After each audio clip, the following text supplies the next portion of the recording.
I tell him to approach them as a friend, and order them to give the letter to the Earl with the promise of a reward. I write, Jasper, my husband has turned his coat and is our enemy. Write to me privately and at once what are your fortunes and that my boy is safe. Edward has won his battle here at Barnet and is marching to find you and the Queen. He has the King in the Tower and has secured London. He knows the Queen has landed and he guesses she is headed for you. God bless and keep you safe. God keep my son safe. Guard him with your life. I have no sealing wax or seal with me, so I fold it over twice. It doesn't matter if anyone reads it. It will be the reply that will tell so much. Then, and only then, do I go to find someone who can make me some dinner and find me a bed for the night. Summer 1471. It was not easy getting my husband safely home, though he did not complain and begged me to ride ahead.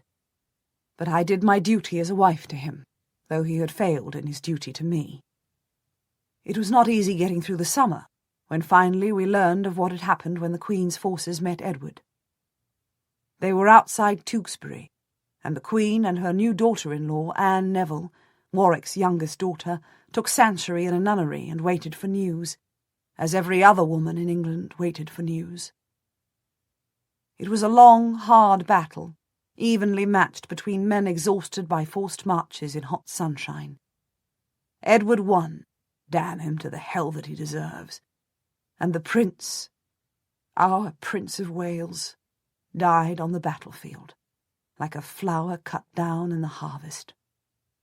His mother, Queen Margaret of Anjou, was taken prisoner, Anne Neville with her, and Edward of York returned to London like a conqueror. He left behind him a battlefield drenched in blood. Even the churchyard at Tewkesbury had to be scrubbed out and reconsecrated after he left his soldiers in among the Lancaster men who were hiding there to claim sanctuary. Nothing is sacred to York, not even the house of God. My cousin, the Duke of Somerset, Edmund Beaufort, who came to my house to ask my husband to ride beside him, was dragged out of the sanctuary of Tewkesbury Abbey and cut down in the market-place. A traitor's death. Edward came into London in a triumphal procession, Queen Margaret of Anjou in his train, and the same night, our king, the true king, the only king, King Henry of Lancaster, died in his rooms at the Tower. They gave out that he was ill, that he was weak with ill health. I knew in my heart that he died a martyr on the blade of the York usurpers. I excused myself to my husband for all of June, and I went to the nuns at Bermondsey Abbey. I spent 4 weeks on my knees praying for the soul of my king, and for the soul of his son, and for his defeated widow. I prayed for vengeance on the House of York, and on Edward, and I prayed that he would lose his son too, and that his wife, the relentlessly successful, beautiful, and now triumphant Elizabeth, would know the agony of losing a boy, as our Queen had done. I could only bear to go home when I heard God whisper to me, in those dark nights of my prayer, that I would have vengeance, that if I would be patient and wait and plan, then I would triumph. Then, at last, I could return home and smile at my husband and pretend to be at peace. Jasper held out in Wales until September, and then he wrote to me that he thought both he and Henry would be safer out of the country. If Edward could make war on men in sanctuary, on a saint himself, helpless in his private rooms, then he could certainly murder my son for no greater crime than his name and his inheritance. The true Prince of Wales died at Tewkesbury, God bless him, and this puts me still closer to the Lancaster throne, and Henry is my son and heir. If in future years men look for a Lancaster claimant to the usurped throne of England, They could call on Henry Tudor. This is his destiny, and his danger, and I see both coming to him. York is predominant. Nothing can destroy him now. But Henry is young, and has a claim to the throne. We must keep him safe, and prepare him for war. I go to my husband's room and note his comfortable arrangements. He has a well-made bed, his jug of small ale on a table at his side, his books in their box, his writing paper for memoranda on his writing desk, everything around him that he could wish. He is seated in his chair, strapped tight around his belly, the pain making him grey and older than his years. But his smile to me is cheerful as always. "I've heard from Jasper in Wales," I say flatly. "He's going into exile." My husband waits for me to say more. "He will take my son with him," I volunteer. "There is no safety in England for a boy who is heir to the Lancaster line." "I agree," my husband says equably. "But my nephew Henry Stafford is safe enough in the York court. They have accepted his fealty. Shouldn't your Henry approach King Edward and offer to serve him?" I shake my head. They are going to France. To plan invasion? For their own safety. Who knows what will come next? These are troubled times. "I would see you spared from trouble," he says gently. "I wish you would ask Jasper to avoid trouble and not make it." I don't seek trouble for myself, and neither does Jasper. I only ask that he will allow me to ride to Tenby and see them sail. I want to say goodbye to my son. He pauses for a moment. This turncoat, this coward, snug in his bed, has the right to command me. I wonder if he dares to forbid me to go, and if I dare to defy him. "It is to put yourself in danger." I have to see Henry before he leaves. Who knows when it will be safe for him to return? He is 14 years old. He will be a man before I see him again. He sighs, and I know I have won. "You will ride with the full guard?" "Of course." "And turn back if the roads are closed?" "Yes." "Then you can go to say goodbye to your son. But make no promises to them, nor to the future of the House of Lancaster. Your cause was finally defeated at Tewkesbury. Henry's house was destroyed at Tewkesbury. It is over. Your advice to them should be to seek for a way to return in peace." I look at him, and I know my face is defiant and cold. "I know it is over," I say. "Who should know better than I? It is my cause that is defeated, the head of my house executed, my husband wounded, fighting on the wrong side, and my son going into exile.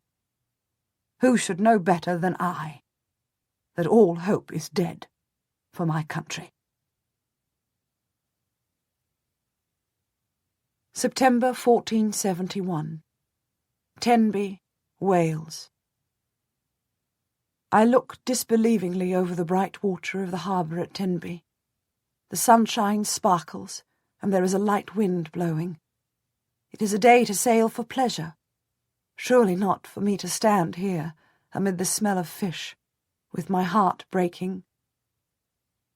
This tiny village is heart and soul for Jasper, and the fishwives and the men are clattering in their rough wooden pattens down the cobbled street that leads to the quay, where bobs the little boat that is waiting to take my son away from me. Some of the women are red-eyed at their lord's exile, but I do not cry. Nobody would know from looking at me that I could weep for a week. My boy has grown again.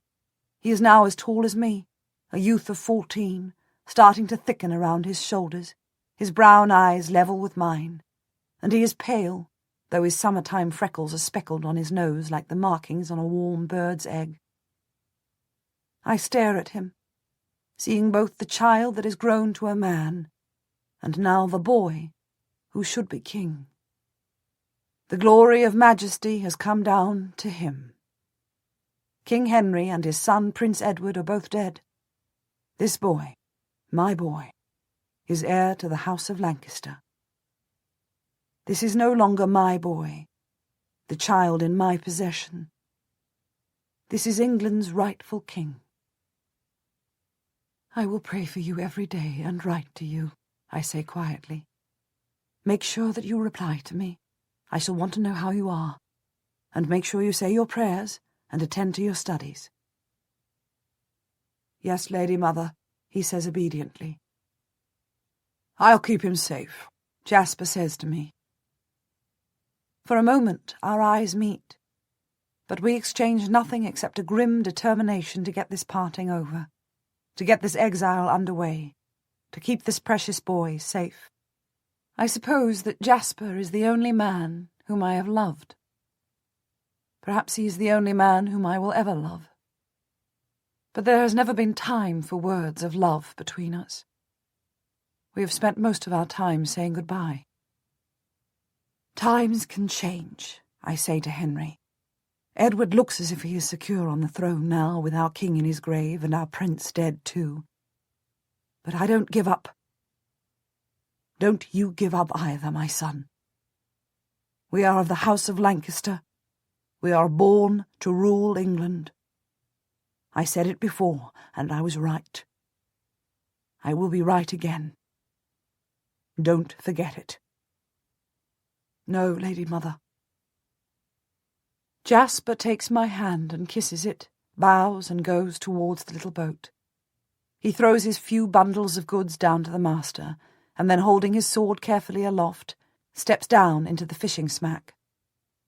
He, who commanded half of Wales, is going away with almost nothing. This is indeed defeat. Jasper Tudor leaves Wales like a convict on the run. I can feel my belly burn with resentment at the York usurpers. My son kneels before me, and I put my hand on his soft, warm head and say, God bless you and keep you, my son. And then he rises up, and in just a moment he is gone, light-footed over the dirty cobbles. He jumps down the harbour steps like a deer, and is in the boat, and they are casting off before I can say another word. He is gone before I can warn him of the perils of the world. It is too fast, and too final. He is gone. They push off from the wall and spread the sails. The wind flutters the canvas, and they reef it in tightly. There is a creaking noise as the mast and the sheets take the strain, and then the boats start to move, slowly at first, and then more quickly away from the harbour wall. I want to shout, "Come back!" I even want to shout, "Don't leave me, don't leave without me," like a child. But I cannot call them back to danger, and I cannot run away myself. I have to let him go. My son, my brown-headed son. I have to let him go across the sea into exile, not even knowing when I will see him again. I come home, dulled by the journey and my constant muttered prayers on every step of the way, my back aching from the jolting of the horse and my eyes dry and sore, to find the physician once again in attendance on my husband. It is a long journey, and I am exhausted by the road and wearied by grief at the loss of my son. Every step of the way I have wondered where he is now, and when I shall see him, indeed if I shall see him ever again. I cannot find it in myself even to pretend an interest when I see the physician's horse in the stable and his servant waiting in the hall. Since we came home from the Battle of Barnet, one nurse or another, or the physician, or the apothecary, or the barber surgeon, have been constant presences in our house. I assume that he's come to deal with my husband's usual complaint of pain from his wound. The slash across his belly has long healed, leaving a ridged scar, but he likes to make much of it, talking of his suffering in the wars, and the moment when the sword came down, the dreams he still has at night. I am accustomed to ignoring his complaints, or suggesting a soothing drink and going to bed early. So when the groom of the bedchamber stops me as I walk into the hall, all I can think is that I'm longing to wash and change out of my dirty clothes. I would brush past him, but he's urgent, as if something were really wrong. He says the apothecary is grinding herbs in our still room. The physician is with my husband. Perhaps I should prepare myself for bad news. Even then, as I sit in the chair and snap my fingers for the page boy to pull off my riding boots, I'm barely listening. But the man goes on fretting. Now they think that the wound went deeper than we realized, and is unhealed, perhaps bleeding into his belly. He has never eaten well since the battle, his groom reminds me mournfully, but still he eats far more than me, who fasts every Saint's Day and every Friday. He cannot sleep except for snatches of rest, but still he sleeps more than me, who gets up twice in the night every night for my prayers. In short, it is something and nothing as usual. I wave at him to leave and tell him I will come at once, but still he hovers around me.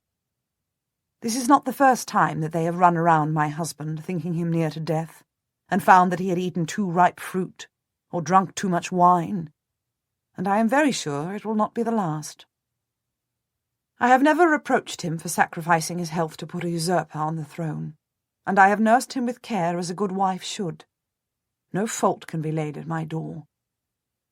But he knows I blame him for the defeat of my king, and he will know that I will blame him for the loss of my son, too.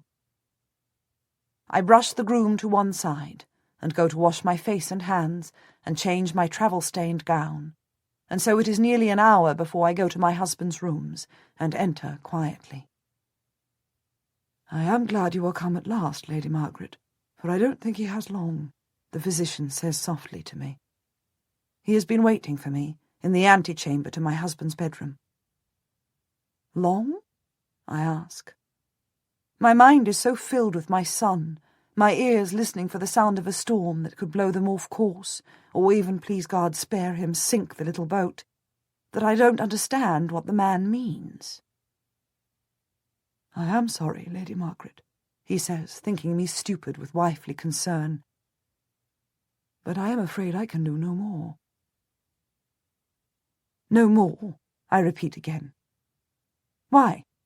What is the matter? What are you saying?" He shrugs. "The wound goes deeper than we thought, and he cannot take food at all now. I fear his stomach was severed inside, and has not healed. I am afraid he has not long to live. He can only drink small ale and wine and water. We cannot feed him." I look at him uncomprehendingly, and then I brush past him, open the door to my husband's bedroom and stride inside. "Henry?" His face is ashen on the pillow, grey against the white. His lips are dark. I see how thin and gaunt he has become in the few weeks that I have been absent. "Margaret," he says, and he tries to smile. "I am so glad you are come home at last." "Henry." "Is your boy safely away?" "Yes," I say. "That's good. That's good," he says.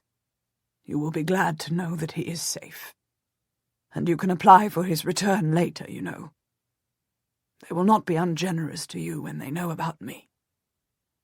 I pause.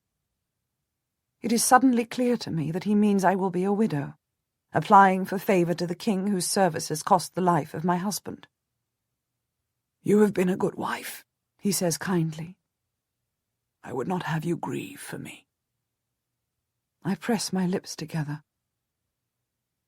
I have not been a good wife, and we both know it. "And you should marry again," he says, his breath coming short. "But this time, choose a husband who will serve you in the wider world. You need greatness, Margaret. You should marry a man high in the favour of the king, this king. The York king. Not a man who loves his hearth and his fields. Don't speak of it, I whisper. I know I have disappointed you, he continues in his rasping voice, and I am sorry for it. I was not suited to these times. He smiles, his crooked, sad smile. You are. You should have been a great commander. You should have been a Joan of Arc. Rest, I say weakly. Perhaps you will get better. No, I think I am done for. But I bless you, Margaret, and your boy, and I think you will bring him home safely again. Surely, if anyone can do it, then you will. Make peace with the Yorks, Margaret, and you will be able to bring your boy home. That's my last word of advice for you. Forget your dreams of kingship for him. That's all over, you know. Settle to seeing him safe home. That's the best thing for him. And for England. Don't bring him home for another battle. Bring him home for peace. I will pray for you, I say quietly. Thank you, he says. I think I will sleep now.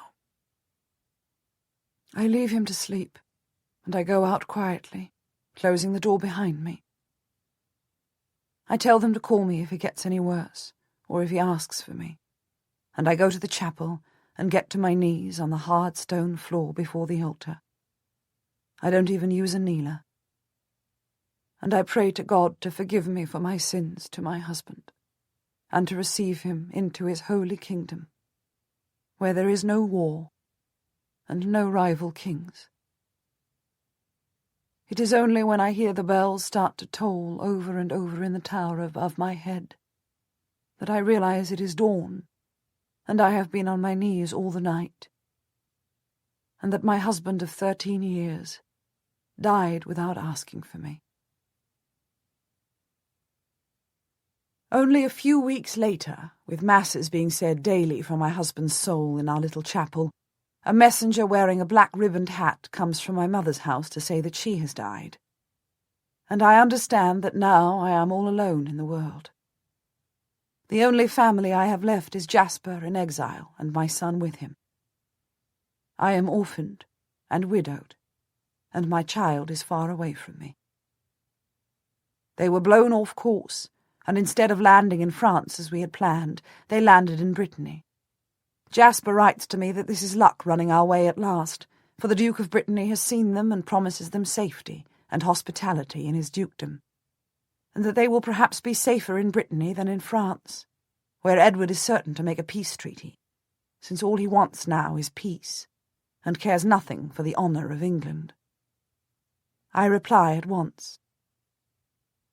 My dear brother Jasper, I write to tell you that my husband, Sir Henry Stafford, has died of his wounds, and so I am now a widow. I apply to you as the head of the Tudor house to advise me what I should do. I pause. I write, shall I come to you? And then I cross it out and throw away the piece of paper. I write, may I come to see my son? Then I write, please, Jasper.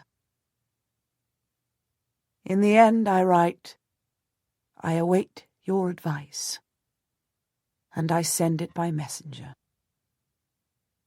Then I wait for the reply. I wonder if he will send for me. I wonder if at last he will say that we can be together with my boy.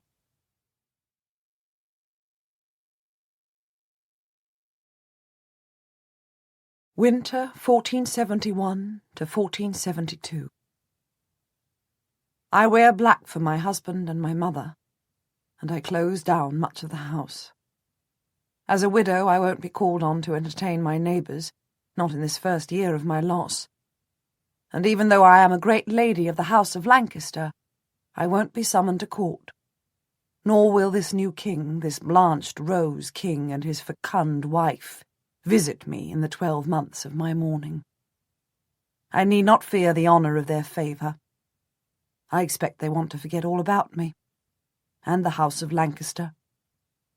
Especially, I doubt that she, who is so much older than him, 34 now, would want him to meet me in the first year of my widowhood, when he would see the 28-year-old heiress of the House of Lancaster, in possession of her fortune, ready to marry again.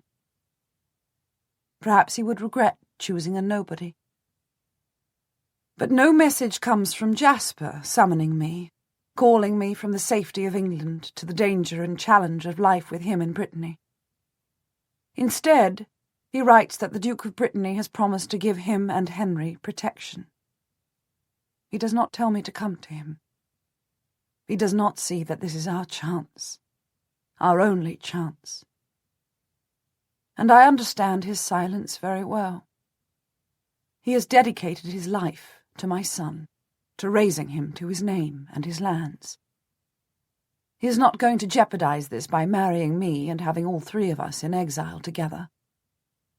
He has to keep me holding Henry's inheritance, managing his lands, and pursuing his interests in England.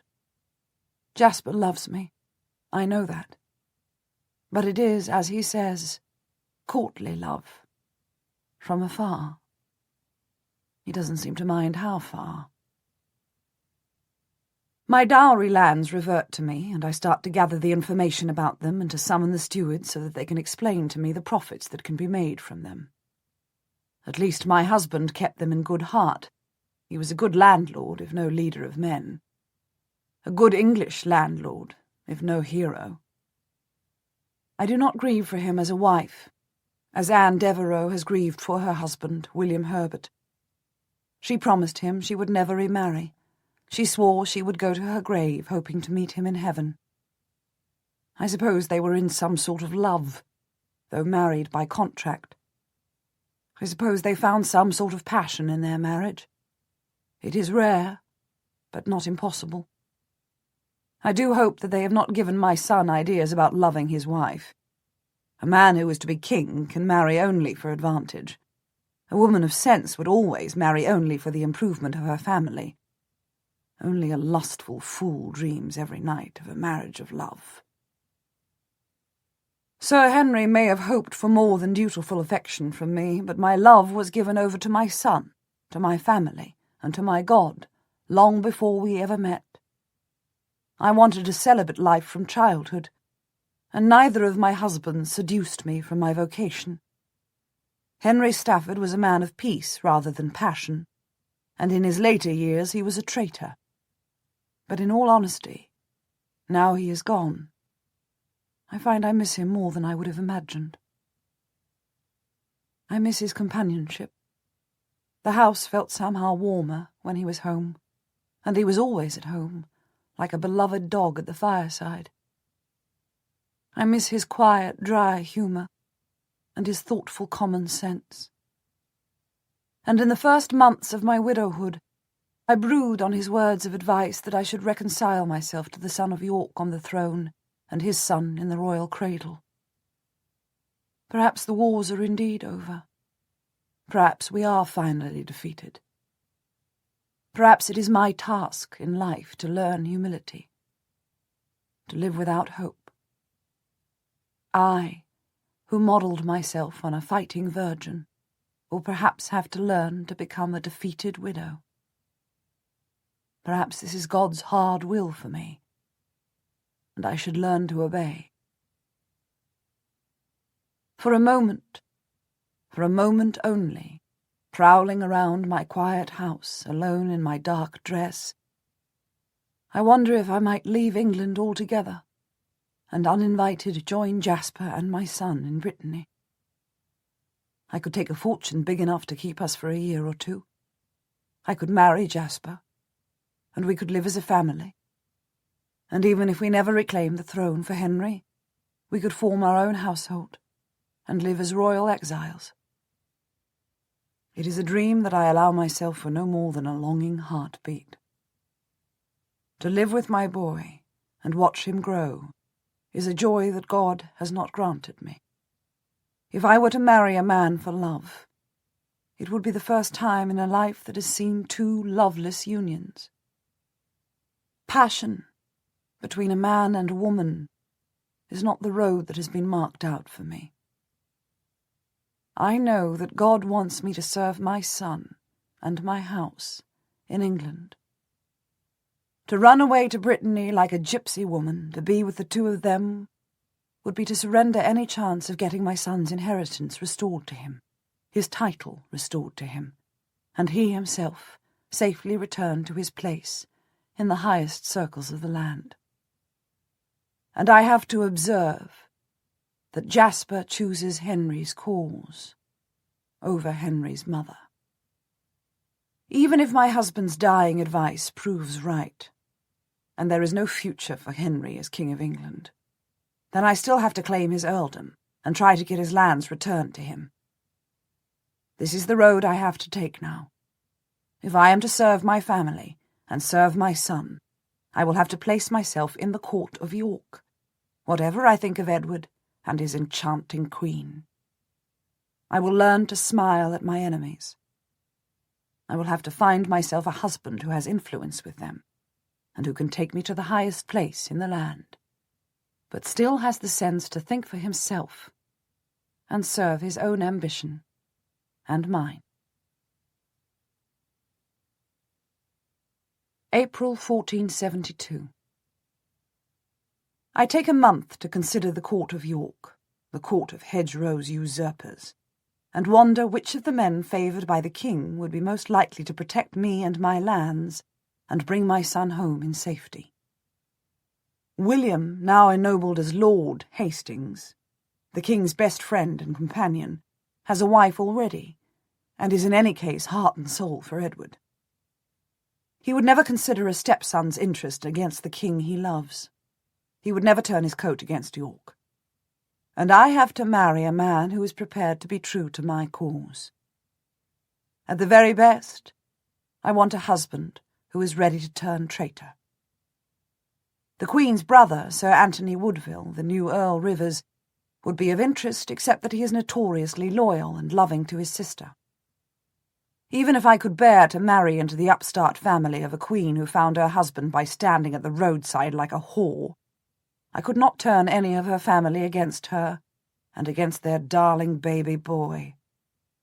They stick together like the brigands they are. The Riverses run together. Everyone says it. Always downhill, of course. I consider the king's brothers. I don't think I'm looking too high. After all, I am the heiress to the House of Lancaster. It would make sense for York to approach me and heal the wounds of the war through marriage. George, the next brother to the king, the practised turncoat, is already married to Warwick's elder daughter Isabel, who must rise up every morning to regret her father's ambition in pairing her with this vain fool. But Richard, the younger brother, is still free. He's nearly 20 years old, so there would be 8 years between us, but worse matches have been made. All that I hear of him is that he is faithfully loyal to his brother, but once married to me, with an heir to the throne as his stepson, how could any man resist treasonous ambition? Especially a York. But the fact that I cannot have Edward the King just eats into me, day after day, as I consider the men I could marry. If only Edward had not been entrapped by the beautiful Elizabeth Woodville. He would have made the perfect match for me now. The York boy and the Lancaster heiress. Together we could have healed the wounds of our country and made my son the next king. By marrying, we would have unified our houses and put an end to rivalry and war. I care nothing for his good looks, as I am devoid of vanity and lust. But the rightness of being his wife and becoming Queen of England haunts me like a lost love. If it were not for Elizabeth Woodville and her shameless capture of a young man, it could be me at his side now, Queen of England, signing my letters, Margaret R. They say that she is a witch, and captured him with spells and married him on May Day. Whatever the truth of that, I can clearly see how she has circumvented the will of God by seducing the man who could have made me queen. She must be a woman beyond wickedness.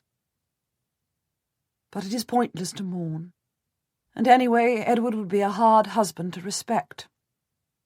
How could one bear to obey a man constantly bent on pleasure? What might he command a wife to do? What vices might he embrace?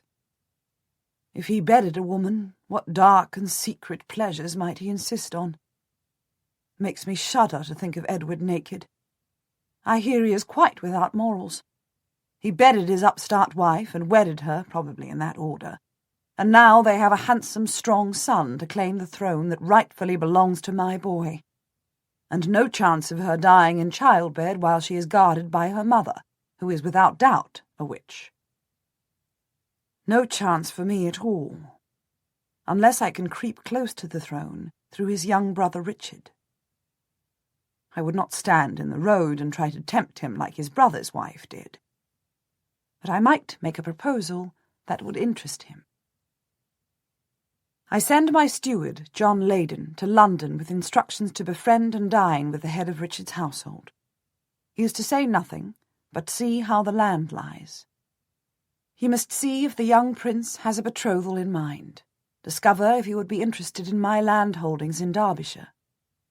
He is to whisper in his ear that a Tudor stepson, whose name commands all of Wales, is a boy worth fathering.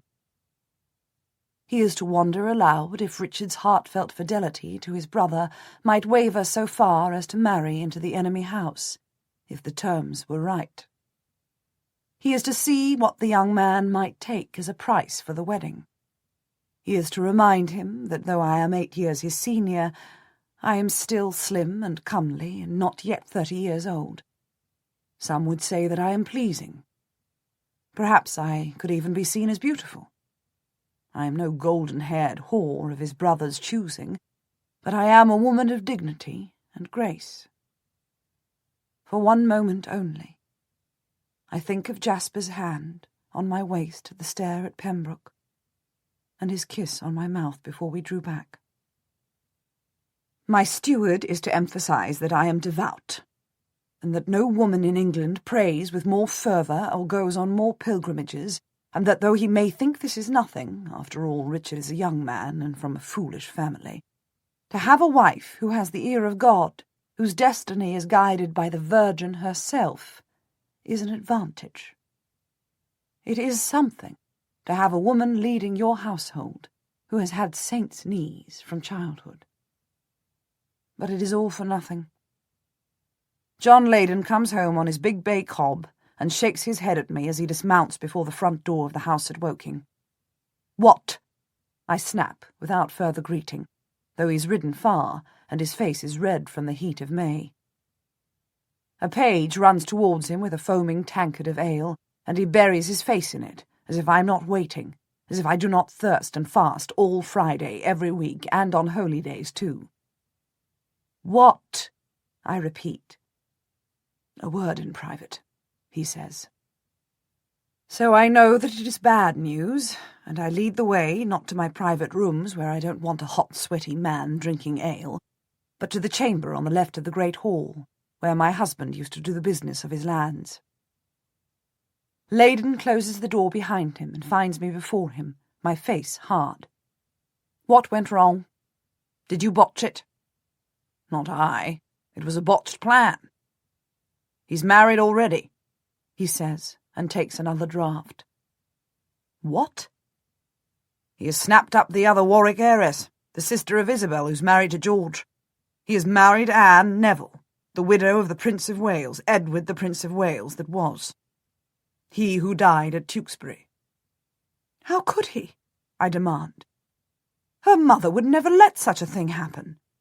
How would even George let it happen? Anne is heiress to the Warwick estates. He's not likely to let his younger brother have her. He won't want Richard sharing the Warwick fortune, their lands, the loyalty of the North." "Didn't know." My steward gurgles from the bottom of his tankard. "They say that Richard went to George's house, found Lady Anne there in hiding, took her away, hid her himself, and married her without even permission from the Holy Father. At any event, the court is in uproar at Richard taking her to wife. But he has her. The king will forgive him. And there's no new husband for you, my lady." I am so furious that I don't dismiss him but stride from the room, leaving him there with his ale in his hand like a dolt. To think that I was considering young Richard, and all the time he was courting and capturing a Warwick girl. And now the York family and the Warwick family are all nicely tied in together, and I am excluded. I feel as offended as if I had proposed to him myself and been rejected. I was truly preparing to lower myself to marry one of the House of York, and then I find that he has taken young Anne to bed, and it is all over. I go to the chapel and drop down on my knees to take my complaints to Our Lady, who will understand how insulting it is to be overlooked, and for such a weak thing as Anne Neville. I pray with irritation for the first hour, but then the calm of the chapel comes to me. The priest comes in for the evening prayers, and the familiar ritual of the service soothes me. As I whisper the prayers and run my rosary beads through my fingers, I wonder who else might be the right age. And unmarried and powerful at the court of York, and Our Lady in her particular care for me sends me a name, as I say Amen. I rise to my feet and leave the chapel with a new plan. I think I have the very man who would turn his coat to the winning colours, and I whisper his name to myself. Thomas, Lord Stanley. Lord Stanley is a widower, born loyal to my house of Lancaster, but never very certain in his preference. I remember Jasper complaining that at the Battle of Blore Heath, Stanley swore to our Queen, Margaret of Anjou, that he would be there for her, with his 2,000 men, and she waited and waited for him to come and take the victory for her, and while she was waiting for him, York won the battle. Jasper swore that Stanley was a man who would take out all his affinity in battle array, an army of many thousands of men, and then sit on a hill to see who was going to win before declaring his loyalty. Jasper said he was a specialist of the final charge. Whichever was the victor, they were always grateful to Stanley. This is a man whom Jasper would despise. This is a man whom I would have despised. But now it may be that this is the very man I need. He turned his coat after the Battle of Towton to become a York, and rose high in favour with King Edward. He is now steward of the royal household, as close to the king as it is possible to get, and is rewarded with great lands in north-west England that would make a fine match with my own lands, and might make a good inheritance for my son Henry in the future, though Stanley has children and a grown son and heir of his own already. King Edward seems to admire and trust him, though my suspicion is that the king is, and not for the first time, mistaken. I would not trust Stanley farther than I could watch him, and if I did, I would still keep an eye on his brother. As a family, they have a tendency to divide and join opposing sides to ensure that there is always one who wins. I know him as a proud man, a cold man, a man of calculation. If he were on my side, I would have a powerful ally. If he were Henry's stepfather, I might hope to see my boy home in safety and restored to his titles. Without mother or father to represent me, I have to apply to him myself. I am twice widowed, and a woman of nearly 30 years. I think it is time that I might take my life into my own keeping. Certainly I know that I should have waited for a full year of mourning before I approached him, but once I had thought of him, I was afraid that the Queen would snap him up in a marriage to benefit her family if I left him too long. And besides, I want him working to get Henry home at once. I'm not a lady of leisure who has years to mull over plans. I want things done now. I don't have the Queen's ill-gotten advantages of beauty and witchcraft. I have to do my work with honesty and speed. And in any case his name came into my mind when I was on my knees in chapel. Our Lady Mother herself guided me to him. The will of God is that I should find in him a husband for me, and an ally for my son. I think I will not trust John Leyden this time. Joan of Arc did not find a man to do her work for her. She rode out in her own battles. So I write to Stanley myself, and propose a marriage between ourselves in as simple and as honest terms as I can manage. I have some nights of worry that I will disgust him by being so blunt about my plans. Then I think of Elizabeth Woodville, waiting for the King of England under an oak tree, as if she just happened to be by the roadside, a hedge witch casting her spells. And I think that my way, at least, is an honourable offer, and not a begging for an amorous glance and a sluttish strutting of her well-worn wares. Then at last he writes in reply, "The steward of his household will meet mine in London, and if they can agree on a marriage contract, he will be delighted to be my husband at once." It is as simple and as cold as a bill of sale. His letter is as cool as an apple in a stall. We have an agreement, but even I note that it does not feel much like a wedding. The stewards, and then the bailiffs, and then finally the lawyers meet. They wrangle, they agree, and we are to be married in June. It is no little decision for me. For the first time in my life I have my own lands in my own hands as a widow. Once I am a wife, everything becomes Lord Stanley's property. I have to struggle to reserve what I can from the law that rules that a wife has no rights, and I keep what I can. But I know I am choosing my master. June 1472. We meet only the day before the wedding, in my house, now his house, at Woking. So it is just as well that I find him well made, with a brown long face, thinning hair, a proud bearing, and dressed richly, the Stanley fortune showing in his choice of embroidered cloth. There is nothing here to make the heart leap, but I want nothing to make my heart leap. I want a man whom I can rely on to be false-hearted.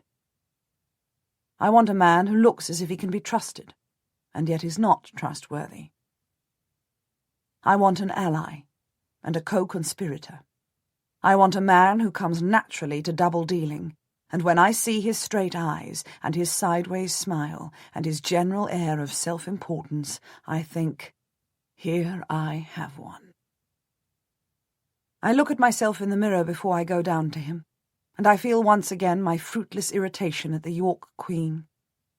They say she has wide grey eyes, but I have only brown. They say she wears the tall, conical hat sweeping with priceless veils that make her appear 7 feet tall, and I wear a wimple like a nun. They say she has hair like gold, and mine is brown like a thick mane on a hill pony.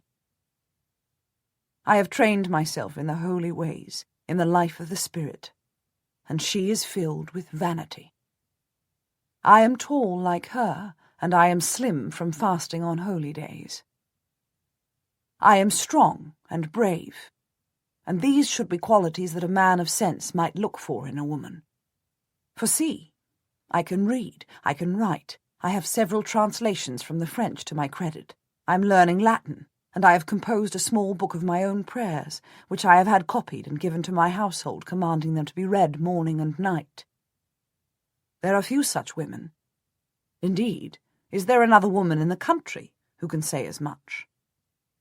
I am a highly intelligent, highly educated woman, from a royal family, called by God to great office, guided personally by the maid, and constantly hearing the voice of God in my prayers. But I am well aware that these virtues count as nothing in the world where a woman like the Queen is praised to the sky for the allure of her smile and for the easy fecundity of her cream-fed body. I am a thoughtful, plain, ambitious woman. And today I have to wonder if this will be enough for my new husband. I know, who should know better than I, who have been disregarded all my life, that spiritual riches do not count for much in the world. We dine in the hall before my tenants and servants, and so we cannot talk privately till he comes to my chambers after dinner. My ladies are sewing with me, and one is reading from the Bible as he comes in, and he takes his seat without interrupting her, listening till she comes to the end of the passage with his head bowed.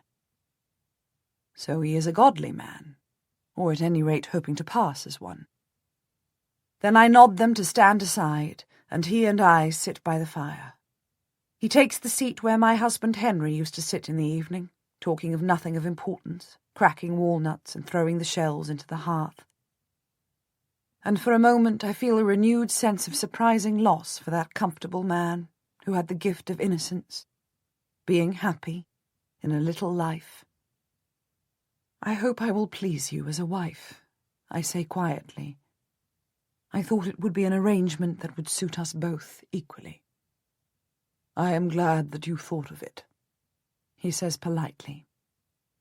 I hesitate. I believe my advisers made it clear to you that I intend that there should be no issue from our marriage. He does not look up at me. Perhaps I have embarrassed him by being too blunt. I understand that the marriage will be binding but unconsummated. We will share a bed tonight, to complete the contract, but that you regard yourself as celibate as a nun? I take a little breath. I hope that is agreeable to you. Perfectly, he says coldly. For a moment, looking at his down-turned face, I wonder if I really want him to agree so readily that he will be my husband but never my lover. Elizabeth, the Queen, a woman 6 years older than me, is bedded passionately by her husband, who demonstrates his lust for her with a new baby almost every year. I was infertile with Henry Stafford when I endured his infrequent intimacy, but perhaps I might have had another chance with this husband, himself a father, if I had not ruled it out before we had even met. I believe I have been chosen by God for a higher purpose, I explain, almost as if inviting an argument, and that it is his will that I am prepared for it. I cannot be a mistress to a man, and a servant of God. As you wish, he says, as if he is indifferent. I want him to understand that this is a calling. I suppose, somehow, for some reason, I want him to try to persuade me to be his wife indeed. I believe that God chose me to bear the next Lancaster King of England, I whisper to him, and I have dedicated my life to keeping my son in safety, and I have sworn a holy vow that I will put him on the throne, whatever it costs me. I will have only one son. I am devoted to his success alone. At last he looks up, as if to confirm that my face is shining with holy purpose. I think I made it clear to your advisers that you will be required to serve the House of York, King Edward and Queen Elizabeth. Yes. I made it clear to yours that I want to be at court. It is only with the king's favour that I can bring my son home. You will be required to come to court with me, to take up a place in the Queen's chamber, to support me in my work as their preeminent courtier and adviser, and to be to all appearances a loyal and faithful member of the House of York. I nod, not taking my eyes from his face. This is my intention. There must be no shadow of doubt or anxiety in their mind from the first day to the last, he rules. You must make them trust you. It will be an honour. I lie boldly, and I see from the gleam of amusement in his brown eyes that he knows I have steeled myself to come to this point. You are wise, he says so softly that I can hardly hear him. I think he is invincible, for now. We will have to cut our coats to suit our cloth, and wait and see. Will he really accept me at his court? I ask, thinking of the long struggle that Jasper has waged against this king, and that even now Wales is still uneasy under the York rule, and Jasper waiting in Brittany for good times to come, guarding my boy, who should be king. They are eager to heal the wounds of the past. They are desperate for friends and allies. He wants to believe that you have joined my house and his affinity. He will meet you as my wife, Lord Stanley replies. I have spoken to him of this marriage, of course, and he wishes us well. The Queen, too. The Queen? She does? He nods. Without her goodwill, nothing happens in England. I force a smile. Then I suppose I shall have to learn to please her. You will. You and I may have to live and die under York rule. We have to come to terms with them, and better yet, rise in their favour. Will they let me bring my son home? He nods. That is my plan. I've not asked for it yet, and I won't for a while, until you are established at court and they start to trust you. You will find them eager to trust and to like people. They are truly charming. You will find them welcoming. Then we will see what we can do for your son and what rewards he can offer me. How old is he now? He is just 15, I say. I can hear the longing in my voice as I think of my boy growing into manhood unseen. His uncle Jasper has him safely in Brittany. He will have to leave Jasper, Lord Stanley warns. Edward will never reconcile with Jasper Tudor. But I would have thought they would let your son come home if he was ready to swear loyalty to them. And we gave our word he would cause no trouble, resign his claims. George, Duke of Clarence, has taken my son's title of Earl of Richmond, I remark jealously. My son must come home to his rights. He has to have his title and lands when he comes home. He must come home as the Earl that he is.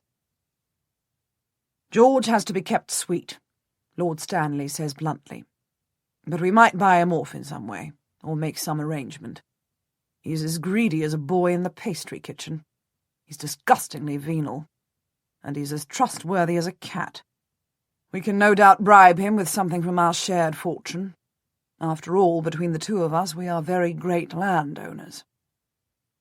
And Richard? The other brother? I ask. Loyal as a dog, Lord Stanley replies. Loyal as a hog. Loyal as the hog of his badge. Heart and soul, Edward's man.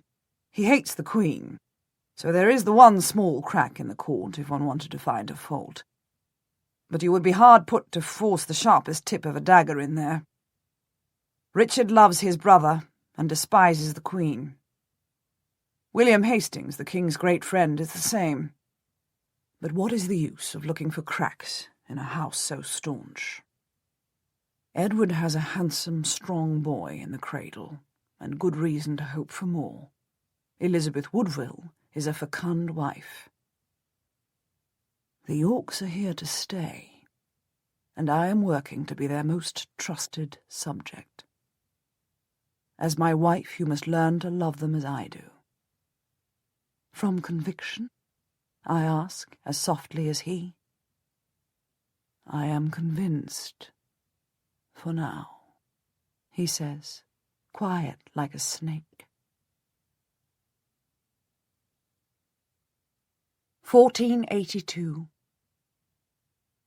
I learn a new rhythm of life with this new husband as the years go round, and though he teaches me to be as good a courtier to this royal family as I and mine always were to the true royal house, I never change. I always despise them. We have a great London house, and he rules that he will spend most of the winter months at court, where he waits daily on the king. He is a member of the Privy Council, and his advice to the king is always cautious and wise. He is highly regarded for his thoughtfulness and his knowledge of the world. He is particularly careful always to be as good as his word. Having changed sides once in his life, he wants to make sure that the Yorks believe that he will never do it again. He wants to be indispensable, trustworthy as a rock. They nickname him the Fox in tribute to his caution, but nobody doubts his loyalty.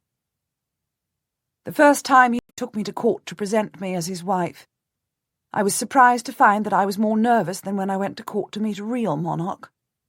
She was nothing but the widow of a country squire, but this usurping queen has dominated my life, and her fortunes have risen unstoppably, while mine have struggled. We have been on opposite sides of fortune's wheel, and she has risen and risen, while I have fallen. She has overshadowed me. She has lived in the palaces that should have been my homes. She has worn a crown that should have been mine. She has been draped in ermine for no better reason than she is beautiful and seductive, whereas those furs are mine by right of birth. She is 6 years older than me, and she's always been ahead of me. She was on the side of the road when the York King came riding by. That very year that he saw her, fell in love with her, married her, and made her his queen, was the year I had to leave my son in my enemy's keeping, live with a husband whom I knew would not father my son, nor fight for my king. While she wore headdresses that grew higher and higher, draped them with the finest lace, commissioned gowns trimmed with ermine, had songs dedicated to her beauty, rewarded winners of tournaments, and conceived a child every year, I went to my chapel and got to my knees and prayed that my son, though raised in my enemy's house, would not become my enemy. I prayed that my husband, though a coward, would not become a turncoat. I prayed that the power of Joan would stay with me, and I would find the strength to be constant to my family, my God, and myself. All these long years, while my son Henry was raised by the Herberts, and I was powerless to do anything but be a good wife to Stafford, this woman spent planning marriages for her family, plotting against her rivals, consolidating her hold over her husband, and dazzling England. Even in the months of her eclipse, when she was in sanctuary and my king was back on the throne, and we sailed down the river to the king's court, and he recognized my boy as Earl of Richmond, even in that darkness she snatched her moment of triumph. For there she gave birth to her first boy, the baby whom we are now to call the Prince of Wales, Prince Edward, and so gave hope to the Yorks. In everything, even in her moments of apparent defeat, she has triumphed over me, and I must have prayed for nearly 20 years that she should learn the true humility of Our Lady that comes only to those who suffer, and yet I have never seen her improved by hardship. Now she stands before me, the woman they call the most beautiful in England, the woman who won a throne on her looks, the woman who commands her husband's adoration and the admiration of a nation. I drop my eyes as if in awe. God himself knows that she doesn't command me. "Lady Stanley," she says pleasantly to me as I curtsy low and rise up. "Your Grace," I say. I can feel the smile on my face stretched so hard that my mouth is drying with the effort. "Lady Stanley, you are welcome to court on your own account, as well as that of your husband, who is such a good friend to us," she says.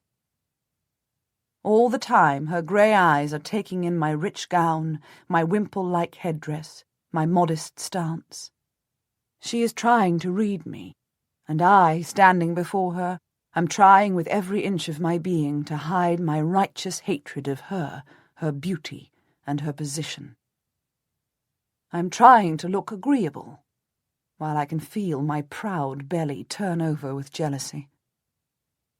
"My husband is happy to serve his king and your house," I say.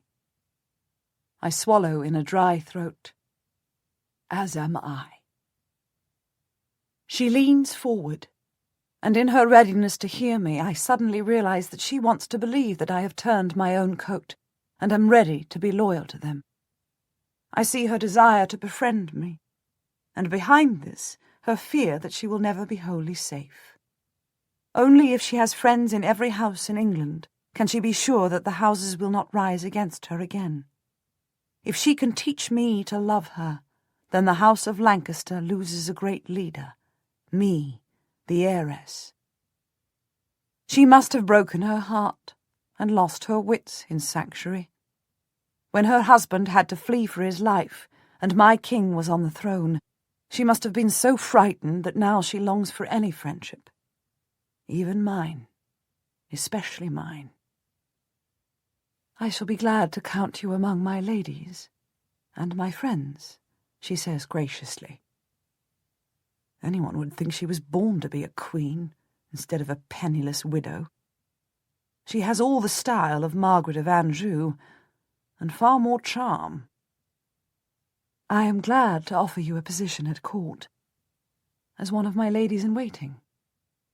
I picture her as a young widow, standing at the roadside, waiting for a lustful king to ride by. And for a moment I fear that my contempt will show in my face. I thank you. I drop my head as I curtsy very low again, and get myself out of her presence. It is strange for me to smile and bow to my enemy, and try to keep the resentment out of my eyes. But over 10 years in service to them, I learn how to do it so well that no one knows I whisper to God that he must not forget me in my enemy's house. I learn to pass for a loyal courtier.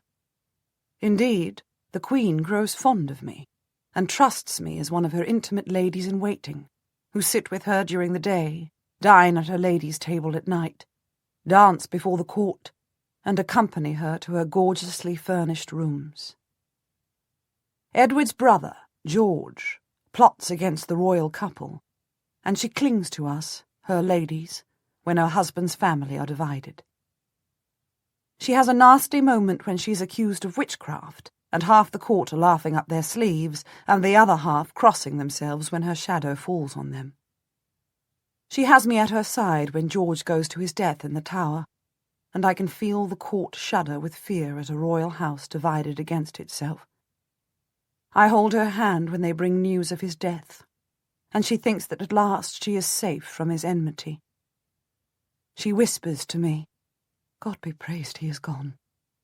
And all I think is, yes, now he is gone, his title, which once belonged to my son, is free once more. Perhaps I can persuade her to give it back. When the Princess Cecily was born, I was in and out of the confinement chamber, praying for the Queen's safety and for that of the new baby. And then it was me she asked to stand as godmother to the new princess. And it was I who carried the tiny girl in my arms to the font. I, the favourite of all her noble ladies. Of course, the Queen's constant childbearing, almost every year, reminds me of the child I had but was never allowed to raise. And once a month, through the long 10 years, I have a letter from that son, first a youth, and then a man. And then, I realize, a man reaching his majority, a man old enough to make good his claim to be king. Jasper writes that he has maintained Henry's education. The young man still follows the offices of the church as I ordered.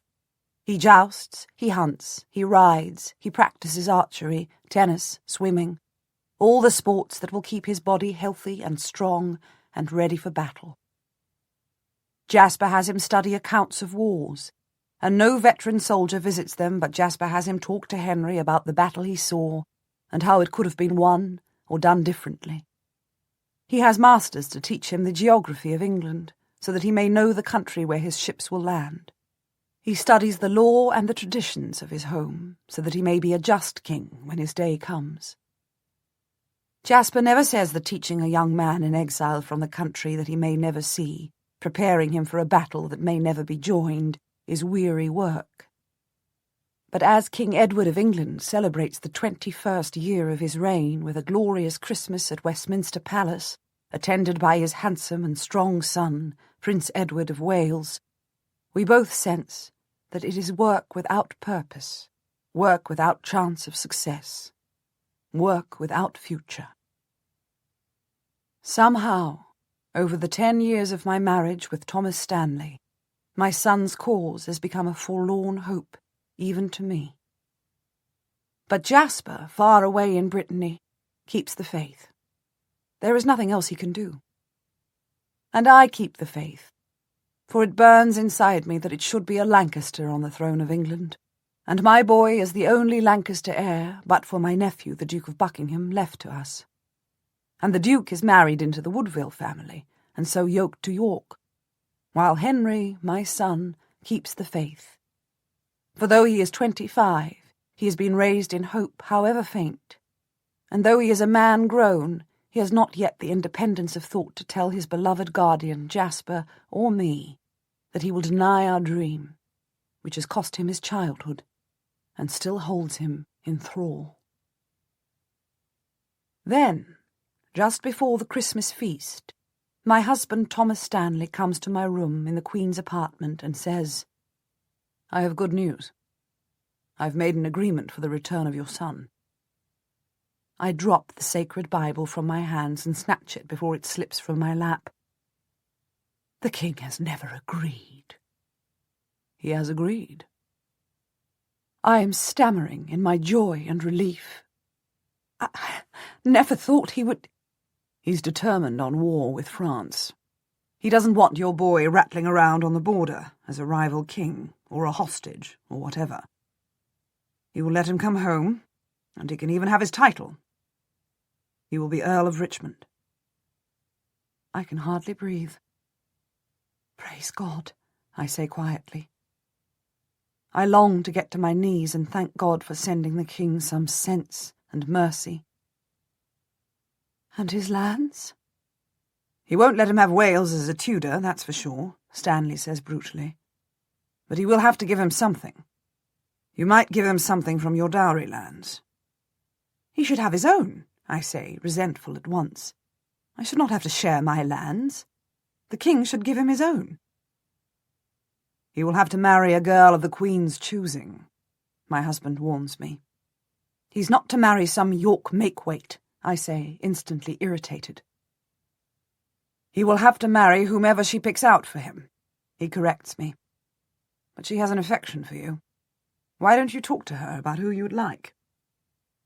The boy has to marry, but they won't allow him to marry anyone who would strengthen his Lancaster line. It will have to be a York. If you were to put your mind to it, he might have one of the York princesses. There are enough of them, God knows. Can he come at once? I breathe. After the Christmas feast, my husband says. They will need to be reassured, but the main work is done. They trust you, and they trust me, and they believe we would not introduce an enemy into their kingdom. It has been so long since we discussed this, that I'm not sure that he still shares my silent will. Have they forgotten that he might be a rival king? I ask. We are in my own room, but still I drop my voice to a whisper. Of course he is a rival king, he says steadily. But while Edward the king lives, there can be no chance of a throne for him. No one in England would follow a stranger against Edward. When Edward dies, there is Prince Edward, and should anything happen to him, Prince Richard to come after him, beloved boys of a strong ruling house. It is hard to imagine how your Henry could step into a vacant throne. He would have to walk past 3 coffins. He would have to see the death of a great king and 2 royal boys. That would be an unlucky set of accidents. Or would he have the stomach to enact such a thing? Would you? April 1483, Westminster. I have to wait till Easter for Henry to come home, though I write to him and to Jasper at once. They start to prepare for his return, dispersing the little court of York opportunists and desperate men who have gathered around them, preparing themselves to part for the first time since Henry's boyhood. Jasper writes to me that he cannot think what he will do with himself without Henry to guide, advise, and govern. Perhaps I will go on pilgrimage. Perhaps it is time I considered myself, my own soul. I have lived only for our boy, and far from England as we have been, I had come to think that we would never get home. Now he will return, as he should. But I cannot. I have lost my brother, my home, you, and now him. I'm glad that he can come back to you and take his place in the world. But I shall be very alone in my exile. Truly, I cannot think what I shall do without him. I take this letter to Stanley, my husband, where he is working in his day room, papers piled around the table for his assent. I think Jasper Tudor would be glad to come home with Henry, I say cautiously. He can come home to the block, my husband says bluntly. Tudor picked the wrong side and clung to it through victory all the way to defeat. He should have sought for pardon after Tewkesbury when everyone else did, but he was as stubborn as a Welsh pony. I'll use no influence of mine to have him restored, and neither will you. Besides, I think you have an affection for him which I don't share, nor do I admire it in you. I look at him in utter amazement. He is my brother-in-law, I say. I am aware of that. It only makes it worse. You can't think that I've been in love with him for all these years of absence. I don't think about it at all, he says coldly. I don't want to think about it. I don't want you to think about it. I don't want him to think about it, and especially I don't want the king and that gossip his wife to think about it. So Jasper can stay where he is. We will not intercede for him, and you will have no need to write to him any more. You need not even think of him. He can be dead to us. I find I am trembling with indignation. You can have no doubt as to my honour. No, I don't want to think about your honour either, he repeats. Since you have no desire for me yourself, I don't see why you should care one way or the other, I throw at him. I cannot anger him. His smile is cold. The lack of desire, you will recall, was required by our marriage agreement, he says, stipulated by you. I have no desire for you at all, my lady, but I have a use for you, as you do for me. Let us stay with this arrangement and not confuse it with words from a romance that neither of us could ever mean to each other. As it happens, you are not to my taste as a woman, and God knows what sort of man could raise desire in you, if any. I doubt that even poor Jasper caused more than a chilly flutter. I sweep to the door, but pause with my hand on the latch to turn back and speak bitterly to him. We have been married for 10 years, and I have been a good wife to you. You have no grounds for complaint. Have you not the slightest affection for me? He looks up from his seat at the table, his quill poised over the silver inkpot. You told me, when we married, that you were given to God and to your cause, he reminds me. I told you I was given to the furtherance of myself and my family. You told me that you wished to live a celibate life, and I accepted this in a wife who brought a fortune, a great name, and a son who has a claim to the throne of England. There is no need for affection here. We have a shared interest. You are more faithful to me for the sake of our cause than you would ever be for any affection, I know that. If you were a woman who could be ruled by affection, you would have gone to Jasper and your son a dozen years ago. Affection is not important to you, nor to me. You want power, Margaret.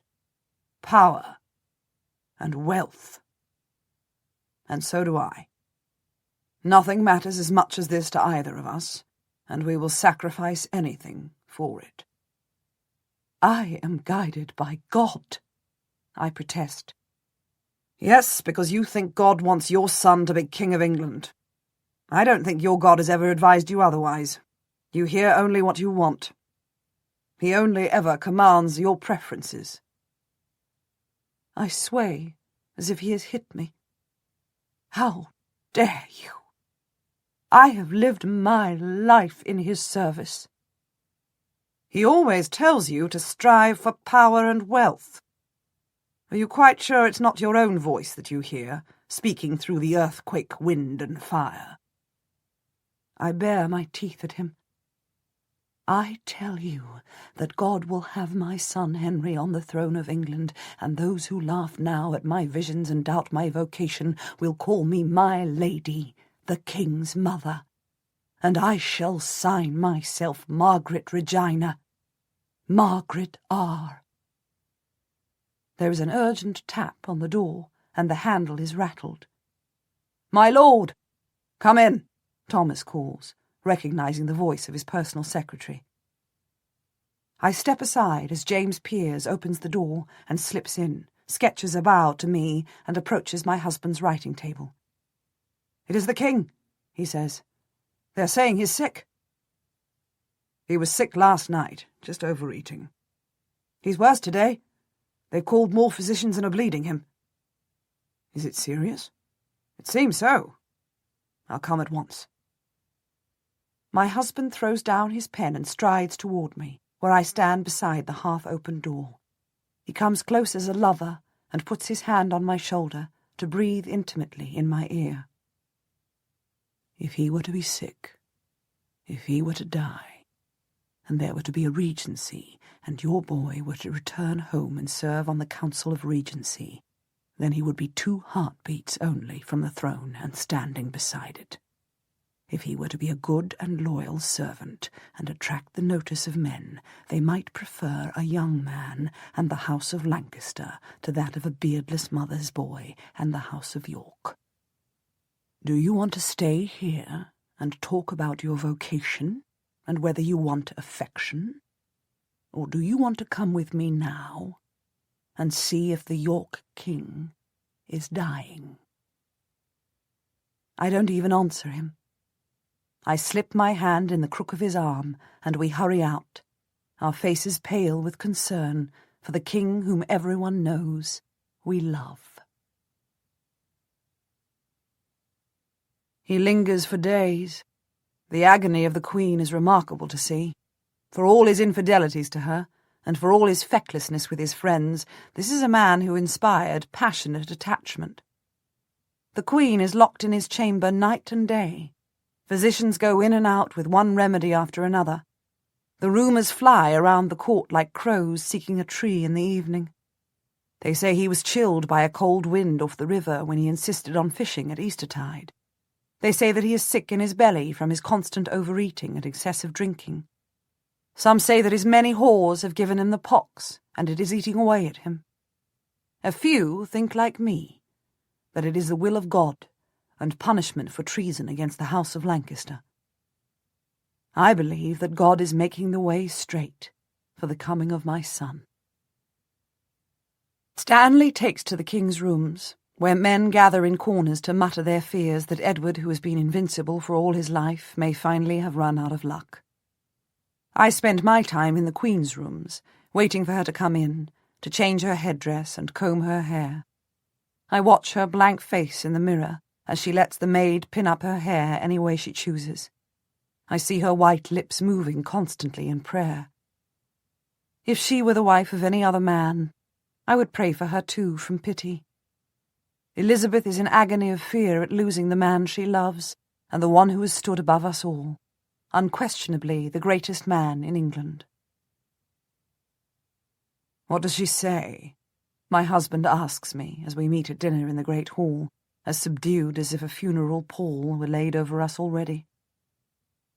"Nothing," I reply. "She says nothing.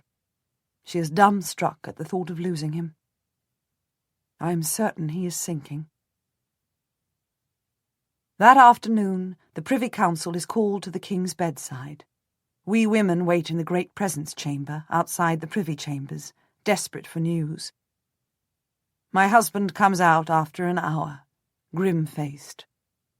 "He swore us to an alliance over his bed," he says.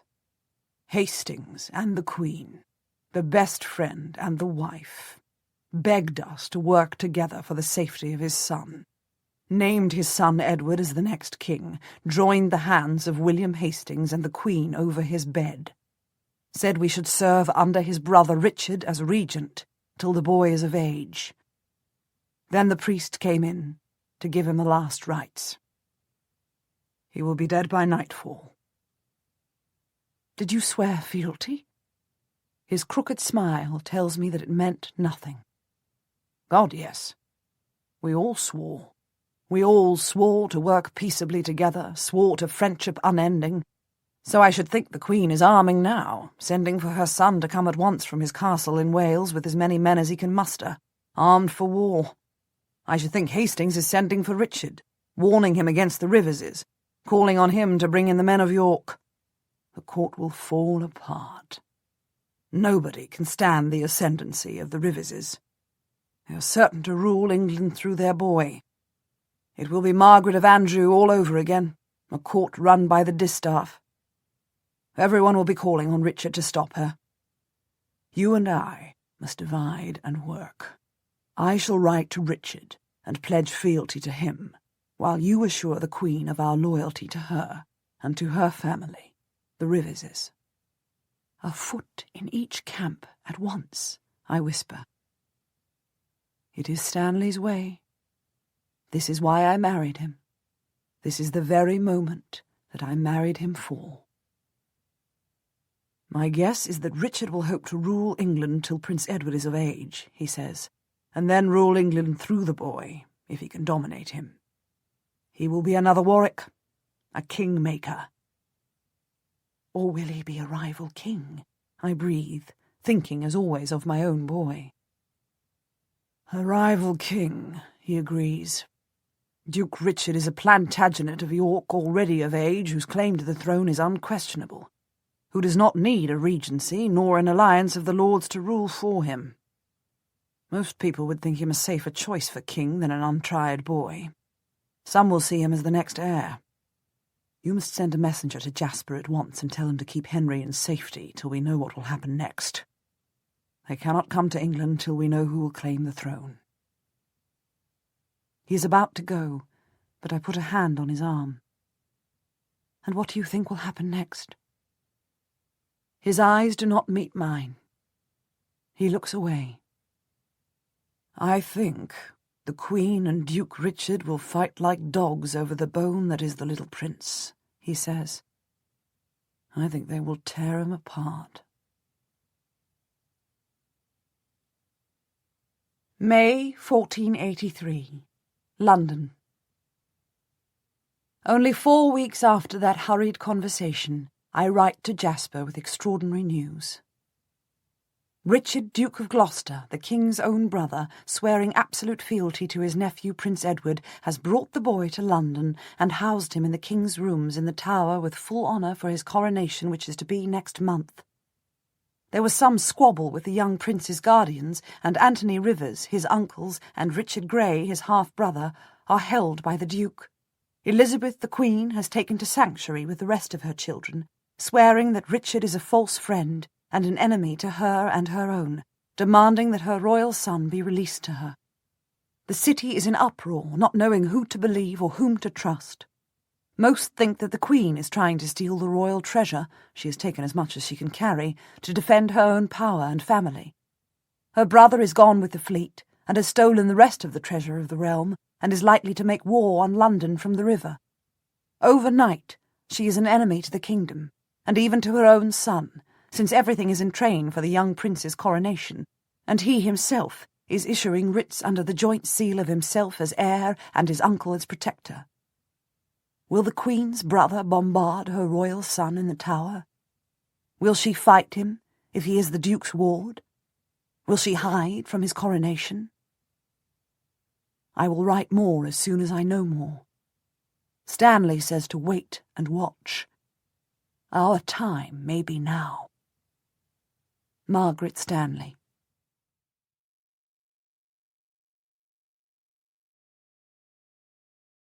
June 1483, London. My husband, Lord Stanley, is now Duke Richard's trusted adviser, as he was once King Edward's. This is as it should be. He serves the King, and Richard is now the Lord Protector of the King for these short weeks before the boy Edward is crowned. Then Richard must give up everything, throne and power, and the boy will rule as King of England. We will see then who can survive the reign of a child of the Rivers family, with the greatest crown in the world on his head, utterly commanded by his mother, a faithless witch in hiding. There are few men who will trust the boy, and nobody will trust his mother. But anyway, what son of the House of York could ever give up power? What child of the House of York could ever bring himself to hand over the throne? Richard surely will not hand the crown and sceptre to the son of a woman who hates him. But whatever doubts we feel, we are all measured for our coronation robes, and they are building the walkway at Westminster Abbey for the royal procession. The widowed Queen Elizabeth must hear the hammering and sawing above her as she skulks in her sanctuary in the low chambers beside the abbey. The Privy Council went to her in form and demanded that she send her 9-year-old son Richard to join his 12-year-old brother in the Tower.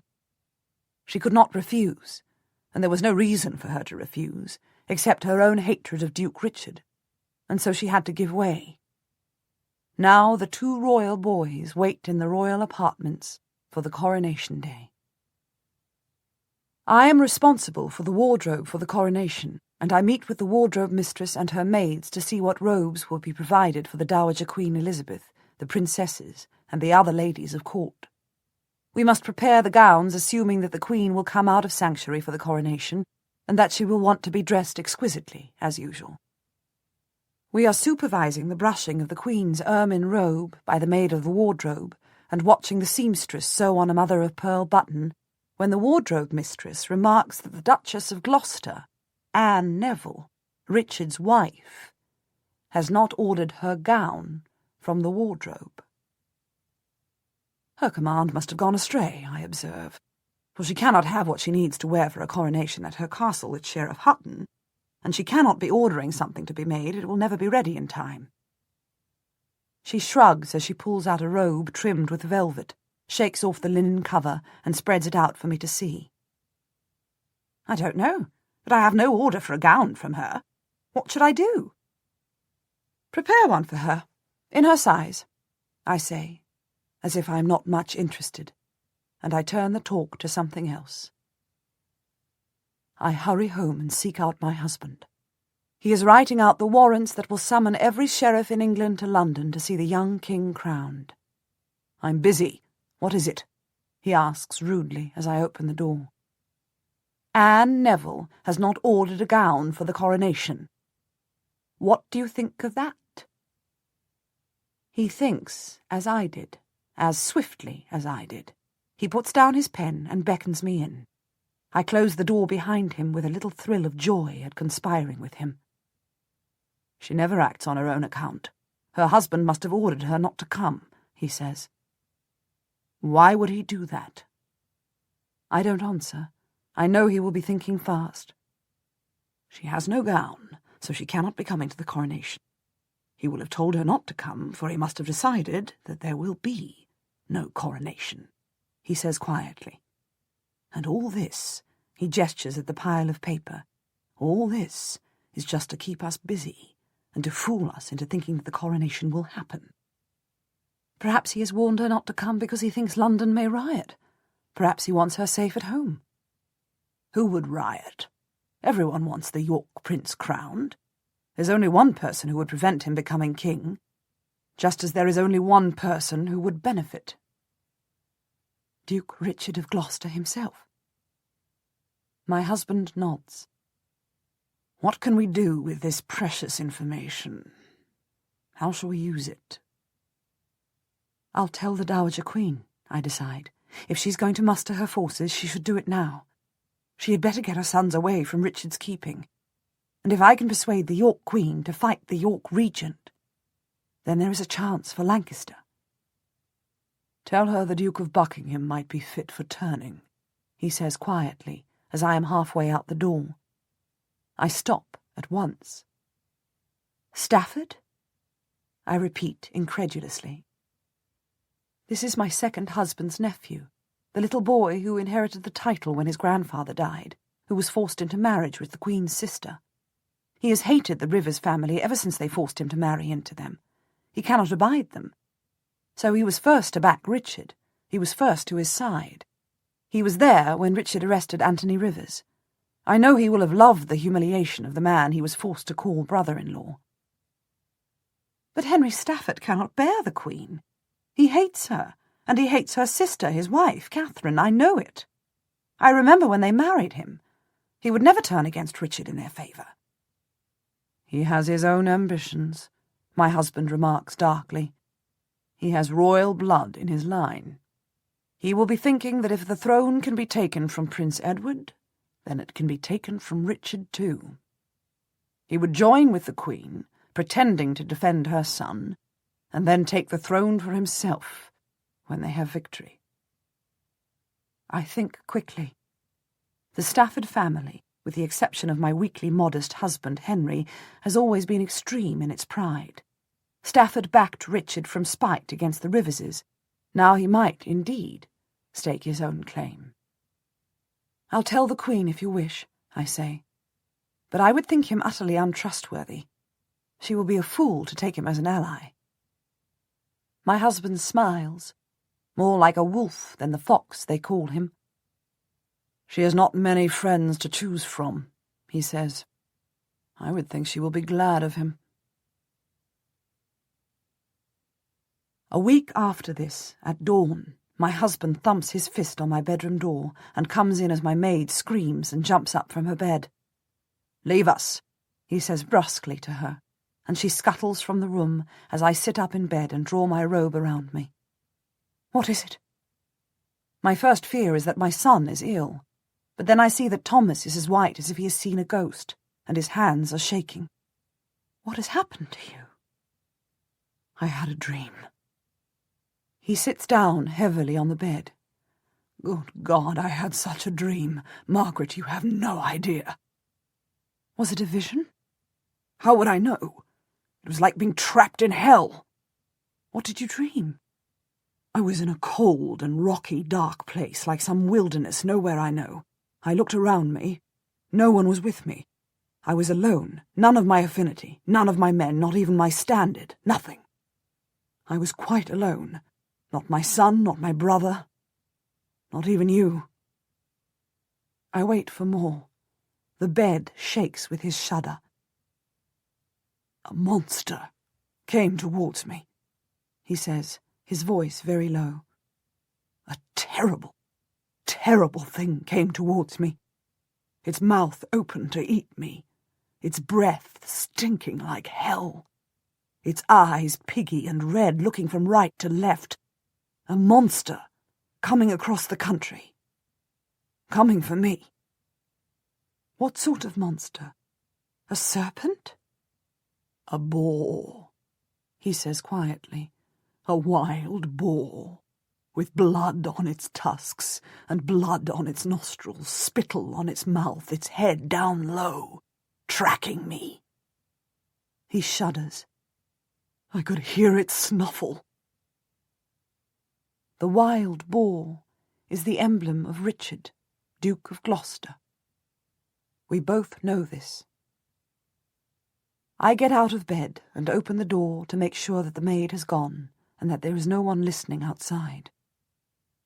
I close it tightly and stir up the embers of the little bedroom fire, as if we need heat on this warm June night. I light candles, as if to drive away the darkness of the hunting boar. I touch the cross around my throat with my finger. I make the sign of the cross on myself. Stanley has brought his night terrors in with him, into my room. It is as if the breath of the boar has whispered in with him, as if he will smell us out, even now, even here. You think Richard suspects you? He looks at me. I have done nothing but show him my support. But it was such a dream. I can't deny it. Margaret, I woke filled with terror, like a child. I woke myself with my scream for help. If he suspects you, he will suspect me, I say. Stanley's fear is so strong it has me in its grip. And I have sent messages to the Queen as we agreed. Could he know I am his enemy? Could your messages have gone astray? I'm certain of my man. And she's not a fool. But why else would he doubt you? He shakes his head.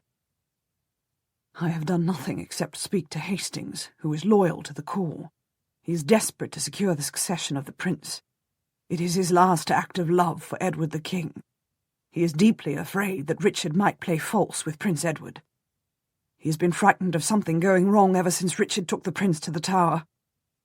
He asked me if I would join him at a Privy Council meeting to insist that the prince should come out among the people, to visit his mother, to show that he is free in every way.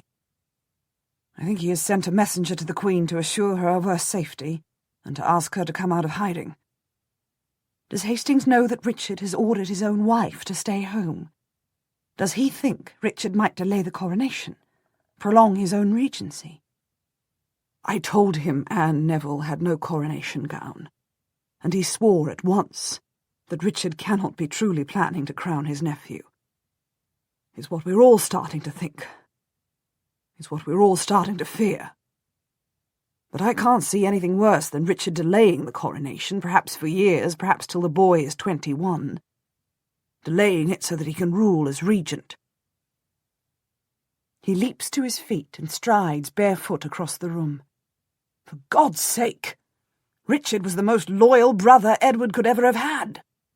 He has said nothing but asserted his loyalty to the prince, his own nephew.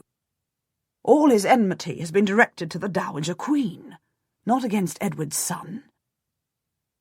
And he has the boy utterly in his power now. Crowned or not, Prince Edward could only be a puppet king if Richard can keep him from his mother and his kin. But the dream was of a boar determined on power and death. It was a warning. It must be a warning. We are both silent. A log shifts in the fireplace, and we both flinch from the sound. What will you do? I ask him. He shakes his head. What would you do? You think that God speaks to you and warns you in dreams. What would you do if you dreamed that the boar was coming for you? I hesitate. You can't think of running away. No. I would pray for guidance. And what would your God say? He asks, with a flare of his usual sarcasm. He's usually reliable in advising you to seek power and safety. I take my seat on the stool by the fire, looking into the flames, as if I were a poor woman telling fortunes, as if I were Queen Elizabeth with her witchcraft skills. If Richard were to turn against his nephew, both nephews, and somehow prevent their inheritance, put himself on the throne in their place. I pause. They have no powerful defenders anymore. The fleet has mutinied against their uncle, their mother is in sanctuary, their uncle Anthony is under arrest. Then what? If Richard were to take the throne and leave his nephews locked in the Tower, do you think the country would rise against him, and there would be another war? York against York, it's possible. And in those circumstances, there would be a great chance for the House of Lancaster, for your son, Henry.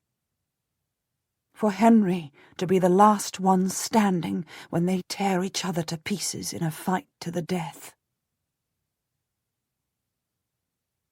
There is silence in the room. I glance at him, afraid that I may have gone too far. There are 4 lives between Henry and the throne, he remarks. The 2 York princes, Edward and Richard, Duke Richard himself, and then his son. But they might all fight each other. He nods. If they choose to destroy themselves, it is no sin for Henry to take the empty throne, I say firmly. And at last the rightful house takes the throne of England, which is God's will. He smiles at my certainty, but this time I'm not offended. What matters is that we can see our way, and as long as I know it is the light of God, then it does not matter if he thinks it is the blaze of sinful ambition. So will you go to the Privy Council meeting today? Yes, it's at the Tower. But I will send a message to Hastings of my fears. If he is going to move against Richard, he had better do so now. He can force Richard to show his hand. He can demand to see the prince. His love for the late king will make him the prince's champion. I can stand back and let him step up the pace. The council is determined that the prince should be crowned. Hastings can demand it. He can bear the brunt of showing Richard that he suspects him. I can set Hastings on Richard and step back to see what will happen. I can be warned by this, and I can warn Hastings and let him take the danger. But where do you stand? Margaret, I stay loyal to whoever is most likely to triumph, and at the moment the man with the army of the north at his back, the Tower in his possession, and the rightful king obedient to him and in his keeping, is Richard. I wait for the return of my husband from his council meeting, on my knees before my prie-dieu. Our dawn conversation has unsettled and frightened me, and I kneel in prayer and think of Joan, who must have known herself to be in danger so many times, and yet rode out on her white horse with her banner of lilies, and did not have to fight her battles in secrecy and silence. I think it is almost a part of my prayer when I hear the march of many feet down the street, and the clanking on the cobbles as 100 pikemen ground their pikes, and then there is a hammering on the big street door of our London house. I am halfway down the stairs as the porter's boy comes running up to tell the maids to call me. I grab him by the arm. "Who is it?" "Duke Richard's men," he gabbles. "In his livery with the master. They've got the lord, your husband, smacked in the face, blood on his jerkin, bleeding like a pig." I push him to one side as he's making no sense, and I run down to the cobbled entrance where the gatemen are swinging open the gate, and Duke Richard's troop march in, and at the centre of them is my husband, swaying on his feet, blood pouring from a wound to his head. He looks at me, and his face is white, and his eyes are blank with shock. "Lady Margaret Stanley?" asks the commander of the guard. I can hardly drag my eyes from the symbol of the boar on his livery, a tusked boar, just as my husband dreamed was coming for him. "I am Lady Margaret," I say. "Your husband is under house arrest, and he and you cannot leave here. There will be guards stationed at all doorways and in your house, and at the doors and windows of his chambers. Your household and necessary servants can go about their business, but they will be stopped and searched at my command. Do you understand?" "Yes," I whisper. "I'm going to search the house for letters and papers," he says. "Do you understand this too?" There is nothing in my rooms that would incriminate either of us. I burn anything dangerous as soon as I've read it, and I never keep a copy of my own letters. All my work for Henry is between God and me. "I understand. May I take my husband to my closet? He is wounded." He gives a grim smile. "When we marched in to arrest Lord Hastings, your husband dived under the table and nearly took off his own head on a pike blade. It looks worse than it is." "You arrested Lord Hastings?" I ask incredulously. "On what charge?" "Madam, we have beheaded him," he says shortly. He pushes past me into my own rooms, and his men fan out in my yard and take up their positions, and we are prisoners in our own great house. Stanley and I go to my closet, surrounded by pikemen, and only when they have seen that the window is too small for escape do they step back and close the door on the two of us, and we are alone. Stanley throws his blood-stained jerkin and spoiled shirt to the floor with a shudder, and he sits on a stool, stripped to the waist. I pour a jug of water into the ewer and start to wash the cut. It is shallow and long, a glancing blow, not one aimed to kill, but an inch lower and he would have lost an eye. "What is happening?" I whisper. Richard came in at the start of the meeting to determine the order of the coronation. All smiles. Asked Bishop Morton to send out for strawberries from his garden. Very affable. We started our work on the coronation, the seating, the precedence, the usual things. He went out again, and while he was outside, someone must have brought him some news or a message, and he came in a changed man, his face dark with rage. The troop came in after him like they were overrunning a fort, banging in the door, weapons at the ready. They swung at me, I dropped down, Morton leaped back, Rotherham ducked behind his chair. They took Hastings before he could defend himself. But why? What has been said?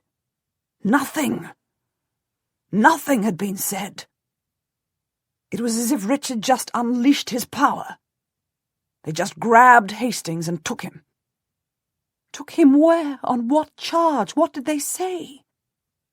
They said nothing. You don't understand. It wasn't an arrest. It was a raid. Richard was shouting like a madman that he was under an enchantment, that his arm was failing him, that Hastings and the Queen were destroying him by witchcraft. What? He pulled up his sleeve and showed us his arm. His sword arm, you know how strong his right arm is. He says it is failing him. He says it is shrivelling away. Dear God, has he run mad? I pause in wiping the blood. I cannot believe what I'm hearing. They dragged Hastings out. Not another word. They pulled him outside, though he was kicking and swearing and digging in his heels. There was some old lumber lying around from the building work, and they just threw down a piece of timber, forced him down on it, and took his head off with one swing. A priest? There was no priest. Do you not hear what I am saying? It was a kidnap and a murder. He had no time even to say his prayers. Stanley starts to shake. Dear God, I thought they were coming after me. I thought I would be next. It was like the dream. The smell of blood and nobody there to save me. They beheaded him before the tower. As I said. So if the prince looked out of his window, hearing the noise, he will have seen his father's dearest friend beheaded on a log. The man he called his Uncle William. Stanley is silent, looking at me. A trickle of blood runs down his face, and he smears it with the back of his hand, turning his cheek red. Nobody could have stopped them. The prince will see Richard as his enemy, I say. He can't call him Lord Protector after this. He will think him a monster. Stanley shakes his head. What is going to happen to us?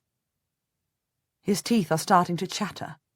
I put down the bowl and wrap a blanket round his shoulders. God knows. God knows. We are under house arrest for treason. They suspect us of plotting with the Queen and Hastings. Your friend Morton, too. And they took Rotherham as well. I don't know how many others. I suppose Richard is going to seize the throne, and has rounded up everyone he thinks might argue. And the princes? He is stammering. I don't know. Richard could just kill them, like he killed Hastings. He could break into Sanctuary and murder the whole royal family, the Queen, the little girls, all of them. Today he has shown us that he can do anything. Perhaps they are already dead. News comes in snippets from the outside world, carried by housemaids as gossip from the market. Richard declares that the marriage between the Queen, Elizabeth Woodville, and King Edward was never valid, as Edward was pre-contracted to another lady before he married Elizabeth in secret. He declares all their children bastards, and himself as the only York heir. The craven Privy Council, who observe Hastings' headless body being laid to rest beside the king he loved, do nothing to defend their queen and their princes. But there is a general, hasty, and unanimous agreement that there is only one heir, and it is Richard. Richard and my kinsman Henry Stafford, the Duke of Buckingham, start to put about that King Edward himself was a bastard, the misbegotten son of an English archer on Duchess Cecily, while she was with the Duke of York in France. The people hear these accusations. What they make of them, God knows. But there is no mistaking the arrival of an army from the northern countries, loyal to no one but Richard, and eager for rewards. There is no denying that all the men who might have been loyal to Prince Edward are arrested or dead. Everyone considers their own safety. No one speaks out. For the first time in my life, I can think kindly of the woman I have served for nearly 10 years, Elizabeth Woodville, who was Queen of England and one of the most beautiful and beloved queens that the country has ever had. Never beautiful to me, never beloved to me except now, fleetingly, in this moment of her utter defeat.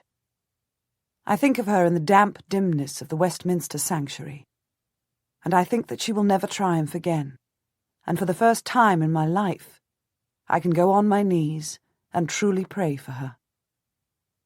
All she has in her keeping now are her daughters. The life she revelled in has gone, and her 2 young sons are held by her enemy. I think of her defeated and afraid, widowed and fearing for her sons, and for the first time in my life I can feel my heart warm towards her. A tragic queen, thrown down by no fault of her own. I can pray to Our Lady, the Queen of Heaven, to succour and comfort her lost, miserable daughter in these days of her humiliation. The oldest York girl, Princess Elizabeth, is of marriageable age, and is only unmarried at the late age of 17 years because of the shifting luck of her house. While I am on my knees praying for the health and safety of the Queen, I consider the pretty girl Elizabeth, and think what a wife she would make for my son Henry. The son of Lancaster and the daughter of York would together heal the wounds of England and resolve the struggle of 2 generations. If Richard were to die after taking the throne, his heir would be a child, and a sickly Neville child at that, no more able to defend his claim than the York princes, and as easy to throw down as they have been.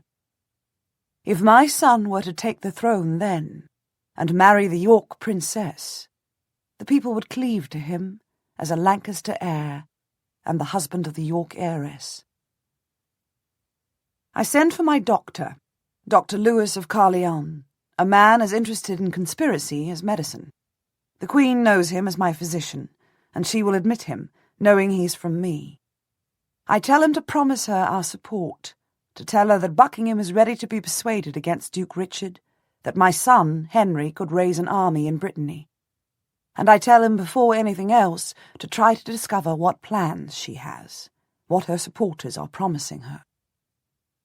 My husband may think that she has no hope, but I have seen Elizabeth Woodville come out of sanctuary once before and take the throne with careless joy, forgetting all about the shame that the Lord had rightly sent her.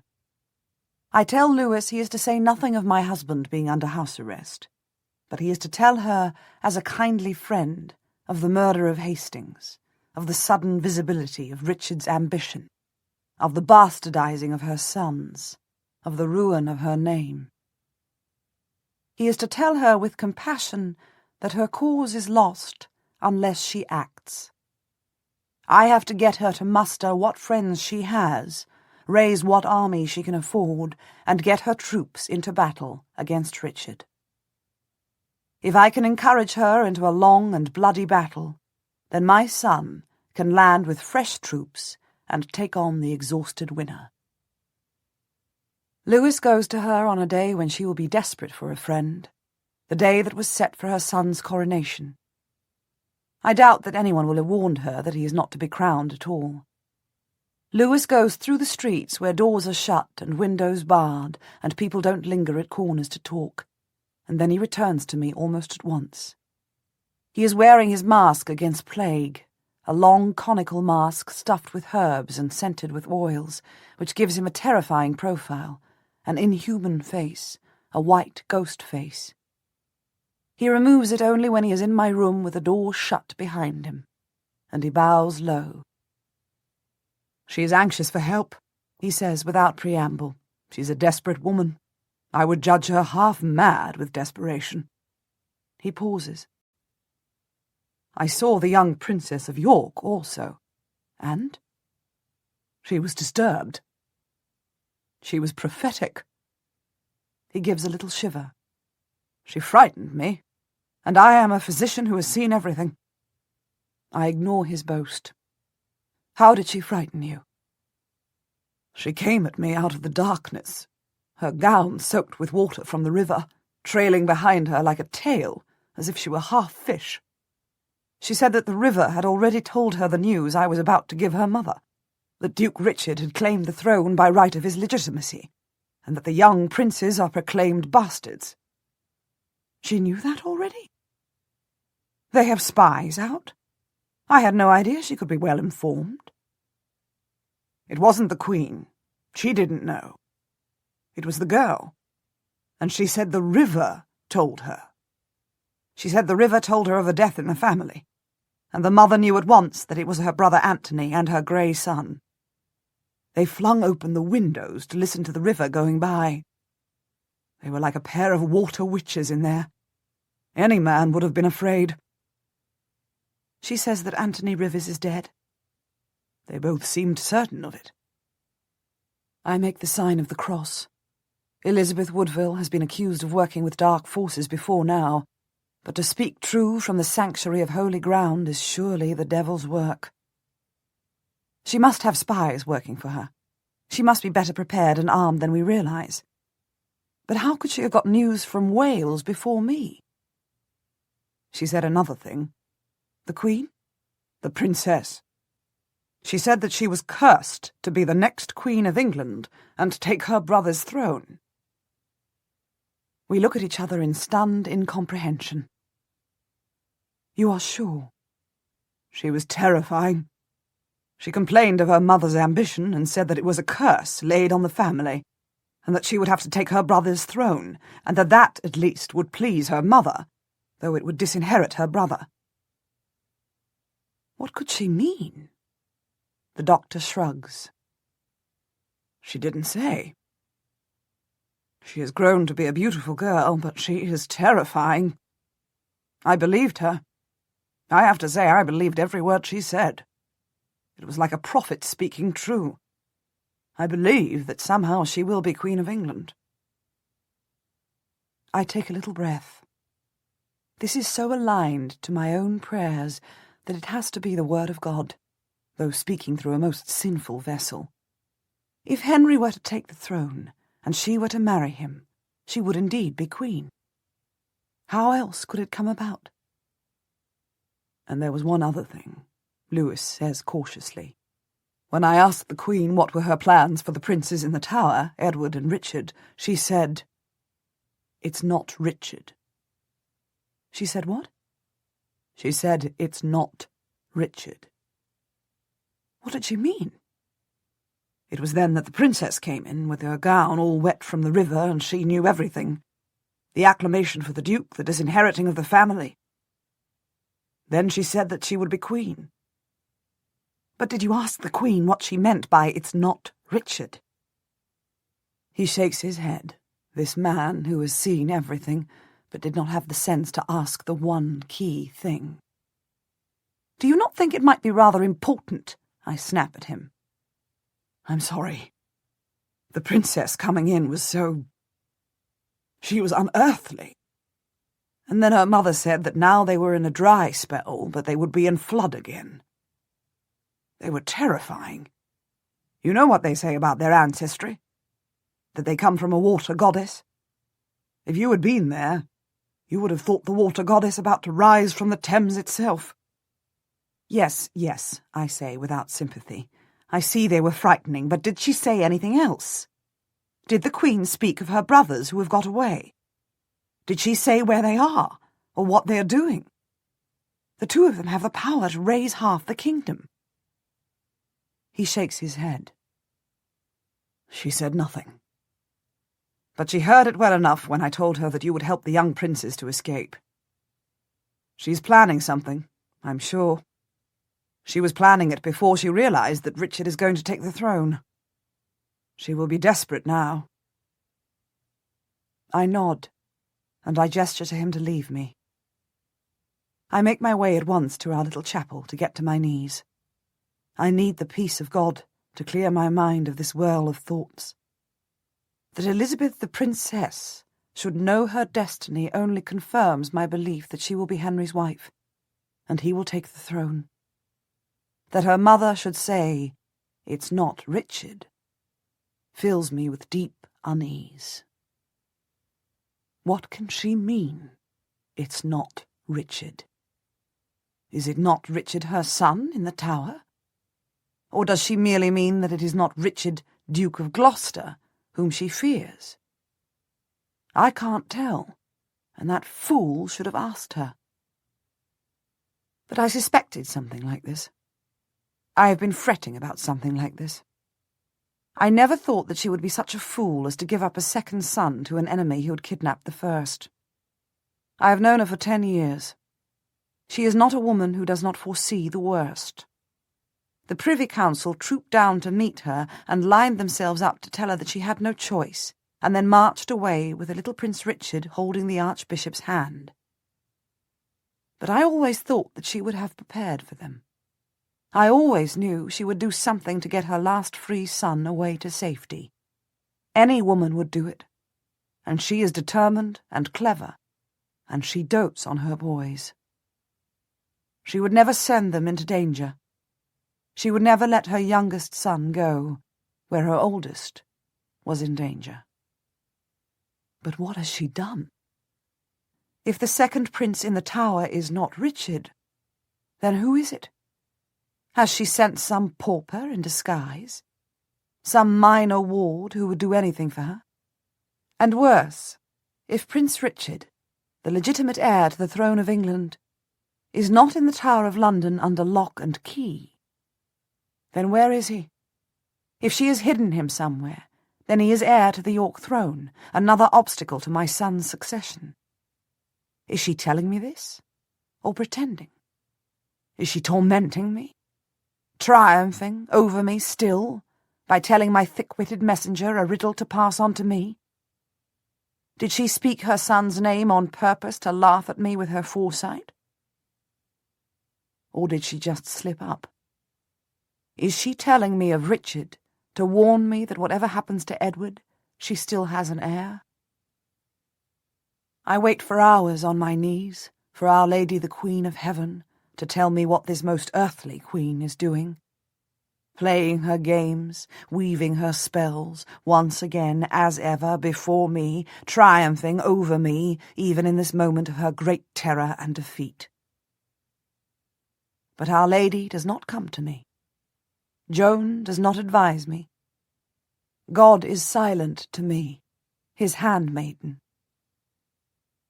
None of them tell me what Elizabeth Woodville is doing, in the hidden sanctuary beneath the abbey, and without their help, I know she will come out again, to triumph. No more than a day after this, my lady-in-waiting comes in with red eyes and says that Anthony, Earl Rivers, the dazzling, chivalrous brother of the Queen, is dead, executed on Richard's order in Pontefract Castle. She brings the news to me the moment it reaches London. Nobody could have heard more quickly. The official report reaches the Privy Council only an hour after I hear it. It seems that the Queen and her daughter told Dr. Lewis on the very night that it happened, perhaps at the very moment of his death. And how can that be? In the morning, my husband meets me at breakfast. "I am summoned to attend a Privy Council meeting," he says, showing me a warrant with the seal of the ball. Neither of us looks directly at it. The letter sits on the table between us, like a dagger. "And you are to go to the royal wardrobe and prepare the coronation robes for Anne Neville." the robes for a queen. You are to be lady-in-waiting to Queen Anne. We are released from house arrest without a word, and we are in royal service again, without a word spoken." I nod. I will undertake the work for King Richard that I was doing for King Edward. We will wear the same gowns, but the gown of gold and ermine that was ready for the Dowager Queen Elizabeth will be cut down for her sister-in-law, the new Queen Anne. My ladies-in-waiting and the Stanley men-at-arms are seated all around us, so my husband and I exchange no more than a small glance of triumph at our own survival. This will be the third royal house that I have served, and each time I have bowed low and thought of my own son as heir. "I shall be honoured to serve Queen Anne," I say smoothly. It is my destiny to smile at the changes of the world and await my reward in heaven. But even I balk for a moment at the doorway of the Queen's chambers when I see little Anne Neville, daughter of the Kingmaker Warwick, born well enough, royally married, widowed to nothing, and now risen again to the throne of England itself, standing by the great fireplace in her travelling cloak, surrounded by her ladies from the north, like a gipsy encampment from the moors. They see me in the doorway. The steward of her chamber bellows, "Lady Margaret Stanley," in an accent no one living south of Hull could understand. The women shuffle aside so that I can walk towards her, and I step in and go down to my knees, abase myself to yet another usurper, and hold up my hands in the gesture of fealty. "Your Grace," I say to the woman who was picked up from disgrace and poverty by the young Duke Richard because he knew he could claim the Warwick fortune with this most unlucky bride. Now she is to be Queen of England, and I have to kneel to her. "I am so glad to offer you my service." She smiles at me. She is pale as marble, her lips pale, her eyelids the palest pink. Certainly she cannot be well. She puts her hand on the stone of the fireplace and leans against it, as if she is weary. "I thank you for your service, and I would have you serve as my senior lady-in-waiting," she says quietly, a little catch in her breath. "You will carry my train at my coronation." I bow my head to hide my flare of joy. This is to honour my family. This is to have the House of Lancaster one pace from a crown, as it is held over an anointed head. I will be just one step behind the Queen of England, and God knows, ready to step up. "I am glad to accept," I say. "My husband speaks so highly of the wisdom of Lord Thomas Stanley," she says. So highly that the pikeman nearly sliced off his head and held him for a week under house arrest. "We have long been in the service to the House of York," I remark. "You and the Duke have been sadly missed while you were away from court in the north. I am glad to welcome you home to your capital city." She makes a little gesture with her hand, and her page brings a stool over so that she can sit before the fire. I stand before her, and I watch her shoulders shake as she coughs. This is a woman who is not going to make old bones. This is a woman who is not going to conceive a quiver of heirs for York, not like the fecund Queen Elizabeth. This is a woman who is sick and weak. I doubt she will last 5 more years. And then... "And your son, Prince Edward?" I inquire demurely. "Is he coming to the coronation? Should I order your chamberlain to prepare rooms for him?" She shakes her head. "His Grace is not well," she says. "He will stay in the north for now." Not well? I think to myself. Not well enough to come to the coronation of his own father is not well at all. He was always a pale boy with his mother's slight build, seldom seen around court. They always kept him away from London for fear of the plague. Has he perhaps not outgrown childhood weakness, but is going from a frail boy to a sickly adult? Has Duke Richard failed to get himself an heir who will outlive him? is there now only one strong heartbeat between my son and the throne. Sunday, July 6th, 1483. We are where we planned to be, one step from the crown. My husband follows the king, with the mace of the Constable of England in his grasp. I follow the new Queen Anne, holding her train. Behind me comes the Duchess of Suffolk, the Duchess of Norfolk behind her. But it is I who walk in the footsteps of the Queen, and when she is anointed with holy oil, I am close enough to smell the heady musk of it. They have spared no cost for this ceremony. The king is dressed in a gown of purple velvet, a canopy of cloth of gold carried over his head. My kinsman, Henry Stafford, the young Duke of Buckingham, is in blue with a cartwheel emblem of solid gold thread dazzling on his cloak. He holds the king's train in one hand. In the other he has the staff of the High Steward of England, his reward for supporting and guiding Duke Richard to the throne. The place for his wife, Catherine Woodville, the Dowager Queen's sister, is empty. The Duchess has not come to celebrate the usurping of her family's throne. She is not with her treasonous husband. He hates her for her family, for her triumph over him when he was young, and she was the king's sister-in-law. This is just the first of many times that she can expect humiliation in future. I walk behind the Queen all day. When she goes in to dine at Westminster Hall, I sit at the table for the ladies as she is served the magnificent dinner. The King's champion himself bows to our table and to me, after he has bellowed his challenge for King Richard.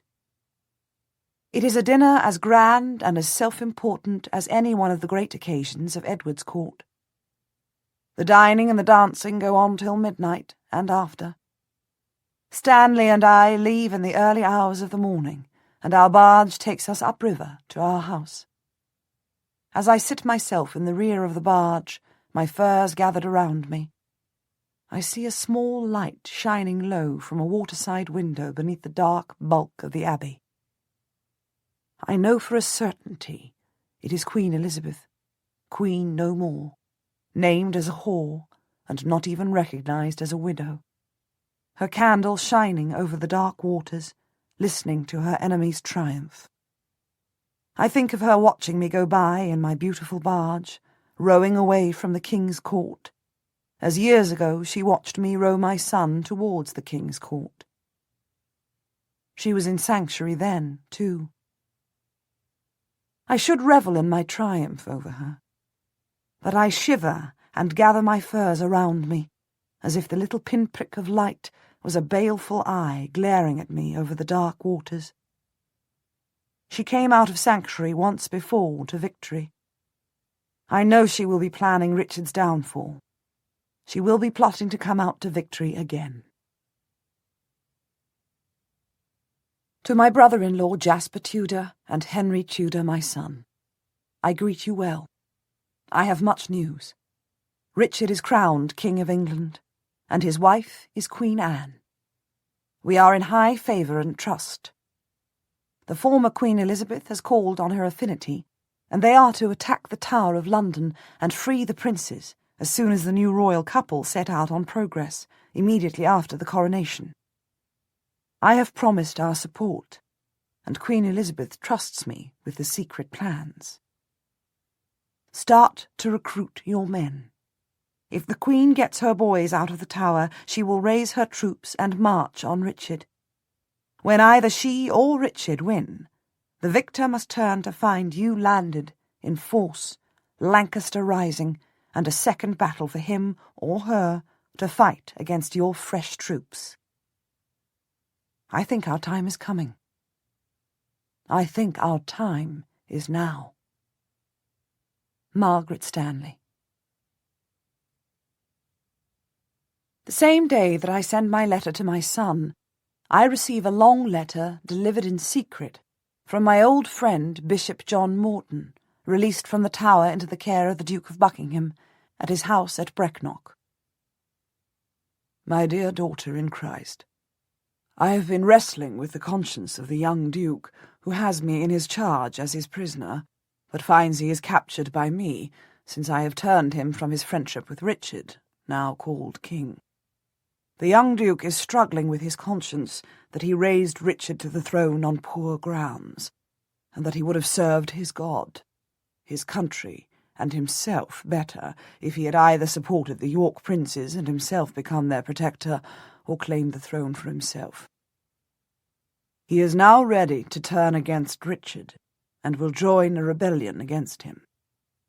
As evidence of his good faith, you can call on his men to attack the tower and get the princes out. I will send you his password under my seal. I think you should meet him, and see what alliance you can make in these troubled times. He will be travelling to Brecon after leaving Richard at Worcester, and I have promised that you will meet him as if by accident on the highway. I remain your friend, John Morton, Bishop of Ely. I look up to see one of my ladies-in-waiting looking at me. "You all right, my lady?" she asks. "You've gone very pale, and now you are flushed." "No, I don't feel well at all," I say. "Fetch Dr. Lewis for me." My husband comes to find me in my chapel the night after the coronation. "I am about to select the men who will join the Queen's men in their attack on the Tower before I leave London with the Royal Progress," he says, dropping without ceremony into a seat, giving a cursory nod to the altar, where a single candle is burning against the dark, and crossing himself without any show of respect. "They are drawing their armour and their weapons from the armoury right now. I have to know your will." "My will?" I ask. I don't rise to my feet, but turn my head to look at him, my hands still clasped in prayer. "My will is always God's will." "If my men break down the door to the tower, as I plan they should, if they are first in, as I will order them to be, if they open the prince's door and find them alone but for a couple of attendants, is it your will, or indeed God's will, that they catch them up like lost lambs and return them to their mother? Or are they to slice off their little heads then and there, and slaughter the servants and then blame it all on them?" I stare at him. I had not thought he would ever be so blunt. "These are your orders, to your men." I'm playing for time. "I can't order your men. You must do so. And anyway, someone else might get in before them and do it first." "This is your plan to get your son on the throne," he replies tightly. "If the princes are dead, then 2 rival claimants are gone, and your son is 2 steps closer. If they rejoin their mother, then she will be able to turn out all the south of England in her defence. Men will fight for her heirs that would stay home if they were dead. There is no point fighting for Elizabeth Woodville. But it is a glorious cause for the young King Edward and his brother, Prince Richard. Those 2 boys make her twice as strong against Richard, twice as strong against Henry. Obviously, the York princes cannot be allowed to claim the throne." "Evidently," my husband replies. "But do you want to stop them breathing as well?" I find my praying hands are gripping each other. "God's will," I whisper, wishing I could feel the certainty that Joan knew when she rode out to kill or be killed, when she knew that God's will was a hard and bloody road. But Joan did not ride against little boys, innocent boys. Joan never sent killing men into a nursery. My husband rises from his seat. "I must go to inspect the muster. What is your wish? I have to order the captains. I can't tell them to wait until God has made up his mind." I rise, too. "The little one is only 9 years old." He nods. "But he is a prince. War is hard, my lady. What are your commands?" "This is a most grave adventure," I whisper. I stepped towards him and put my hand on his arm, as if the warmth of his body through his elegantly slashed jacket could comfort me. To order the death of 2 boys?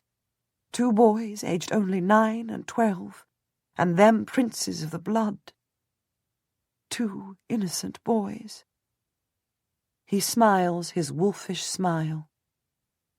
Oh, say the word, and we shall save them from their wicked uncle and their imprisonment and rescue their mother too. Do you want to see the royal family of York restored with their Prince Edward on the throne as king? For perhaps we can achieve this tonight. Is that your will? Are we to put Prince Edward on the throne? Are we on an errand of mercy? I'm wringing my hands. Of course not. Well, you have to choose. When our men go into the tower, they will either save the boys or slaughter them. The choice is yours. I cannot see what else I can do. Joan unsheathed her sword and rode out without fear, without hesitation. I must unsheath mine. They will have to kill them, I say. My lips are cold, but I have to frame the words. Obviously, the boys have to die. I stand at the little gate that leads from our house to the London street and see the Stanley men slip out into the darkness. My husband has left London on the triumphant coronation progress with the new King Richard and Queen Anne. I am alone. The men are carrying no torches. They run out in silence, lit only by the moon. They're not wearing our livery. Their cap badges, hat badges, and embossed belts are laid aside. They are wearing nothing that would identify them to our house, and each of them is sworn to say that they were recruited by the Queen, and serving only her. As soon as they are gone, my husband's brother, Sir William Stanley, writes a warning letter to the constable of the Tower, Sir Robert Brackenbury, to alert him to the danger of attack. It will be delivered just moments after the attack is launched. "Always be on both sides, Margaret," William says to me cheerfully, as he seals the letter with the emblem of our house, so that anyone can see our loyalty. That's what my brother says. At the very least, always appear to be on both sides. Then I have to wait. I give the appearance of spending an ordinary night. I sit in the great hall before the Stanley household for a little while after dinner, and then I go to my rooms. My maids undress me for bed, and I dismiss them, even the girl who sleeps in my room, saying that I may pray through the night.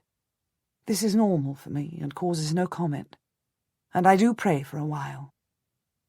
And then I put on my thick, warm robe, pull up my chair to the fire, and sit and wait.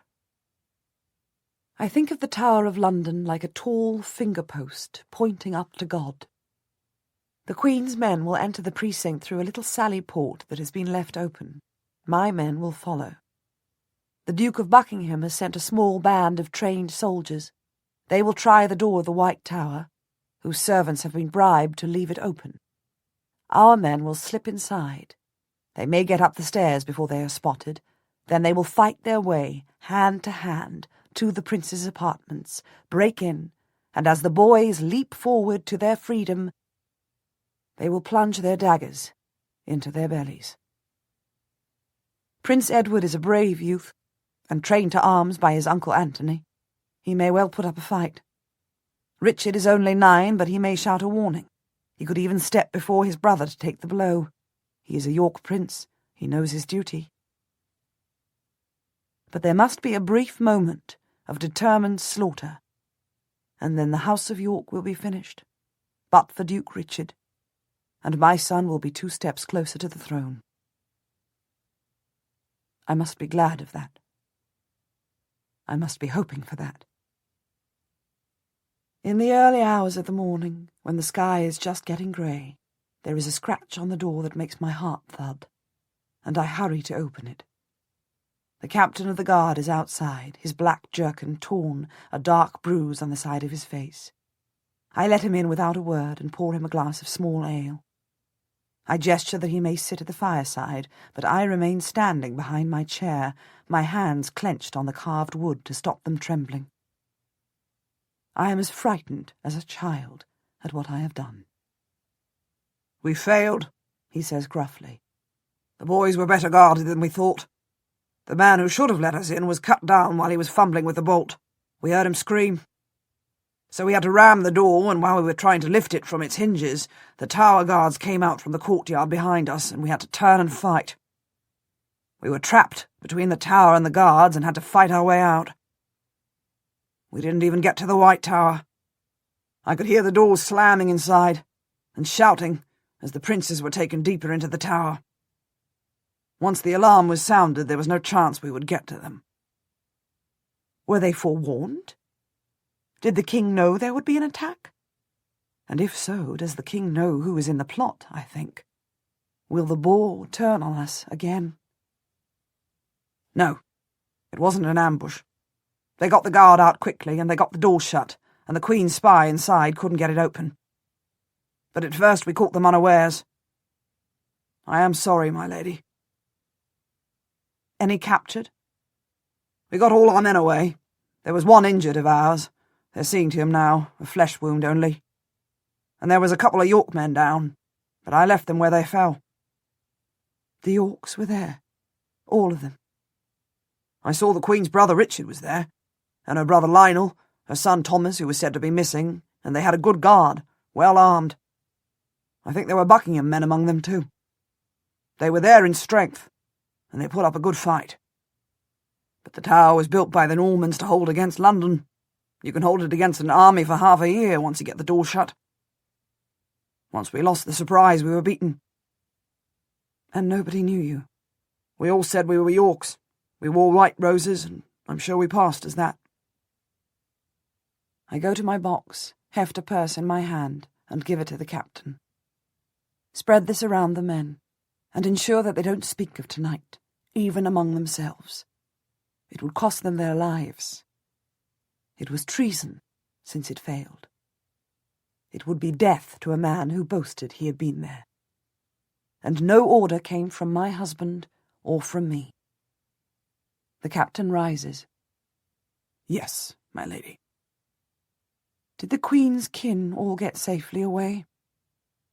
"Yes, but her brother swore that they would come again. He shouted aloud so the boys could hear, that they must be brave and wait, for he would raise the whole of England to free them." "Did he? Well, you have done your best. You can go." The young man bows and goes from the room. I go on my knees before the fire. "Our Lady, if it is your will that the York boys be spared, then send me, your servant, a sign. Their safety tonight cannot be a sign. Surely it cannot be your will that they live. It cannot be your will that they inherit.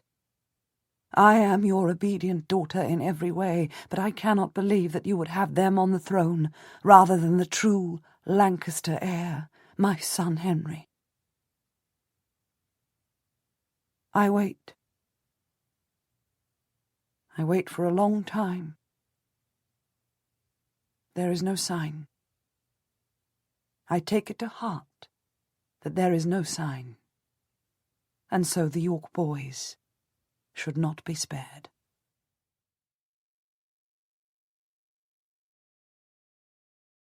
I leave London the next day. It suits me not to be seen in the city while they are doubling the guard and asking who attacked the tower. I decide to take a visit to the Cathedral of Worcester. It has long been my wish to visit. It is a Benedictine cathedral, a centre of learning. Elizabeth, the Queen, sends a message that is brought to me as we are saddling up, to say that her kinsmen have gone to ground in London and the countryside nearby, and that they are organising an uprising. I reply to pledge my support, and tell her that I am on my way to the Duke of Buckingham to recruit him and his whole affinity to our side in open rebellion. It is hot weather for travelling, but the roads are dry and we make good time. My husband rides back from the court at Worcester to meet me for a night on the road. The new King Richard, happy and confident, greeted with enthusiasm everywhere he goes, grants Lord Stanley leave of absence for a night, assuming that we want to be together as husband and wife. But my lord is anything but loving when he comes into the guest rooms in the Abbey. He spares no time on gentle greetings. "So they botched it," he says. "Your captain tells me it could hardly be done, but he said the Tower wasn't forewarned." "No, the king was appalled. It was a shock to him. He had heard of my brother's letter of warning, and that will do us some good. But the princes are to be taken to inner rooms more easily guarded than the royal rooms, and not allowed out again until he returns to London. Then he will take them away from London. He's going to set up a court for the young royal cousins. The Duke of Clarence's children, his own son, all the York children, will be kept in the north at Sheriff Hutton, and held there, far from any lands where Elizabeth Woodville has any influence. She'll never rescue them from Neville lands, and he will probably marry her to a northern lord, who will take her away too." "Might he have someone poison them?" I ask, "to get them out of the way?" My husband shakes his head. He has declared them illegitimate, and so they cannot inherit the throne. His own son is going to be invested as Prince of Wales as soon as we get to York. The Riverses are defeated. He just wants to make sure that they are not the figurehead of a forlorn hope. Besides, they would be worse for him as dead martyrs than they are as feeble claimants. The ones he really wants dead are the Rivers tribe, the Woodvilles and all their kin, who would rally behind the princes. But the best of them is dead, and the rest will be hunted down. All the country accepts Richard as king and the true York heir. You would have to see it to believe it, Margaret, but every city we go through pours out to celebrate his coronation. Everyone would rather have a strong usurper on the throne than a weak boy. Everyone would rather have the king's brother than go through the wars again for a king's son. And he promises to be a good king. He's the picture of his father, he's a York, and beloved. And yet there are many who would rise against him. I should know.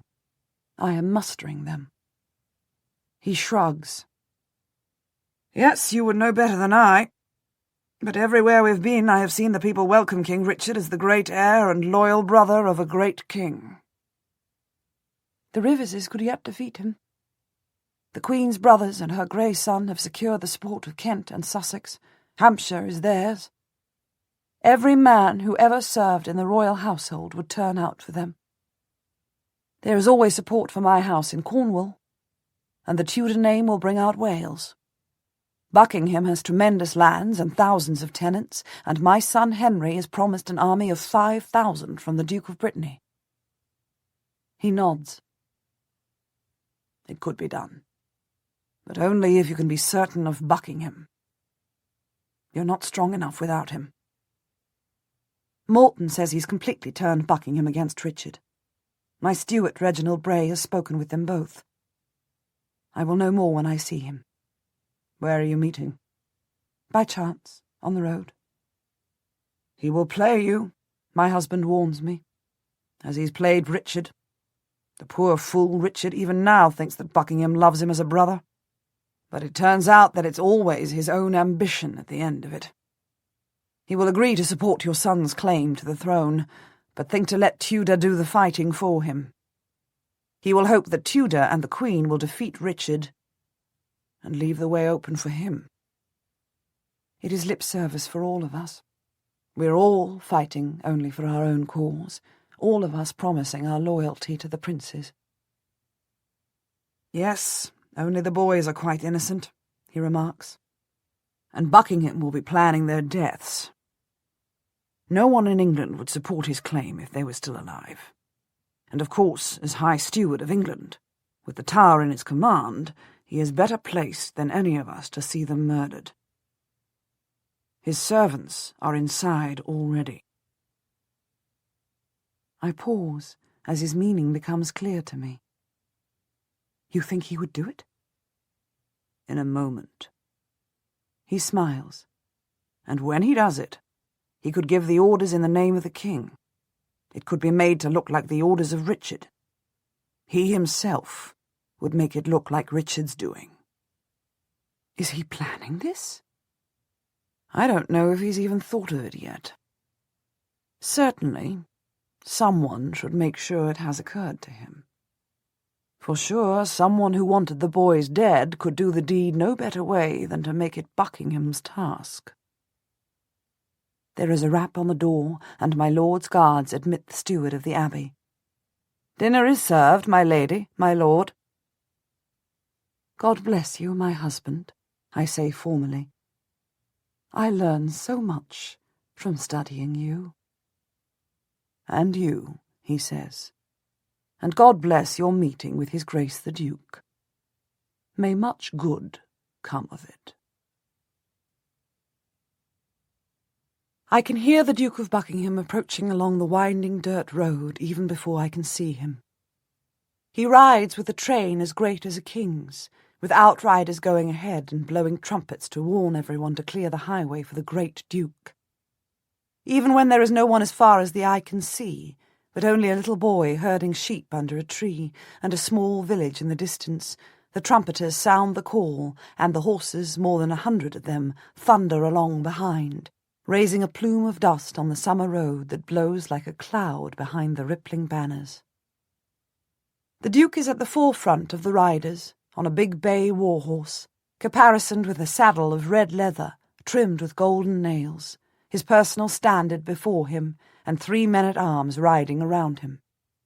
He is dressed for hunting, but his boots, also red leather, are so fine that a lesser man would have kept them for dancing. His cloak, thrown back over his shoulders, is pinned with a great golden brooch. His hat badge is of gold and rubies. There is a fortune in jewels embroidered on his jerkin and his waistcoat. His breeches are of the most smooth tan broadcloth, trimmed with red leather laces. He was a vain, furious boy when Elizabeth Woodville took him as her ward and humiliated him by marrying him to her sister, and now he is a vain, furious man, not yet 30 years old, taking his revenge on a world that has never, in his mind, shown him enough respect. I first met him when I married Henry Stafford, and then he was a little boy, spoiled by the indulgent Duke, his grandfather. The death of his father, and then that of his grandfather, gave him the dukedom while he was still a child, and taught him to think of himself as born great. 3 of his grandparents are descended from Edward III, and so he believes himself to be more royal than the royal family. Now he considers himself the Lancaster heir. He would consider his claim is greater than that of my son. He pretends surprise at suddenly seeing my more modest train, though it must be said I always travel with 50 good men-at-arms, and my own standard, and the Stanley colours go before me. He raises his hand to halt his troop. We approach each other slowly, as if to parley, and his young, charming smile beams out at me like a sun rising. "Well met, my lady cousin," he cries out, and all his troop's banners dip in respect. "I didn't think to see you so far from your home." "I have to go to my house at Bridgenorth," I say clearly, for any spies who might be listening. "And I had thought you were with the king." "I am returning to him now from my house at Brecon," Buckingham says. "But do you want to break your journey? There is Tenbury just ahead of us. Would you do me the honour of dining with me?" He casts a casual wave towards his troop. "I have my kitchen servants with me, and provisions. We could have dinner together." "I should be honoured," I say quietly, and I turn my horse and ride beside him as my outnumbered guards stand aside and then follow the Buckingham troops to Tenbury. The little inn has a small room with a table and a few stools, adequate for our purpose, and the men rest their horses in lines in the nearby field and light their own campfires to roast their meats. Buckingham's cook takes over the meagre kitchen of the inn, and soon has servants running backwards and forwards to kill a couple of chickens and fetch his ingredients from the wagon. Buckingham's steward brings us 2 glasses of wine from the cellar wagon and serves them in the Duke's own glassware, with his seal engraved at the rim. I note all his worldly extravagance and folly, and think, this is a young man who thinks he is going to play me? I wait. The God I serve is a patient God, and he has taught me that sometimes the best thing to do is to wait and see what comes. Buckingham has always been an impatient boy, and he can hardly pause for the door to be closed behind his steward before he starts. Richard is unbearable. I meant only that he should protect us against the ambition of the Riverses, and I warned him against them for that reason, but he's gone too far now. He has to be pulled down. He is king now, I observe. You warned him early and served him so well that he has become the tyrant that you feared the Riverses would be. And my husband and I myself are sworn to serve him, as are you. He waves his hand and spills a little wine. An oath of fealty to a usurper is no oath at all, he says. He's not the rightful king. Who is, then? Prince Edward, I suppose, he says quickly, as if that is not the only question of importance. Lady Stanley, you are older and wiser than me. I have trusted your holy judgment for all of my life. Surely you feel that we must free the princes from the Tower and restore them to their state.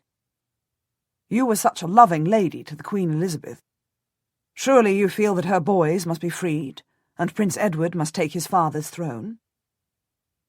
Surely, I say, if he were a legitimate son. But Richard says he is not. You yourself proclaimed him a bastard, and his father a bastard before him.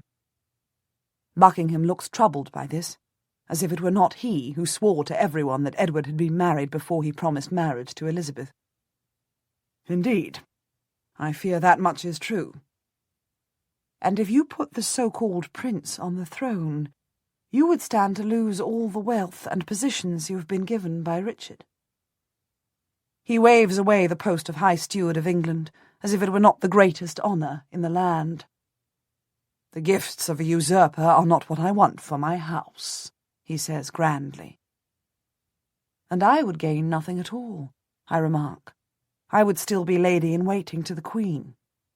I would return to the service of the Dowager Queen Elizabeth, having served the Queen Anne, so I would still be in service. And you would have risked everything to restore the Rivers family to power. And we know what a grasping, numerous family they are. Your wife, the Queen's sister, would rule you once more. She will repay you for keeping her at home in disgrace. They will all laugh at you again, as they did when you were a little boy. His hatred for them flares in his eyes, and he quickly glances away at the fireplace, where a little fire licks at the logs. She does not dominate me, he says, irritated, whatever her sister is. Nobody laughs at me. He waits. He hardly dares to tell me what he truly wants. The servant comes in with some little pies, and we take them with our wine, thoughtfully, as if we had met together to dine and were savouring the meal. I do fear for the lives of the princes, I say. Since the attempt to free them came so close, I cannot help but think that Richard may send them far away. Or worse. Surely he cannot tolerate the risk of them staying in London, a centre for every plot. Everyone must think that Richard will destroy them. Perhaps he will take them to his lands in the north, and they will not survive it. Prince Richard has a weak chest, I fear. If he were, God forbid, to kill them in secret, then the Rivers line would be over, and we would be free of them, the Duke says, as if this has occurred to him now, for the first time. I nod. And then any rebellion that destroyed Richard would leave the throne open for a new king. He raises his face from the glow of the fire and looks at me with a bright, open hopefulness. Do you mean your son, Henry Tudor? Do you think of him, my lady? Would he take up the challenge and restore Lancaster to the throne of England? I don't hesitate for a moment. We've done badly enough with York. Henry is the direct Lancaster heir, and he has waited for his chance to return to his country and claim his birthright for all his life. Does he have arms? He can raise thousands, I promise. The Duke of Brittany has promised his support. He has more than a dozen ships, more than 4,000 men, an army at his command. His name alone can turn out Wales, and his uncle Jasper would be his commander. If you and he were to unite to fight against Richard, I think you would be unbeatable. And if the Dowager Queen were to summon her affinity, thinking she was fighting for her sons, we could not fail. But when she found out that her sons were dead? As long as she found it out after the battle, it would make no difference to us. He nods. And then she would just retire. My son, Henry, is betrothed to marry the Princess Elizabeth, I remark. Elizabeth Woodville would still be mother of the Queen. That would be enough for her, if her sons were gone. He beams as he suddenly understands my plan. And she thinks she has secured you, he exclaims, that your ambitions are one with hers. Yes, I think. And you, too, think that you have secured me, and that I will bring in my son to kill Richard for you, that I will use my precious Henry as a weapon for such a one as you, to give you a safe passage to the throne. And if, he looks pained, and if, God forbid, your son Henry was to fall in battle, then you would be king, I say.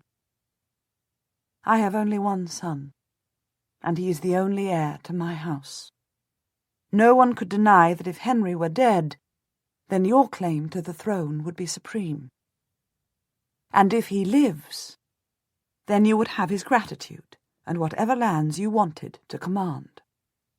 Certainly I can promise for him that all the Bowen lands would be restored to you. The two of you would have brought peace at last to England, and rid the country of a tyrant. Henry would be king, and you would be the greatest duke. And if he died without issue, you would be his heir. He slips from his stool and kneels to me, holds his hands up to me in the old gesture of fealty. I smile down at him, this beautiful young man, as handsome as a player in a mask, mouthing words that surely no one could believe, offering loyalty where he seeks only his own good. Will you take my fealty for your son? He asks, his eyes shining. Will you accept my oath and swear that he will join me against Richard? Us two, together. I take his hands in my cool clasp. On behalf of my son, Henry Tudor, the rightful King of England, I accept your fealty, I say solemnly. And you, and he, and Elizabeth the Dowager Queen together will overthrow the Boar and bring joy back to England once more. I ride away from Buckingham's dinner feeling oddly unhappy.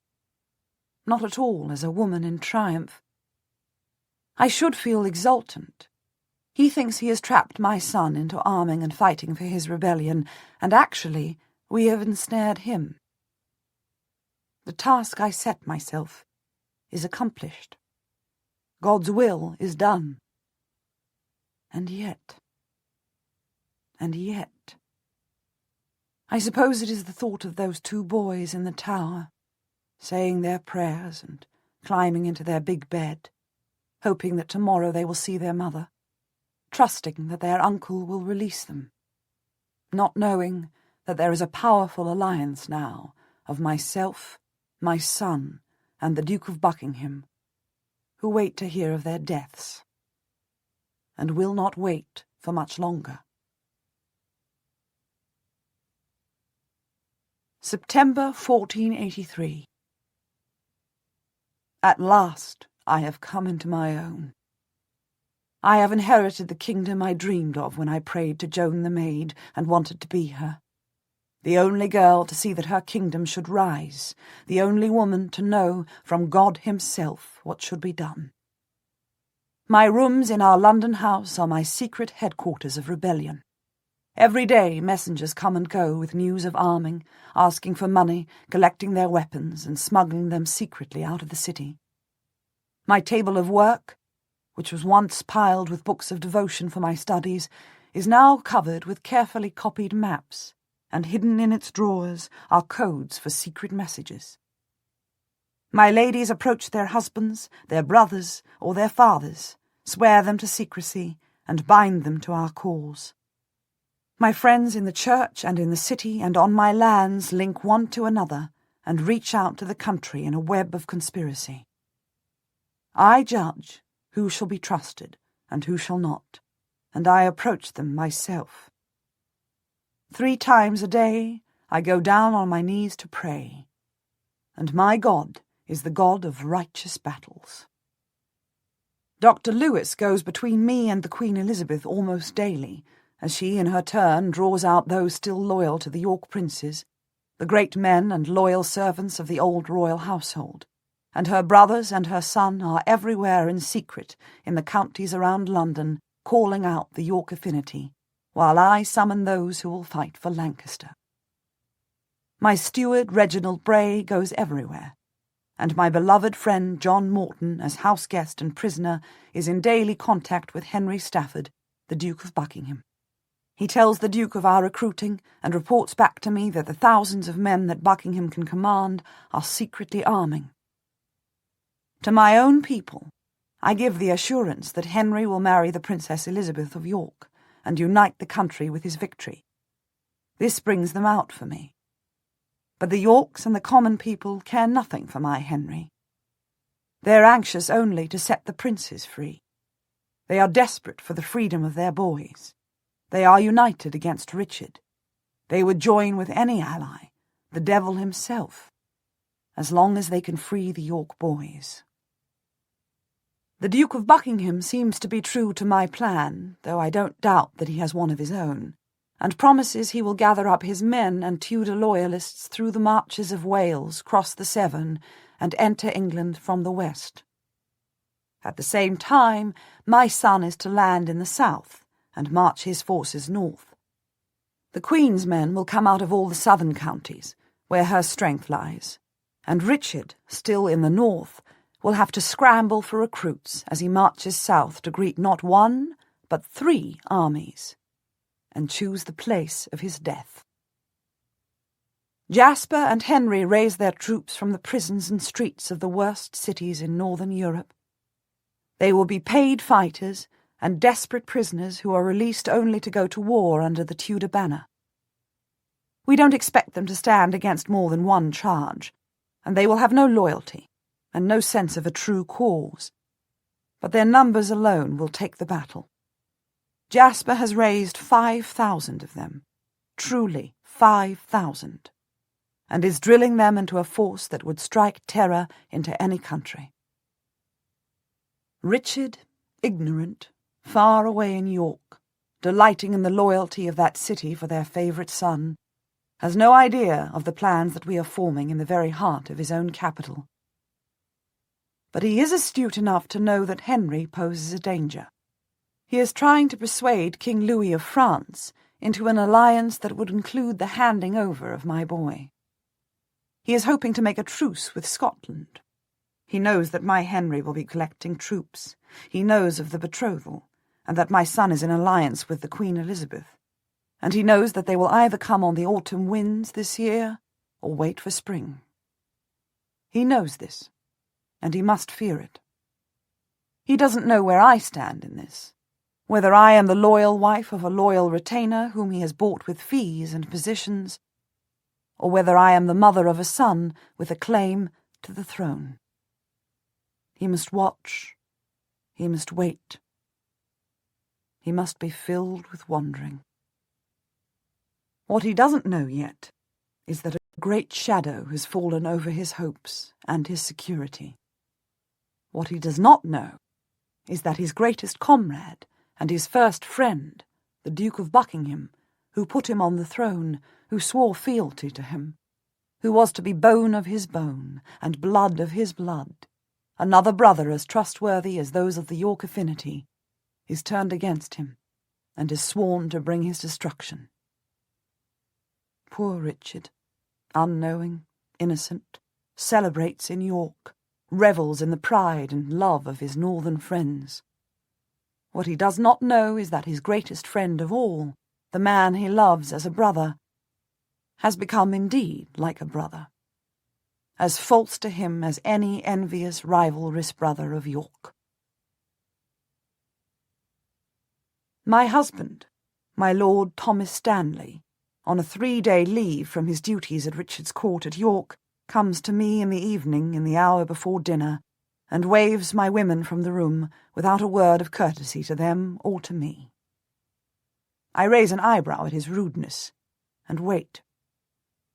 "I have no time for anything but this question," he snaps. "The king has sent me on this private errand, though God knows he shows little sign of trusting me. I have to be back with him the day after tomorrow, and he eyes me as if he would have me under arrest again. He knows there is a rebellion in the making. He suspects you, and therefore me too. But he doesn't know whom he can trust. Tell me this one thing. Have you ordered the deaths of the princes? And is it done?" I glance at the closed door and rise to my feet. "Husband, why do you ask?" "Because my land agent today asked me were they dead. My chief of horse asked me had I heard the news, and my vintner told me that half the country believe it is so. Half the country think they are dead, and most of them think that Richard did it." I conceal my pleasure. "But really, how would I do such a thing?" He puts his clenched fist under my face and snaps his fingers. "Wake up," he says rudely. "You are talking to me, not to one of your acolytes. You have dozens of spies, a massive fortune at your own command, and now the Duke of Buckingham's men to call on, as well as your own guard. If you want it done, it can be done. So is it done? Is it over?" "Yes," I say quietly. "It is done. It is over. The boys are dead." He is silent for a moment, almost as if he were saying a prayer for their little souls. Then he asks, "Have you seen the bodies?" I'm shocked. "No, of course not." "Then how do you know they are dead?" I draw very close to him. The Duke and I agreed it should be done, and his man came to me late one night and told me that the deed was done. How did they do it? I cannot meet his eyes. He said that he and a couple of others caught them sleeping and pressed them in their bed, smothered them with the mattresses. "Only 3 men?" "3, I say defensively. I suppose it would need 3. I break off as I see that he is imagining, as I am, holding the 10-year-old boy and his 12-year-old brother face down in their beds and then crushing them with a mattress. "Buckingham's men," I remind him. "Not mine. Your orders, and 3 witnesses to it. Where are the bodies?" "Hidden under a stair in the tower. When Henry is proclaimed king, he can discover them there and declare the boys were killed by Richard. He can hold a mass, a funeral." "And how do you know that Buckingham has not played you false? How do you know that he has not spirited them away, and they are still alive somewhere? I hesitate. Suddenly I feel that I may have made a mistake, giving dirty work to others to do. That I wanted it to be Buckingham's men, and all the blame on Buckingham. Why would he do that? It is in his interest that they should be dead, I say, just as much as ours. You yourself said that. And if the worst comes to the worst, and he has tricked me, and they are alive in the tower, then someone can kill them later. You put a lot of faith in your allies, my husband says unpleasantly, and you keep your hands clean. But if you don't strike the blow, you don't know if it goes home. I just hope that you've done the job. Your son will never be safe on the throne if there is a York prince somewhere in hiding. He will spend his life looking over his shoulder. There will be a rival king waiting in Brittany for him, just as he was there for Edward. Just as he terrorizes Richard. Your precious son will be haunted by fear of a rival, just as he haunts Richard. Tudor will never have a moment's peace. If you have watched this, you have given your son over to be dogged by an unquiet spirit, and the crown will never sit securely on his head. I do the will of God, I say fiercely, and it has been done, and I won't be questioned. Henry will be safe on his true throne. He will not be haunted. The princes are dead, and I am guilty of nothing. Buckingham did it. At your suggestion, Buckingham did it. And you are sure they were both killed? I hesitate for a moment as I think of Elizabeth Woodville's odd words. It's not Richard. What if she put a changeling in the tower for me to kill? Both of them, I say steadily. My husband smiles his coldest smile. I shall be glad to be sure of it.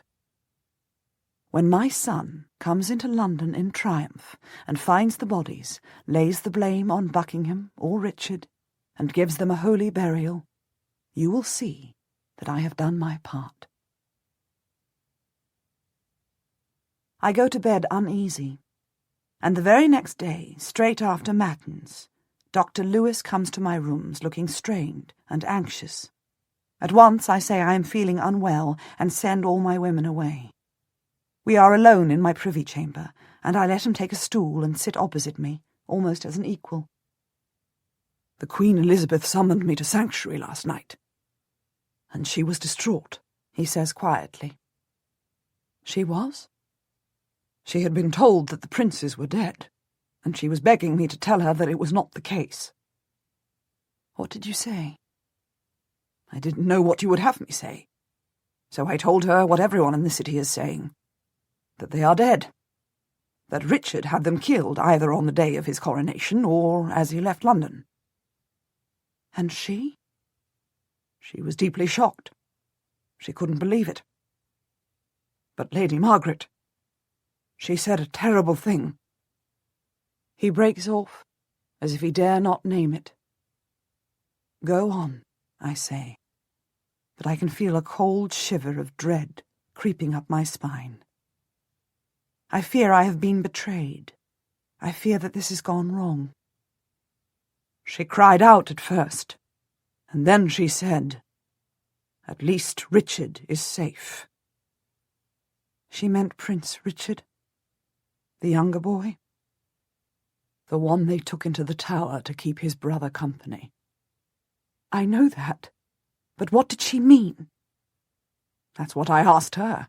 I asked her at once what she meant, and she smiled at me in the most frightening way and said, "Doctor, if you had only 2 precious, rare jewels and you feared thieves, would you put your 2 treasures in the same box?"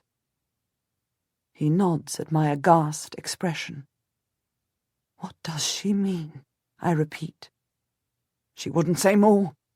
I asked her if Prince Richard was not in the tower when the 2 boys were killed.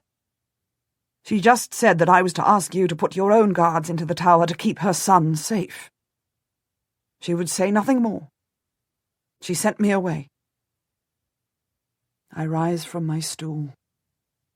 This damned woman, this witch, has been in my light ever since I was a girl, and now at this very moment when I am using her own adoring family and loyal supporters to wrench the throne from her, to destroy her sons, she may yet win. She may have done something that will spoil everything for me. How does she always do it? How is it that when she is brought so low that I can even bring myself to pray for her, she manages to turn her fortunes around? It must be witchcraft. It can only be witchcraft. Her happiness and her success have haunted my life. I know her to be in league with the devil for sure. I wish he would take her to hell. You will have to go back to her, I say, turning to him.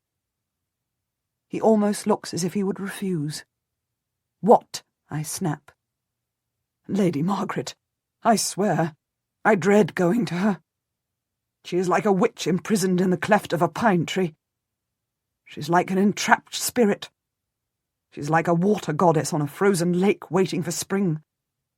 She lives in the gloom of sanctuary with the river flowing all the time beside their rooms, and she listens to the babble as a counsellor. She knows things that she cannot know by earthly means. She fills me with terror, and her daughter is as bad. You will have to summon your courage, I say briskly. Be brave. You are doing God's work. You have to go back to her and tell her to be of stout heart.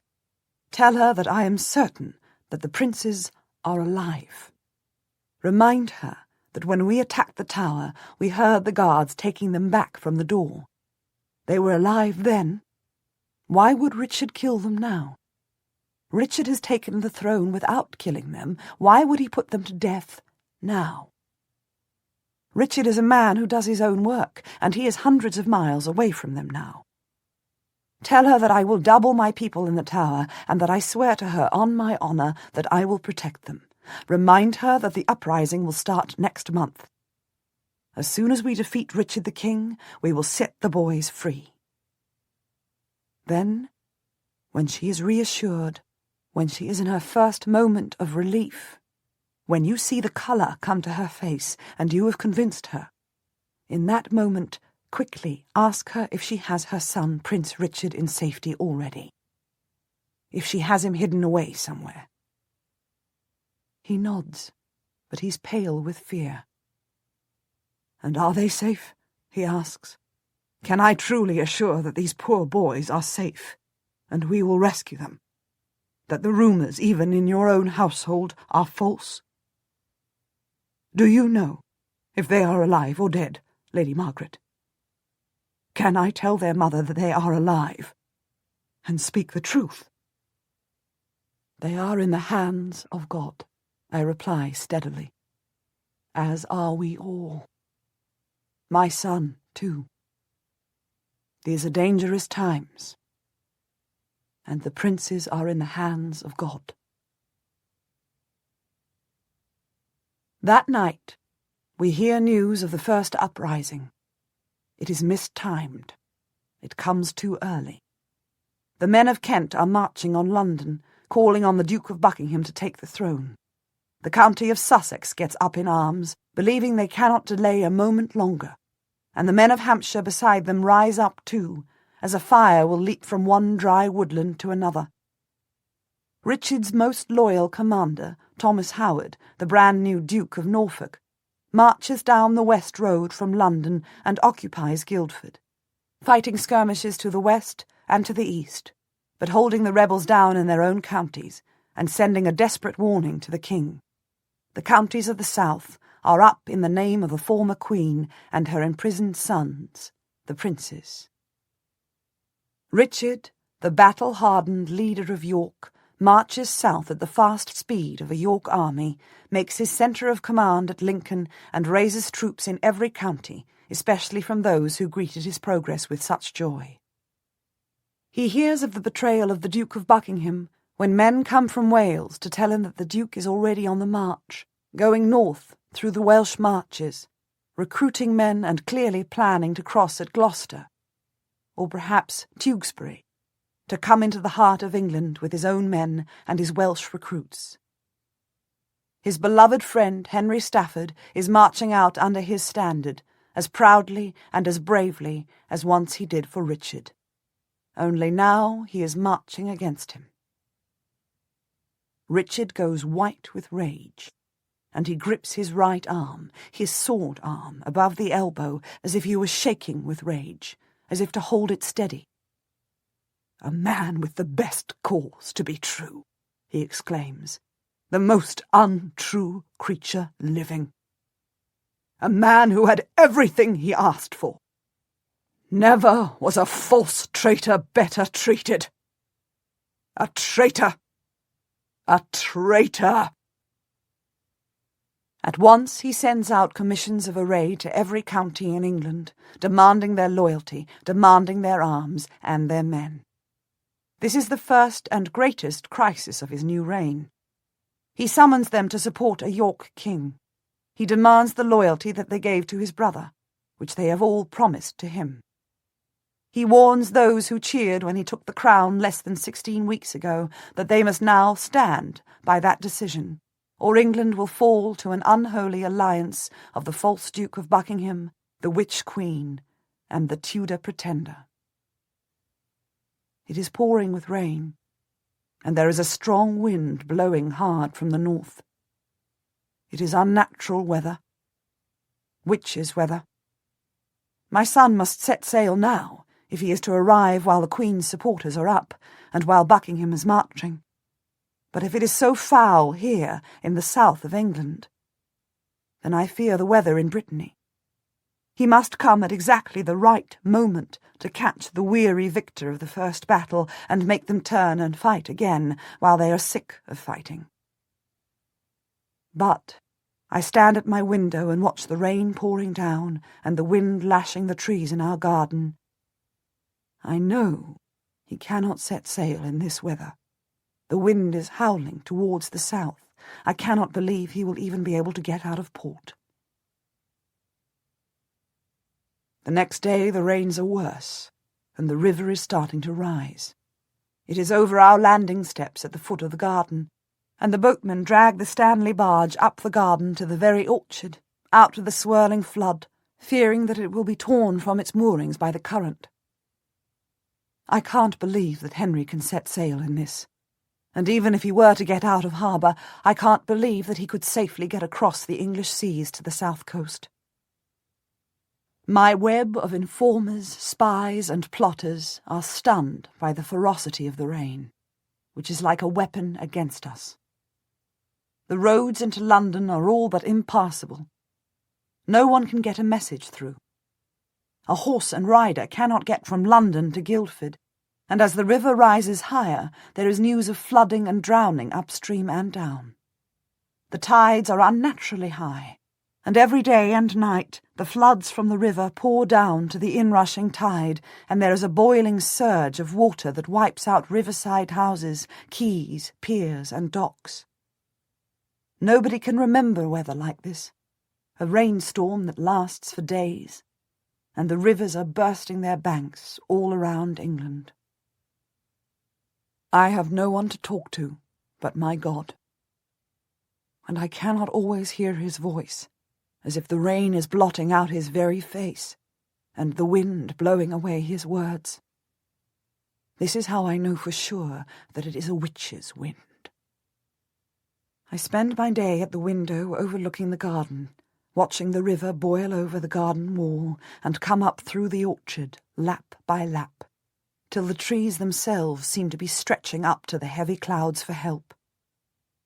Whenever one of my ladies comes to my side, or Dr. Lewis comes to my door, or any of the plotters in London ask for admittance, they all want to know what is happening.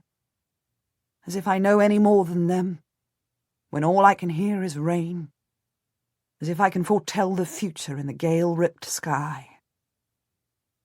But I know nothing. Anything could be happening out there.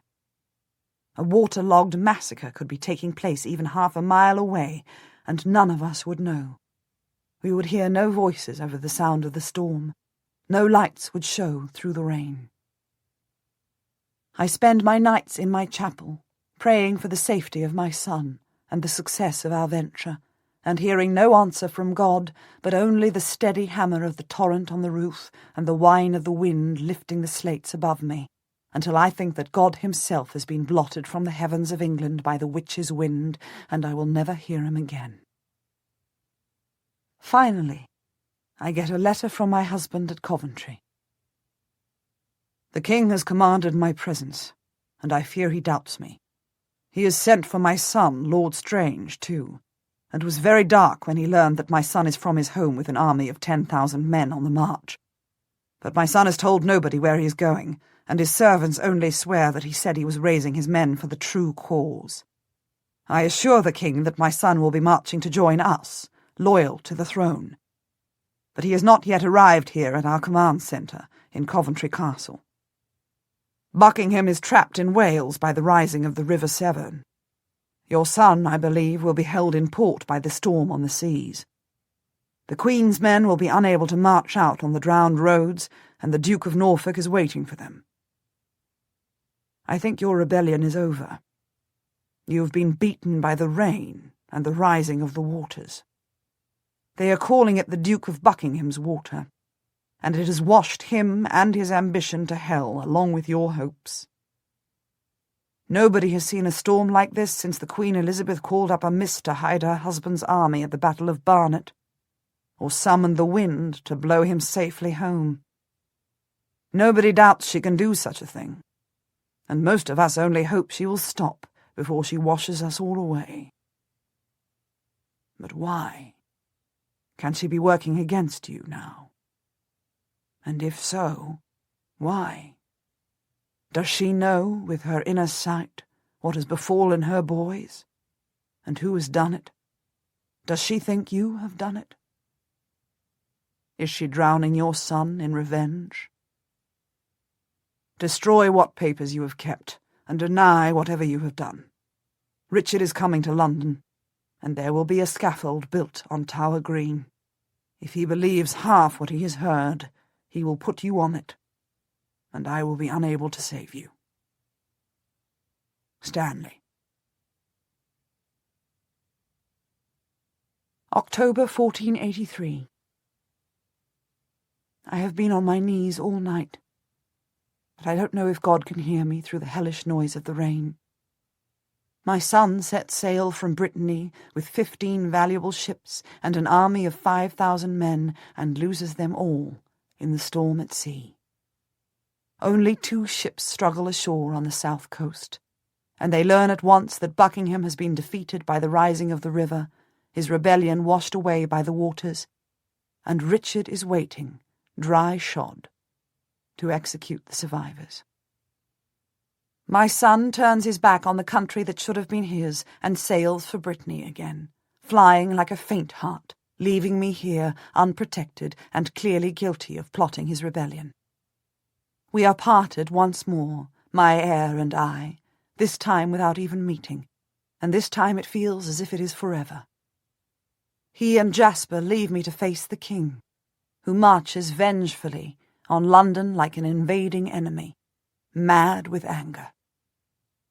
Dr. Lewis vanishes off to Wales. Bishop Morton takes the first ship that can sail after the storms and goes to France. Buckingham's men slip from the city in silence and under lowering skies. The Queen's kin make their way to Brittany and to the tattered remains of my son's makeshift court.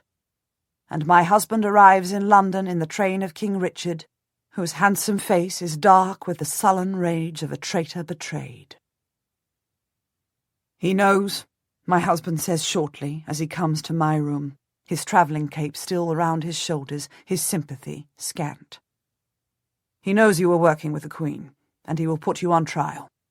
He has evidence from 6 witnesses.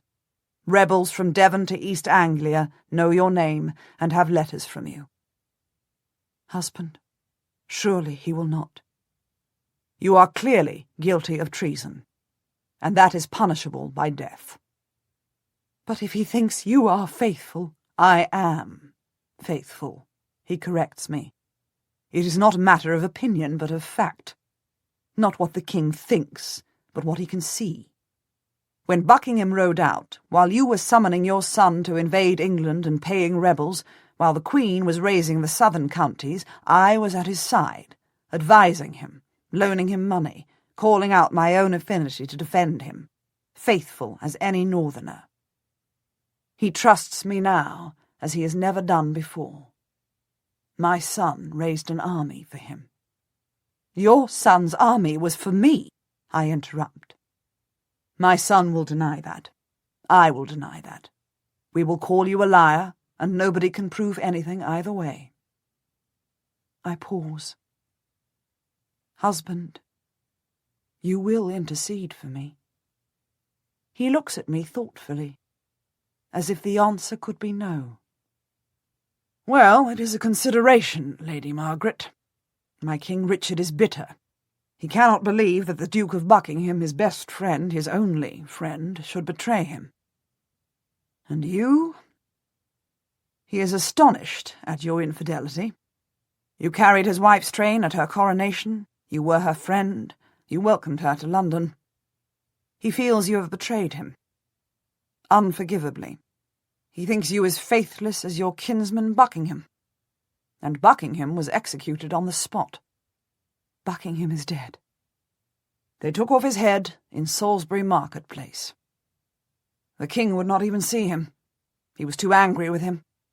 And he is filled with hate towards you. You said that Queen Anne was welcome to her city, that she had been missed. You bowed the knee to him and wished him well.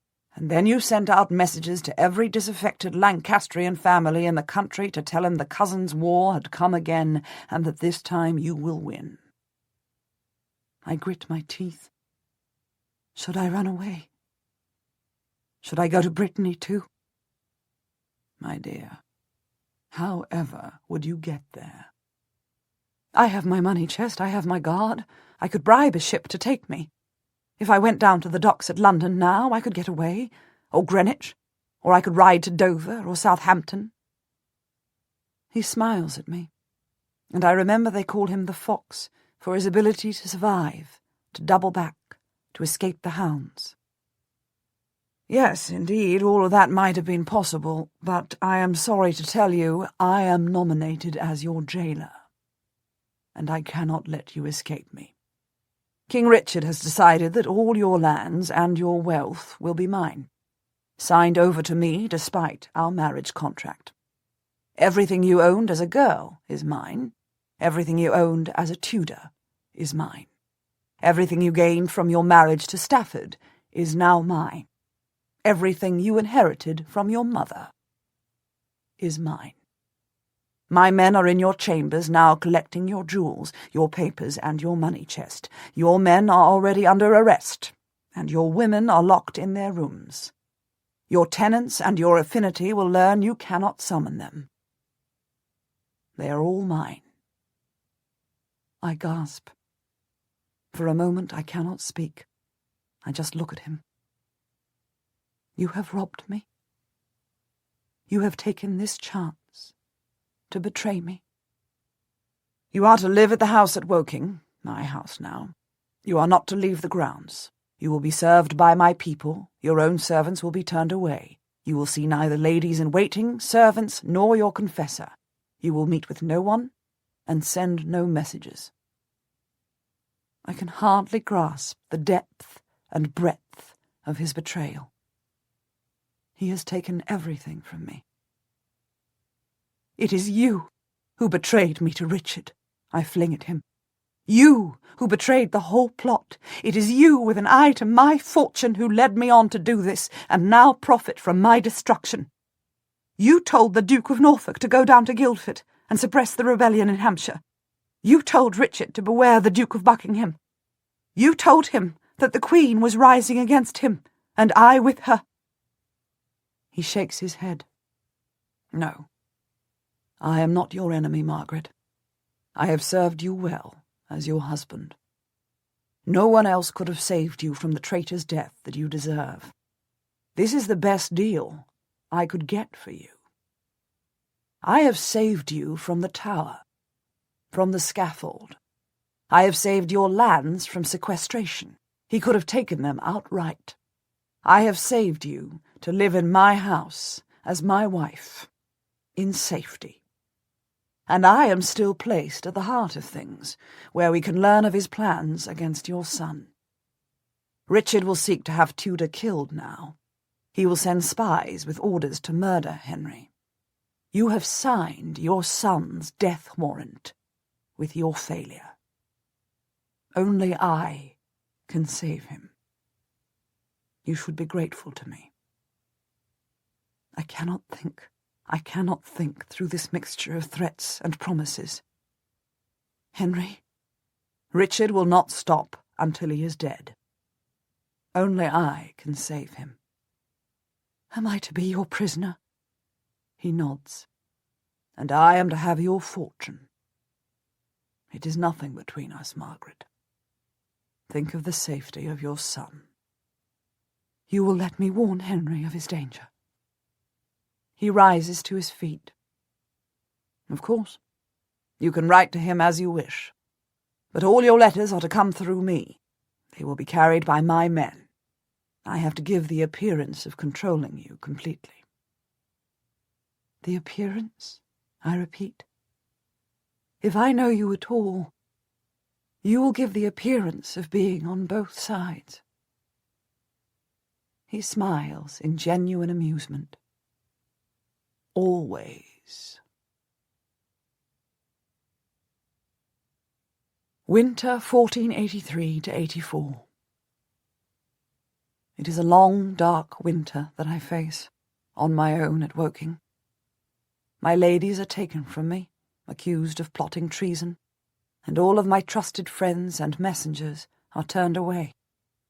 I may not even see them. My household is chosen by my husband, my jailer, and they are men and women loyal only to him. They look at me askance, as a woman who has betrayed him and his interests, a faithless wife. I am living among strangers again, far from the centre of court life, isolated from my friends, and far, so very far, from my defeated son. Sometimes I fear I will never see him again. Sometimes I fear that he will give up his great cause, settle in Brittany, marry an ordinary girl, become an ordinary young man. Not a boy chosen by God for greatness and brought into the world by his mother's agony. He is the son of a woman who was called to greatness by Joan of Arc herself. Can he become a sluggard, a drunkard, a boy who in the pot-houses tells people that he might have been king but for bad luck and a witch's wind? I find a way to send him one letter before Christmas. It is not a letter of goodwill or Christmas cheer.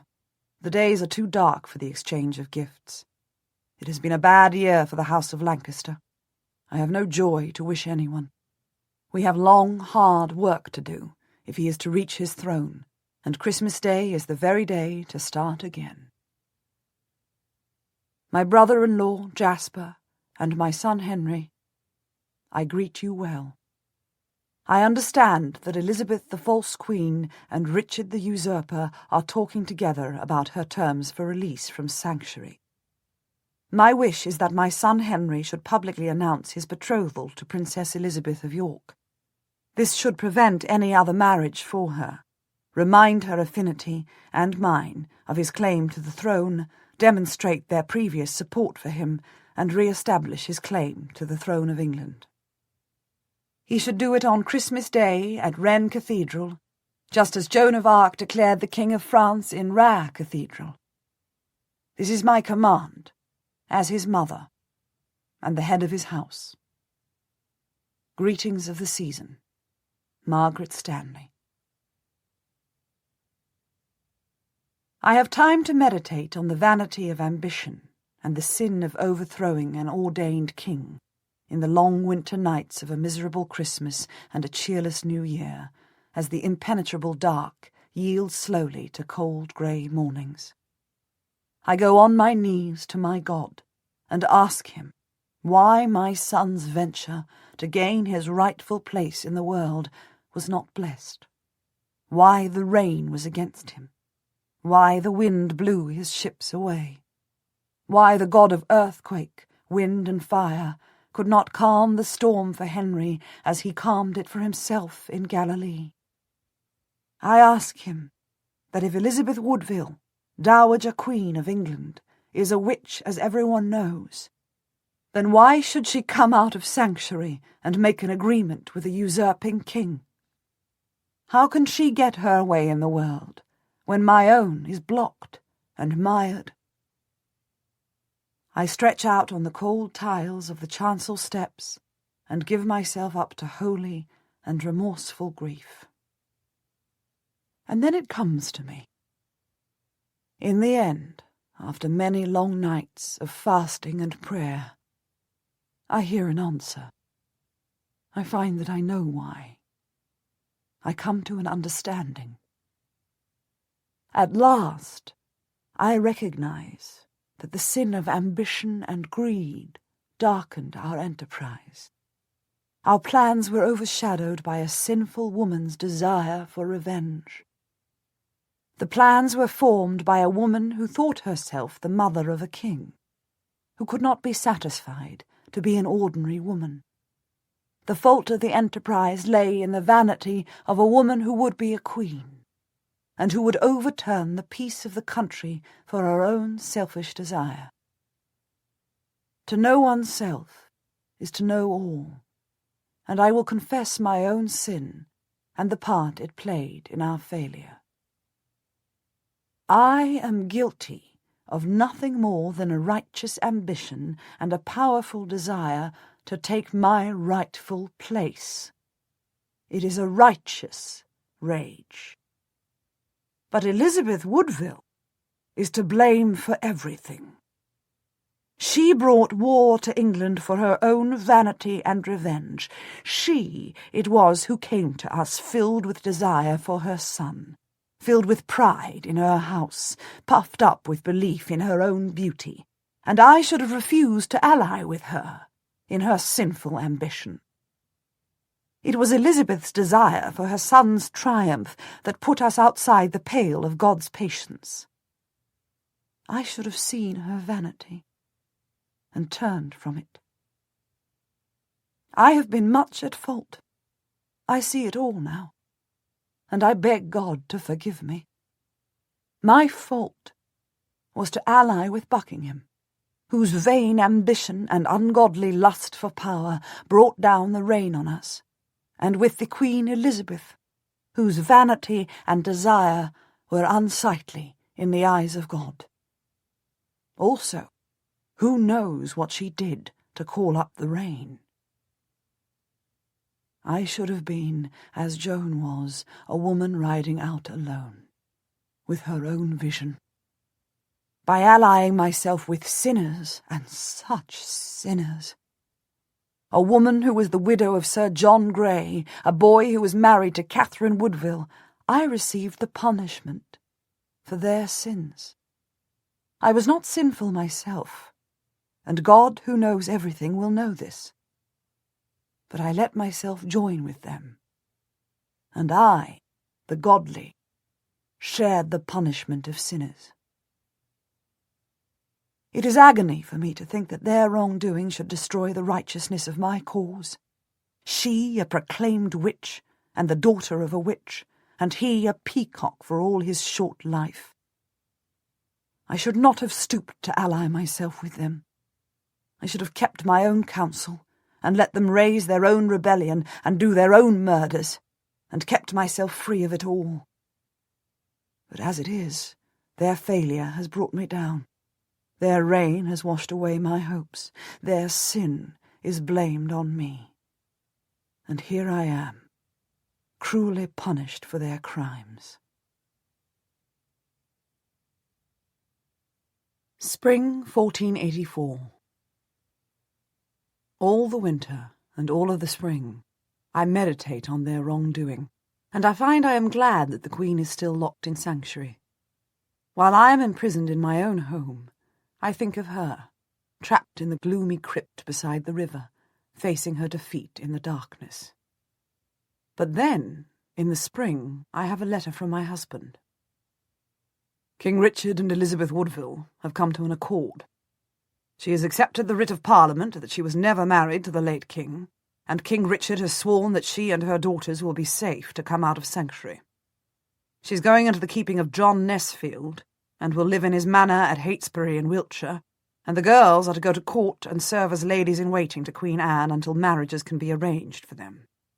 He knows that your son declared his betrothal to the Princess Elizabeth, but you and your son are disregarded.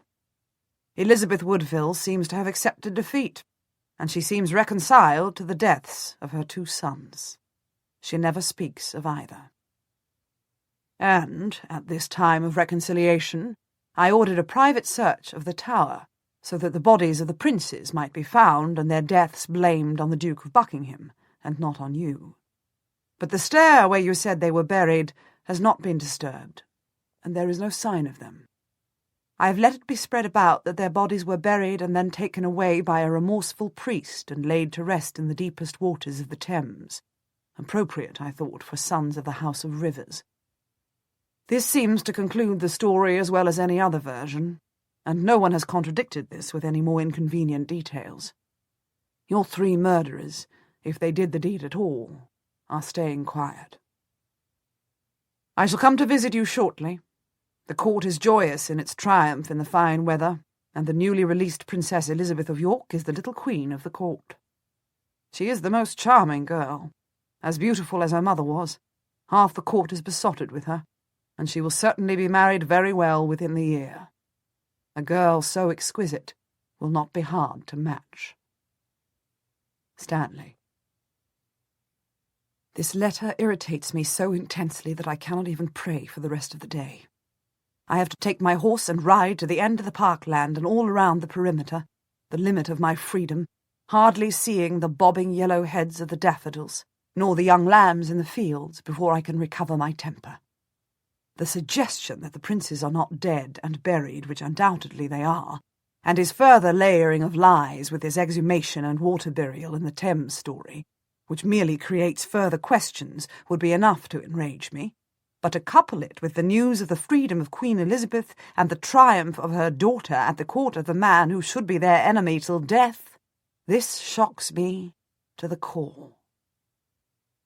How can the Queen bring herself to forge an agreement with the man she should accuse of killing her sons?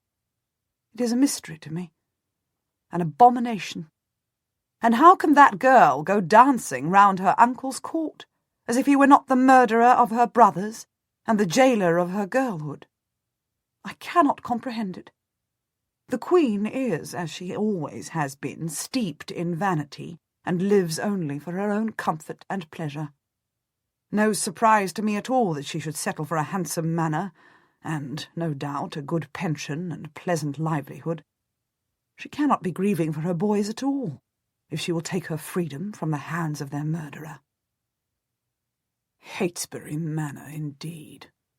I know that house, and she will be luxuriously comfortable there, and I don't doubt that John Nesfield will allow her to order anything she wants. Men always fall over themselves to oblige Elizabeth Woodville because they are fools for a pretty face, and though she led a rebellion in which good men died and which cost me everything, it seems that she is to get off scot-free. And her daughter must be 1,000 times worse, to accept freedom under these terms, and to go to court and to order fine dresses, and serve as lady-in-waiting to a usurping queen, sitting on the throne that had been her mother's. Words fail me. My prayers fail me. I am stunned into silence by the falseness and the vanity of the York Queen and the York Princess, and the only thing I can think of is how can I punish them for getting free, when I am ruined and imprisoned.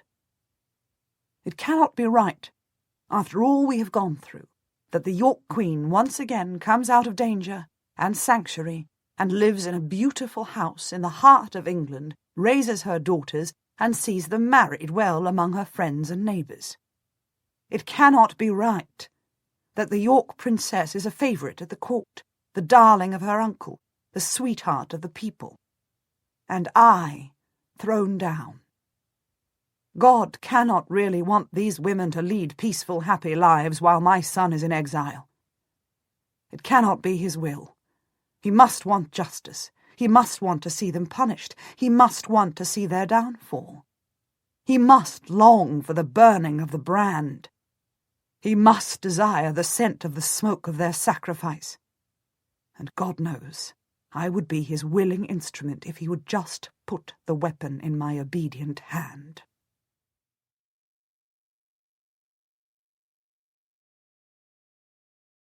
April 1484.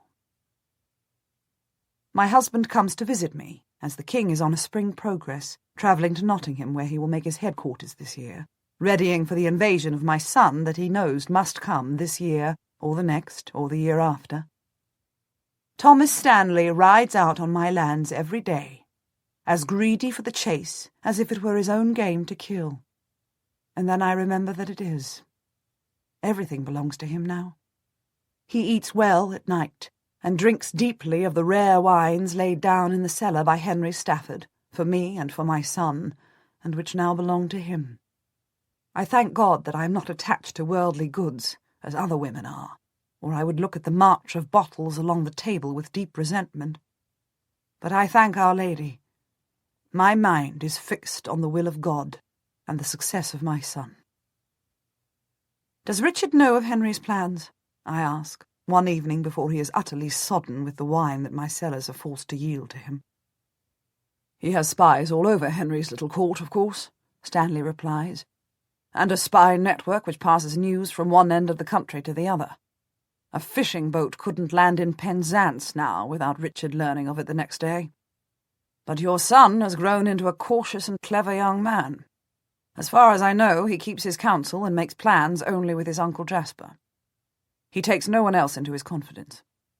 Richard never refers to any intelligence from Brittany that is not obvious news. It is clear that they will equip ships and come again as soon as they are able. But they will be set back by their failure last year. They've lost their sponsor a small fortune. Perhaps he will not want to risk another fleet for them. Most people think that the Duke of Brittany will have to give them up and hand them over to France. Once in the power of the French king, they could be lost. They could be made. More than that, Richard doesn't know. I nod. Did you hear that Thomas Grey, Elizabeth Woodville's son, ran from your son's court and was trying to get home to England? No. I am shocked. Why would he do that? Why would he want to leave Henry? My husband smiles at me over his wine-glass. It seems that his mother commanded him to come home and make his peace with Richard, just as she and the girls have done. Doesn't look as if she believes that Richard killed the boys, does it? Doesn't look like she thinks Henry is a horse worth backing anymore. Why else would she hope for a full reconciliation with the king? Looks like she wants to sever her ties with Henry Tudor. Who knows what she thinks, I say irritably. She's a fickle woman with no loyalty to anyone but her own interest, and no sense. Your son Henry Tudor caught Thomas Grey on the road and took him back again, my husband remarks. So now they're holding him as a prisoner.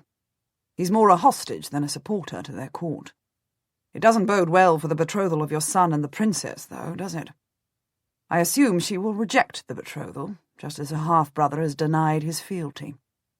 That must hurt your cause, as well as humiliating Henry. Looks like the House of York has turned against you. She can't deny her betrothal, I snap. Her mother swore to it, and so did I, and Henry has sworn to it before God in the cathedral at Rennes. She will have to get a dispensation from the Pope himself if she wants to get out of it. And anyway, why would she want to get out of it? My husband's smile grows broader. She has a suitor, he says quietly. She has no right to have a suitor.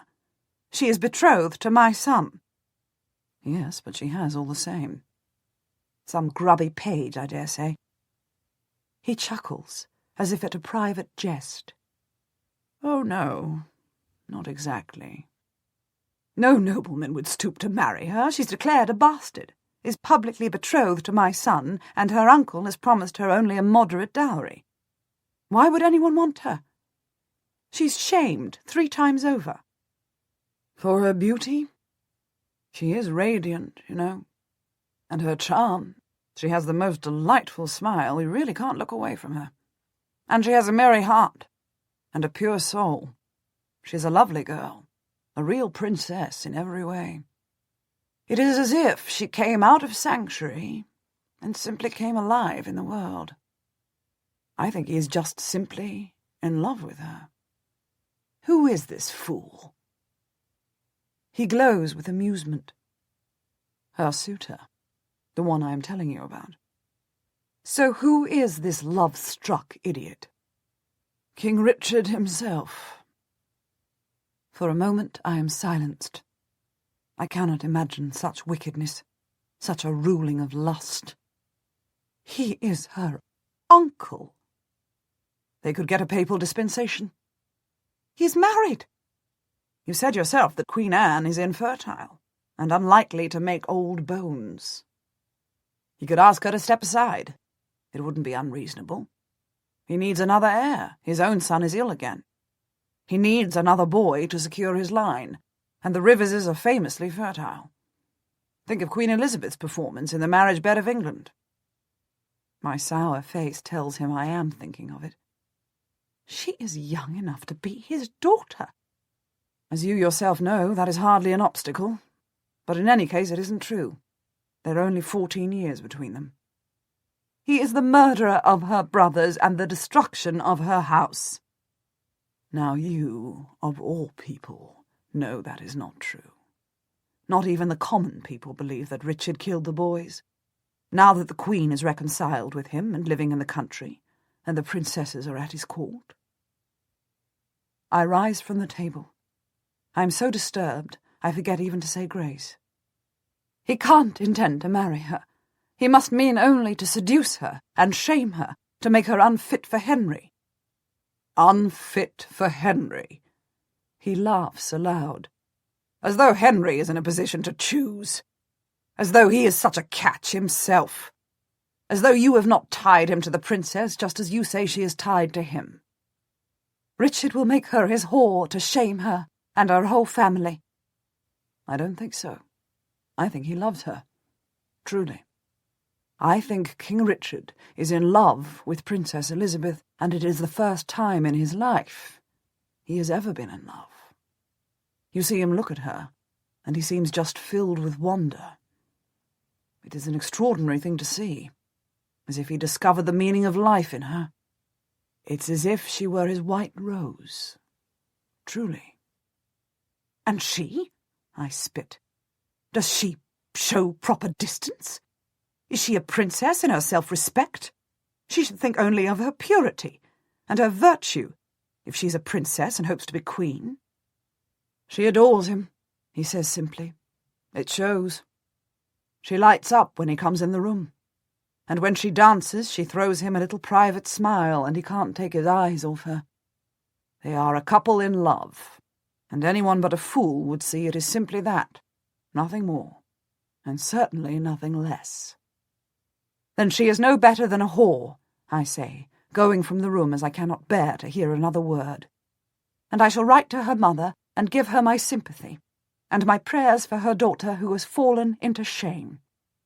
But I cannot be surprised at the two of them. The mother is a whore, and it turns out that the daughter is no better. I close the door on his mocking laughter, and I find to my surprise that I am shaking, and that there are tears on my cheeks. Next day, a messenger comes from the court for my husband, and he does not have the courtesy to send it on to me, so I have to go down to the stable-yard like a maid-in-waiting to find him calling out his men and ordering them into the saddle. What is happening? I'm going back to court. I've had a message. I was waiting for you to send the messenger on to me. It was my business, not yours. I close my lips on an undutiful retort. Since he was granted my lands and my fortune, he has not hesitated to behave as my master. I submit to his rudeness with the grace from Our Lady, and I know that she will make note of it. Husband, will you tell me, please, if there is danger or trouble in the land? I must be allowed an answer to that. There is loss, he says briefly. There is loss in the land. King Richard's son, the little Prince Edward, is dead." "God rest his soul," I say piously, while my head spins with excitement. "Amen. And I must go back to court. We will be in mourning. It will strike Richard hard, I don't doubt. Only one child ever born to them, and now he is gone." I nod. Now there is only Richard himself between my boy and the throne. There is no other heir but my son. We spoke of the heartbeats that blocked my son's path to the throne, and now all the boys of York are dead. It is time for the Lancaster boy. "So Richard has no heir," I breathe. "We serve a childless king." My husband's dark eyes are on my face. He smiles, as if he is amused by my ambition. "Unless he marries the York princess," he teases me gently. "And they are fertile stock, remember. Her mother gave birth almost every year. Say Elizabeth of York gives him a quiver full of princes, and the support of the Rivers family, and the love of the York affinity. He has no son from Anne. What should now stop him putting her aside? She might give him a divorce at once, and retire to a nunnery." "Why don't you go back to court?" I ask, too angry to mind my tongue. "You go back to your faithless master and his York whore." "I will go." He swings up into the saddle. "But I will leave you with Ned Parton over there." He gestures to a young man standing beside a big black horse. "He is my messenger. He speaks 3 languages, including Breton, should you want to send him to Brittany. He has a safe pass through this country, through France and Flanders, signed by me as Constable of England. You can trust him to send messages to anyone you like, and no one can stop him or take them from him.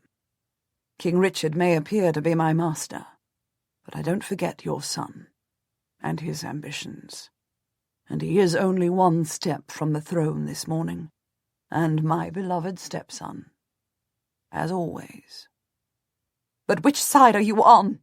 I demand in frustration, as his men mount their horses and raise their banner. "The winning side," he says with a short laugh, and thumps his chest in a salute to me like a soldier, and is gone. Summer 1484. I wait. All I can do is wait. I send out letters by Ned Parton, and Jasper replies to me, courteously, as to a powerless woman far away who understands nothing. I see that the failed rebellion that cost them their army and their fleet also spoiled their faith in me as a co-conspirator, as a woman of power in the country they hoped to take. In the hot summer days, as the crops ripen in the fields, and the haymakers go out with their scythes and cut the hay, I see I am become as marginal as the hares that run from the blades straight into the snares because they understand nothing. I write, I send messages. I scold Elizabeth Woodville, the sometime queen, about the behaviour of her daughters, which is reported to me in more and more detail, their beautiful clothes, their importance at the court, their beauty, their light-hearted joy, their easy river's charm as they flow from one amusement to another. There were many who said that their grandmother Jacquetta was a witch, a descendant of Melusina, the water goddess. And now there are many who say that these girls weave their magic too. Finest of them all is the girl who was promised to Henry, but behaves as if she has forgotten all about him. I write to Elizabeth Woodville to call her to account. I write to the vain girl, Elizabeth of York, to reprimand her. I write to Henry to remind him of his duty. And nobody bothers to reply to me. I am alone in my house, and for all that I have longed all my life for a solitary routine of prayer, I am most terribly alone, and most terribly lonely. I begin to think that nothing will ever change, that I will live out my life here, visited occasionally by a jeering husband who will drink wine from my cellar and eat game from my fields with the special relish of a poacher. I will hear news from court which indicates that nobody remembers me, or my one-time great importance. I will hear from my son, far away, and he will politely send his good wishes, and on the day of his birth, his acknowledgment of my sacrifice for him. But he will never send me his love, nor tell me when I may look for him. In my loneliness, I consider that we were separated when he was such a little boy, and since then we have never been close, not as a mother might be to her child, not as Elizabeth Woodville always has been to her children, that she raised herself, that she loved so openly. Now that I can be of no use to him, he will forget all about me. And in truth, the bitter truth, if he were not the heir to my house and the summit of all my ambitions, I would already have forgotten all about him. My life comes down to this: a court that has forgotten me, a husband who mocks me, a son who has no use for me, and a God who has gone silent.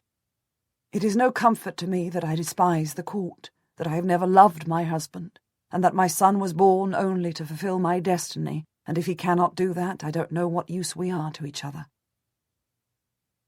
I go on praying. I don't know what to do but that. I go on praying.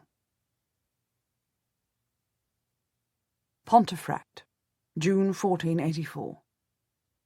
My Lady, I write to alert you to a treaty signed by King Richard and the current ruler of Brittany, who is the treasurer and chief officer, the Duke being currently out of his wits. King Richard and Brittany have made an agreement. England is to supply archers to Brittany to help them in their struggle against France, and in return they will take Henry Tudor to imprisonment and send him home for execution. I thought you would want to know this. I remain your faithful husband, Stanley. I have no one that I can trust to send but Ned Parton, but I have to take the risk. I send one line to Jasper. Stanley tells me that Richard has made agreement with Brittany to arrest Henry. Be warned. Then I go to my chapel and kneel before the chancel rail, my face turned to the crucifix of the suffering Christ. Keep him safe, I whisper over and over again. Keep my son safe and bring him to victory. Within the month I have a reply. It is from Jasper, and short and to the point as always. France, July 1484. Thank you for your warning. It was confirmed by your friend Bishop Morton, who heard it in France. I took some of our men and rode over the border to Anjou to attract as much attention as I could, while Henry took the road to Vannes, with a guard of only 5. He disguised himself as a servant and rode for the border, crossing it just a day ahead of the Brittany Guard.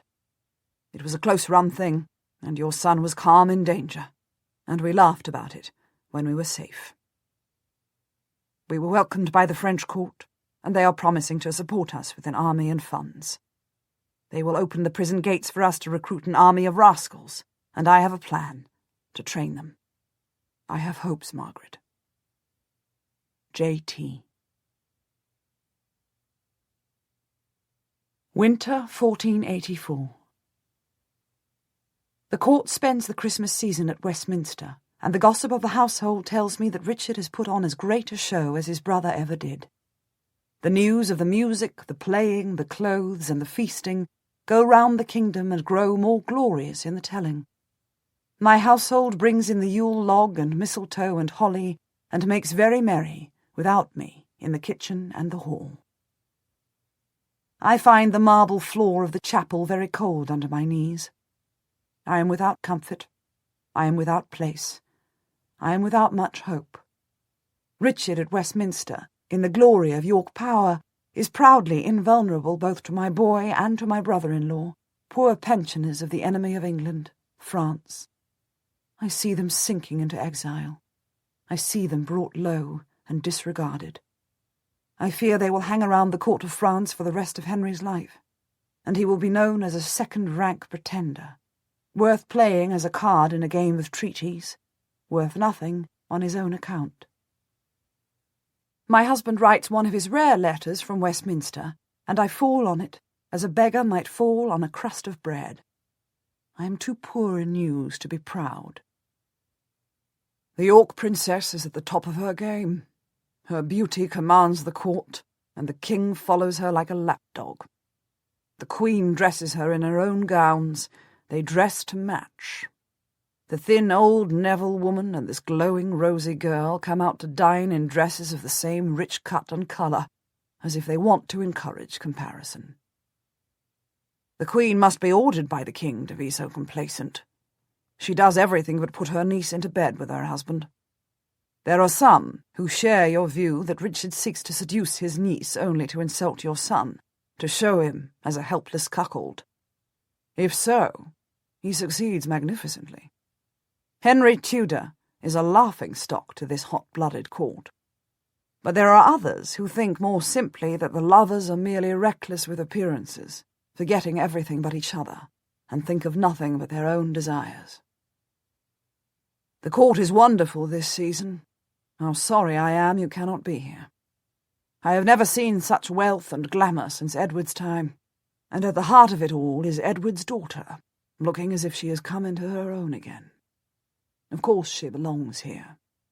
The Yorks are indeed the sun in splendour, and to see Elizabeth of York is to be dazzled. By the way, do you have any news of your son? Richard's spies report to him in secret. I don't know what they say, but I do know that the king has ceased to fear Henry and his poor ally, the mad Duke of Brittany. He nearly caught him in June, you know, and there are many who say Henry will find no safe haven in France. He will simply be held by the French king as a bargaining chip until he loses all value. Perhaps it may be that your last defeat was your last chance. What do you think? And if so, do you want to give up hope for Henry and sue for forgiveness to Richard? I could perhaps intercede for you if I promise that you are humbled to the ground. I send you the compliments of the season and this little book as a gift. It is printed by one Thomas Caxton on a press of his own devising, brought to England by the late and much-missed Anthony Rivers, the Queen's brother. I thought you would find a printed book rather than a hand-copied manuscript of interest. Everyone is saying that Rivers was a man of great foresight to patronize such work. His own sister, Elizabeth the Queen, edited the first text off the press.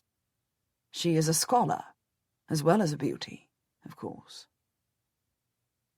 What would happen if everyone could read and everyone could buy these? Would they give up on teachers and kings altogether? Would they care nothing for the houses of Lancaster and York, and study their own loyalties? Would they cry a plague on both your houses? It is amusing to speculate, is it not? Stanley. I drop his book to the floor, in sheer irritation at the thought of Elizabeth of York and her incestuous lover-uncle dancing in the Christmas feast, while that poor thing, Anne Neville, smiles on them as if she were part of a happy family at play. When Stanley taunts me with Henry's silence, I have no riposte. In truth, I don't know what he is doing. I have heard nothing since their flight to France, when Jasper said he had hopes, but did not tell me what they were. I think Jasper has advised Henry not to write to me. I think they believe Stanley's messenger, Ned Parton, is unsafe. They believe he reports to my husband. They are surrounded by spies, and they have to be suspicious, but I fear that now they doubt me too.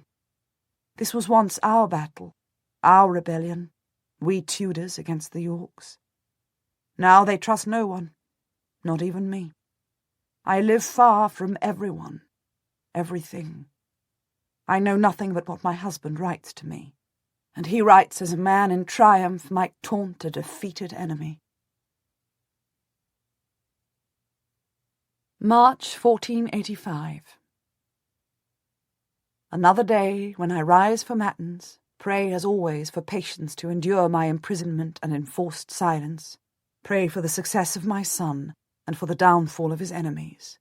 Find my mind wandering as I think how Richard's downfall might come about.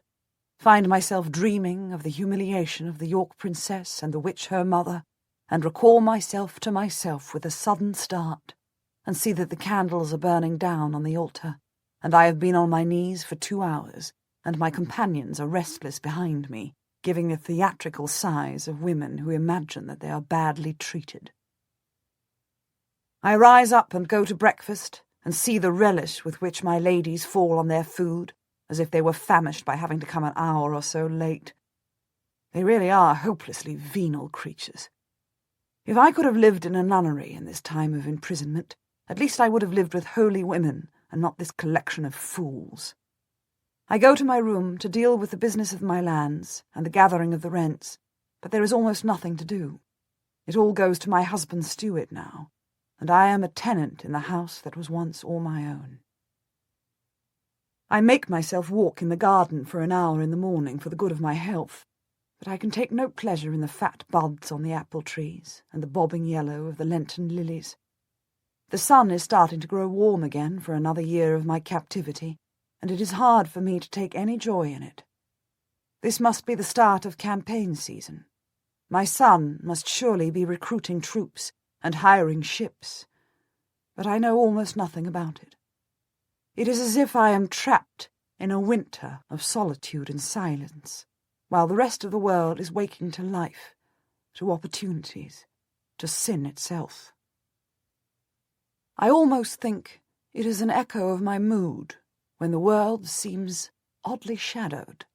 The sunlight, which was so bright and warm only a moment ago, starts to feel cool, starts to look almost like candlelight throughout the orchard, and suddenly all the birds that were singing to one another in the trees fall silent, and the hens at the end of the orchard all scurry to the hen-house as it gets darker and darker all around, as if night were falling, though it is not yet noon. I freeze in my stride. At last, my calling has come upon me. It has happened at last. A vision, a full daytime vision has come to me, and at last I shall see an angel, or perhaps the Blessed Lady Mary herself, and she will tell me when my son will invade, and that he will triumph. I drop to my knees, ready for the visitation that I have waited for all my life. At last I shall see what Joan the maid saw. At last I shall hear the voices of angels in the church bells. "Lady Margaret! Lady Margaret!" A woman comes running out of the house, a man-at-arms behind her. "Come in! Come in! Something terrible is happening!" I open my eyes with a start and look behind me at this screaming fool as she gallops across the orchard, skirts flapping and headdress awry. It cannot be a holy vision if an idiot like this can see it. I rise to my feet. There is no vision for me today. My sight is only what everyone else sees, and it is no miracle, but something worldly and strange. "Lady Margaret, come in! It must be a storm or something worse." She is a fool, but she is right in this. Something terrible is happening, but I cannot understand what it is. I look up at the sky, and I see the strangest and most ominous sight. The sun is being devoured by a large, dark roundel, like a plate being passed before a candle. Slowly, as I shade my eyes and squint through my fingers, I can see the plate pass before the sun, and then it is completely covering it. And the world has gone dark. "Come in," the woman whimpers. "Lady Margaret, for the love of God, come in." "You go," I say. I'm quite fascinated. It is as if the darkness and despair of my own grief has blotted out the sun itself, and now it is quite suddenly as dark as night. Perhaps it'll always be night-time now. It'll always be darkness, while Richard is on the throne of England, and my son is blotted from the world, as the sun has been blotted from the sky. My life has been dark as a night since his campaign failed, and now everyone can share the darkness with me, for they failed to rise for my son. We shall all be benighted in this God-forsaken kingdom without a true king, forever. It is nothing more than everyone else deserves. The woman trembles and then runs back to the house. The man-at-arms stands almost at attention, at a distance from me, torn between his duty to guard me and his own fear, and the two of us wait in the eerie half-darkness to see what, if anything, will happen next. I wonder if this is the world ending, and if now at last there will be a great trumpet peal from the angels, and God will call me to his own, who has served him so long and so hard and so thanklessly in this vale of tears. I drop to my knees again and feel for my rosary in my pocket.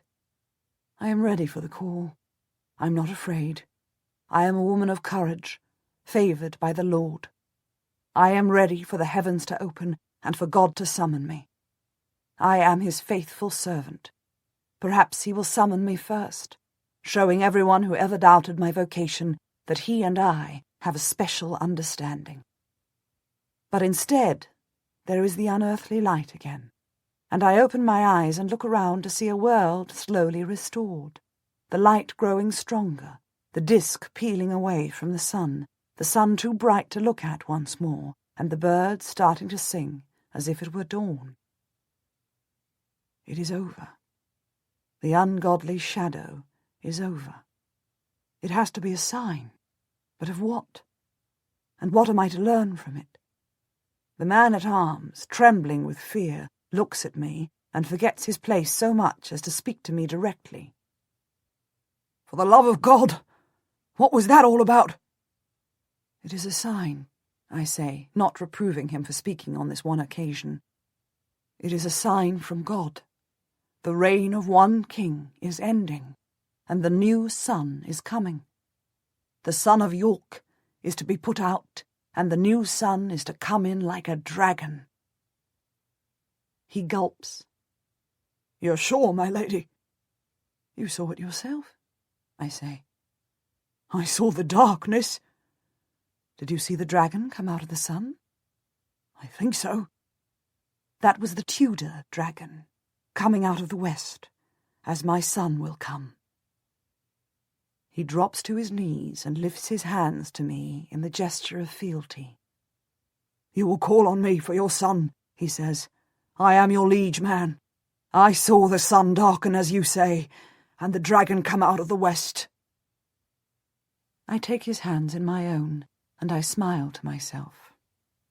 This is how ballads are born. He will say that he saw the Tudor dragon of Wales coming out of the west and darkening the sun of York. The sun is no longer in splendour, I say. We all saw it darkened and defeated. The whole kingdom saw the sun fail. This will be the year that the son of York goes out forever.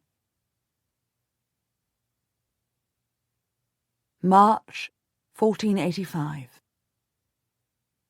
To my wife, Lady Margaret Stanley. This is to tell you that the Queen is dead. She was failing ever since the Christmas feast, and she died almost unattended from weakness of the lungs on the same day that the sun went dark over the castle. You will be interested to know that Richard is to publicly renounce any intention to marry his niece. Rumours have reached such a scandalous level that the lords of the north made it clear to him that such an insult to the memory of the Queen, one of their own, would not be accepted. Truth is that many are terrified at the thought of Elizabeth Woodville restored as my lady the Queen's mother, since they allowed the execution of her brother and grey son and locked up her princes. Perhaps you would have done better to resist the temptation to scold her. If only you had urged the marriage between the York girl and Richard, it would have caused Richard's overthrow. But you did not think of that in your pride for your son. I am sure, rightly.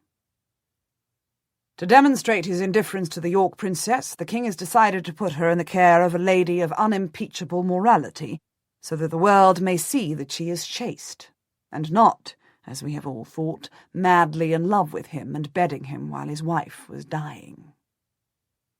You will perhaps be surprised to learn that his choice of chaperone, duenna, and may I say, mother, has fallen on you, as the most proper lady to guard her reputation, since she is betrothed to your son. I lift my head from his letter. I can almost hear his mocking laughter and see his cold smile. I find I am smiling too. The turn of the wheel of fortune is impossible to predict, and now I am to be a guardian to the daughter of a woman I hate. I hate the girl too. The princess will arrive to stay with you within the week. I'm sure you will revel in each other's company. Personally, I cannot imagine a more ill-matched household, but no doubt your faith will support you, and of course she has no choice at all. Stanley. April 1485. Grimly, I tell them to prepare a bedroom for a princess, and confirm to my fluttering ladies that the Princess of York, or as I pointedly call her, Lady Elizabeth, I give her no family name since she has none, being declared a bastard, will come within the next few days.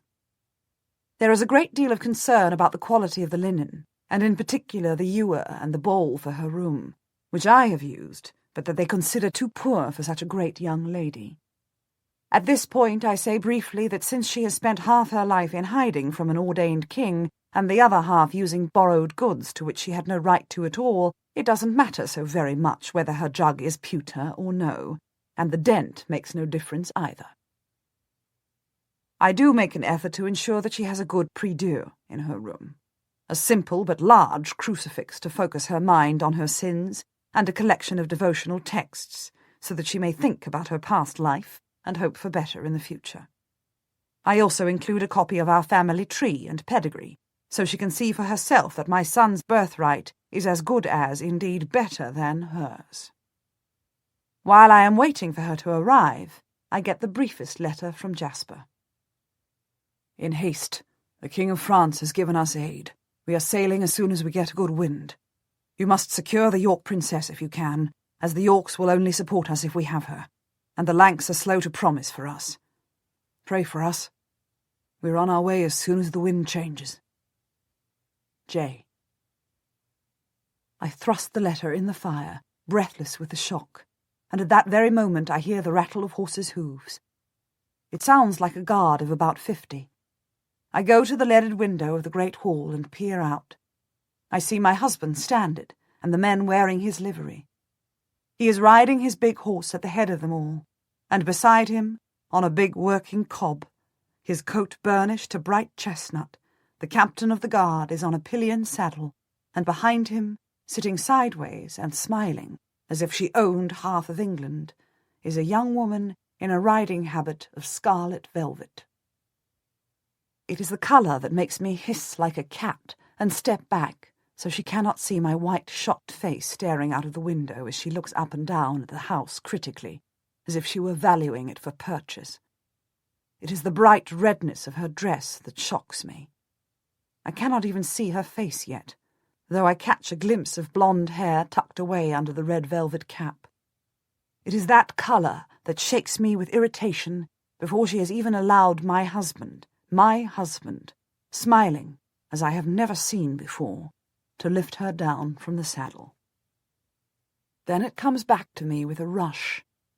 The year I went to court for the first time was the year that Margaret of Anjou, Henry VI Queen, showed the world the new red, that very same bright scarlet. I remember Queen Margaret looking down the great hall of the court and overlooking me as if I were not worth her attention. I remember the towering height of her headdress and the scarlet of her gown. I remember feeling then, as I find I am feeling now, the seething resentment of someone who deserves the highest attention, the greatest respect, and yet is being overlooked. The Lady Elizabeth has not even stepped over my threshold, and yet she wears the colour of a woman who wants to capture the attention of everyone. Before she has even set foot in my house, I feel sure she will draw every eye from me. But I am determined that she shall learn to respect me. She shall know who is her better, I swear it. The power of the Lord is mine. I have spent my life in prayer and study. She has spent her life in frivolity and ambition, and her mother is no more than a lucky witch. She shall honour me in God's name. I shall make sure of it. My husband himself throws open the door for her and steps back to let her precede him into the great hall. I come forwards out of the shadows, and she immediately recoils, as if I were a ghost. "Oh, my Lady Margaret, you startled me. I didn't see you there," she cries, and she sweeps into a curtsy which is precisely judged, not as low as for a queen, low enough for the wife of a great lord of the realm, low enough for the woman who might be her mother-in-law, but a little raised, as if to remind me that I am in disgrace with this girl's uncle, and I am under house arrest on his word, and she is his favourite, and he is king. I make the smallest movement of my head in return, and then I step towards my husband, and we exchange our usual frosty kiss of greeting. "Husband, you are welcome," I lie politely. "Wife, I give you joy," he replies. For once his smile is bright.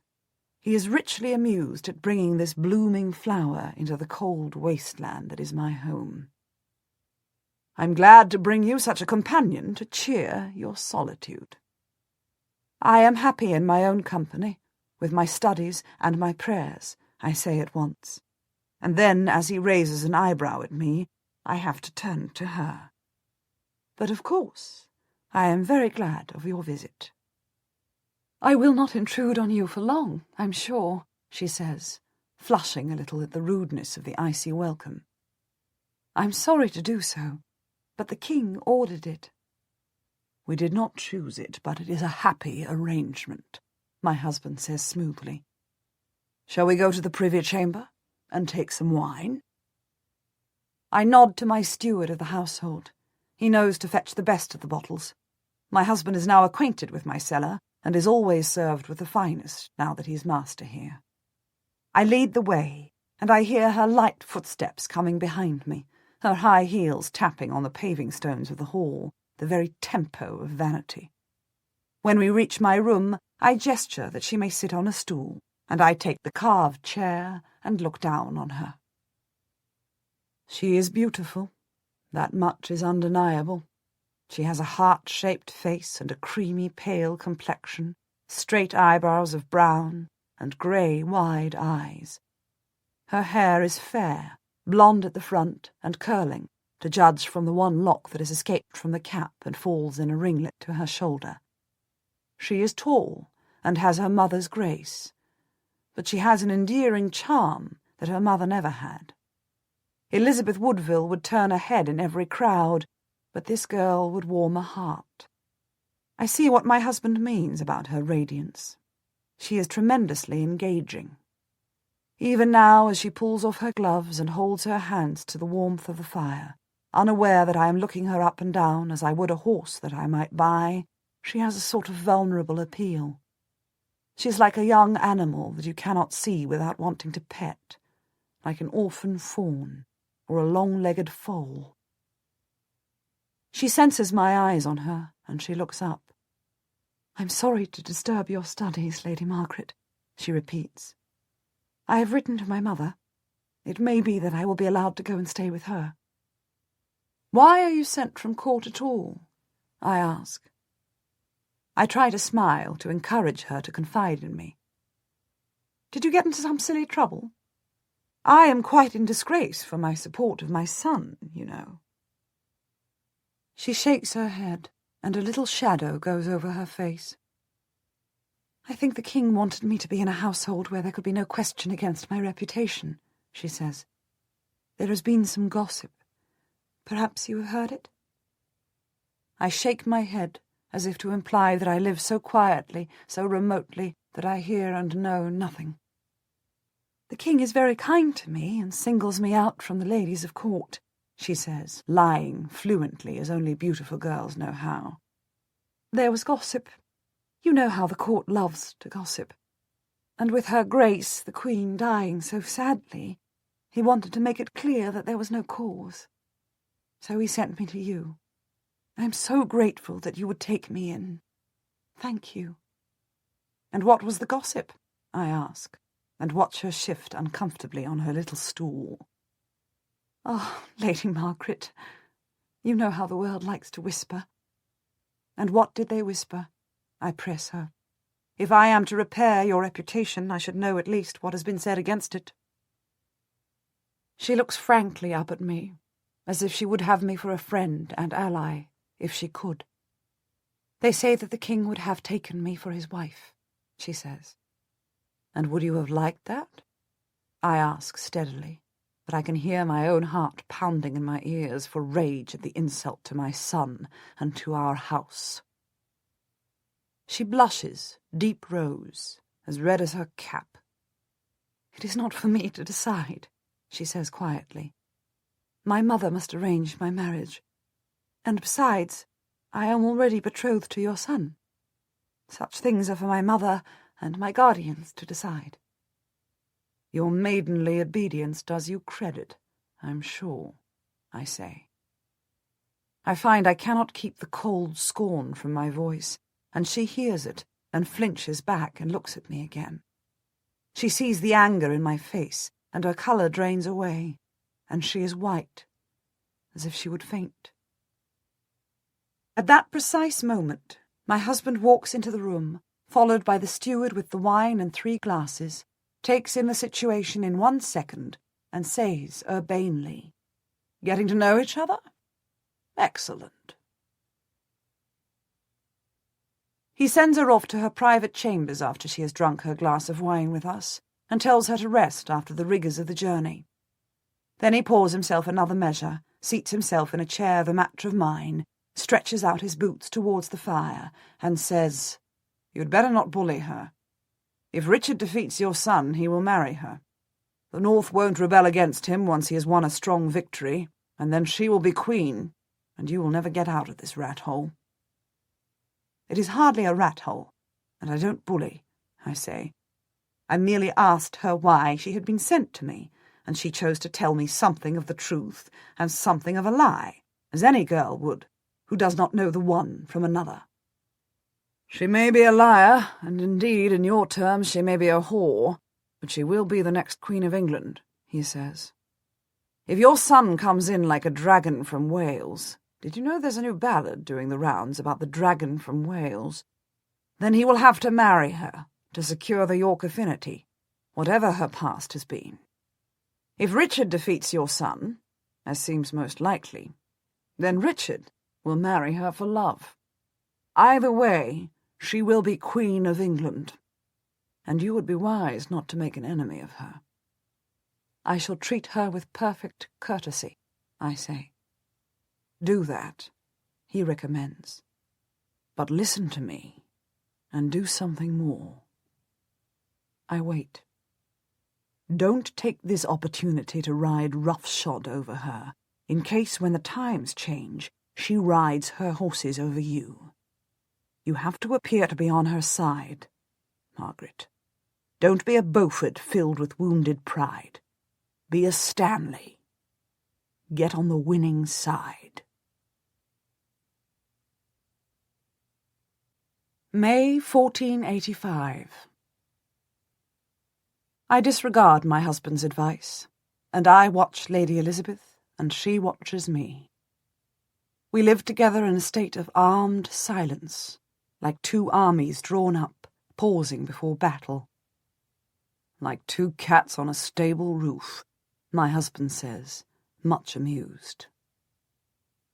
Sometimes she asks me for news of my son, as if I would trust her with the humiliation he's had to suffer at the French court to raise funds and support for his attack on England. Sometimes I ask her if she's heard from her sisters still at court, and she tells me that the court is to move to Nottingham, the dark castle at the heart of England, where Richard has chosen to wait for the attack that he knows is coming. The younger York girls are to be sent to Sheriff Hutton for safekeeping, and I know Elizabeth longs to be with them.